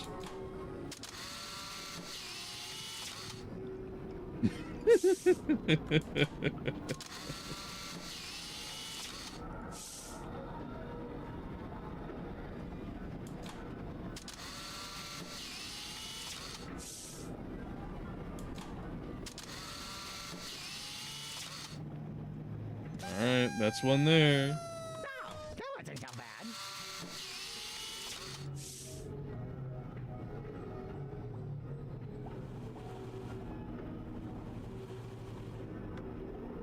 Burb?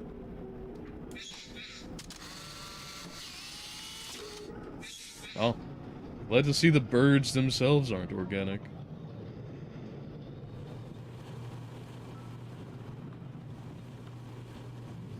What this flag represents, I could see becoming a reality given enough time. God bless Super Earth.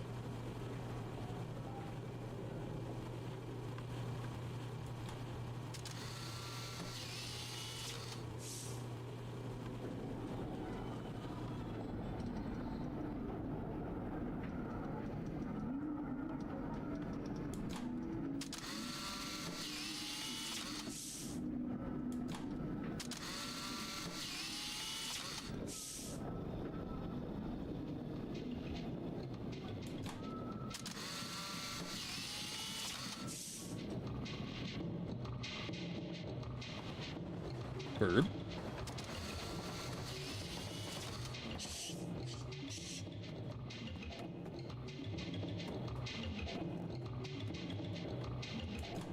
Oh God, please don't hurt me. Oh, finally I can retire in peace.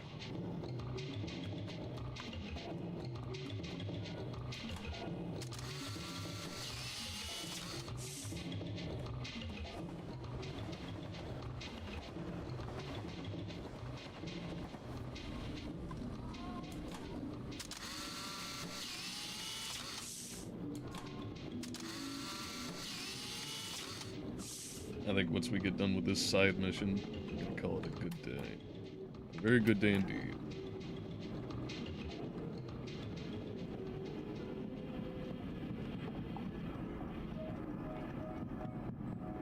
Now, I've been just about everywhere. Where could we find, another one to look at, eh? Ah, that's you.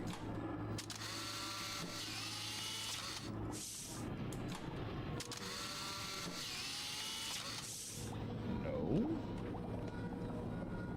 Can I get up there, then?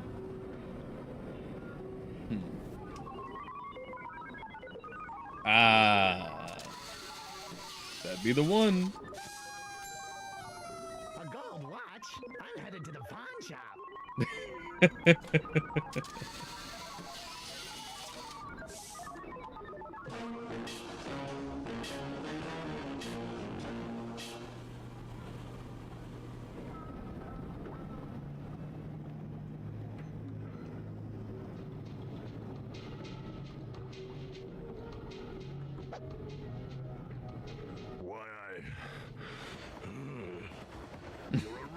Polyblank, a loose cannon. When I said retire, I didn't mean retirement. I meant dead meat. I'm afraid I'm gonna have to ask for your badge. Oh, that's tough. And your gun. And Are you your sure? other gun.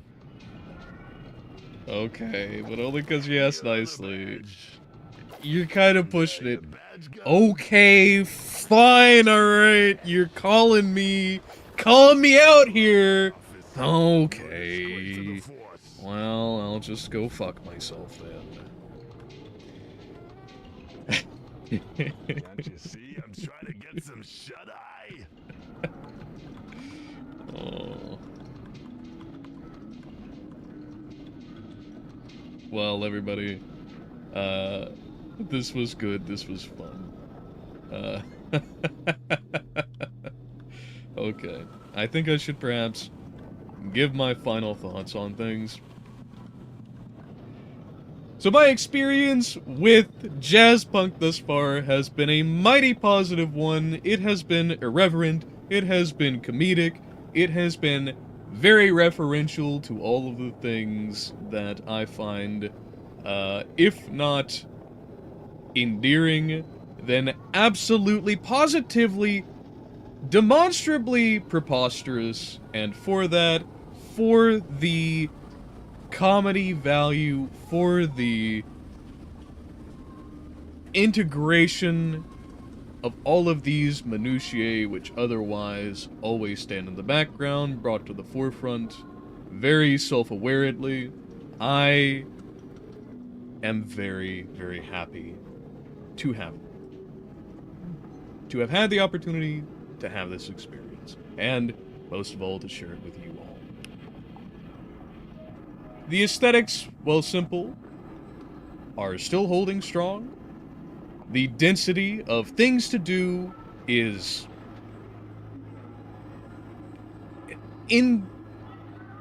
has no competition, as far as I have seen. And the coherence of the audio...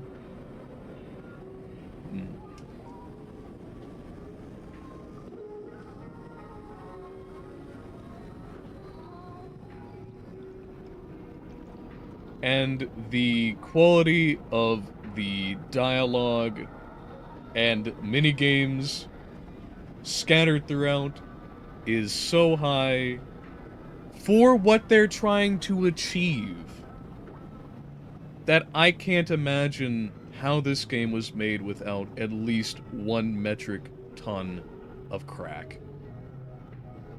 I'm loving it so far, and I look forward to finishing it in the next videos, in the next streams. And with that being said, let's save, and then close out the stream itself.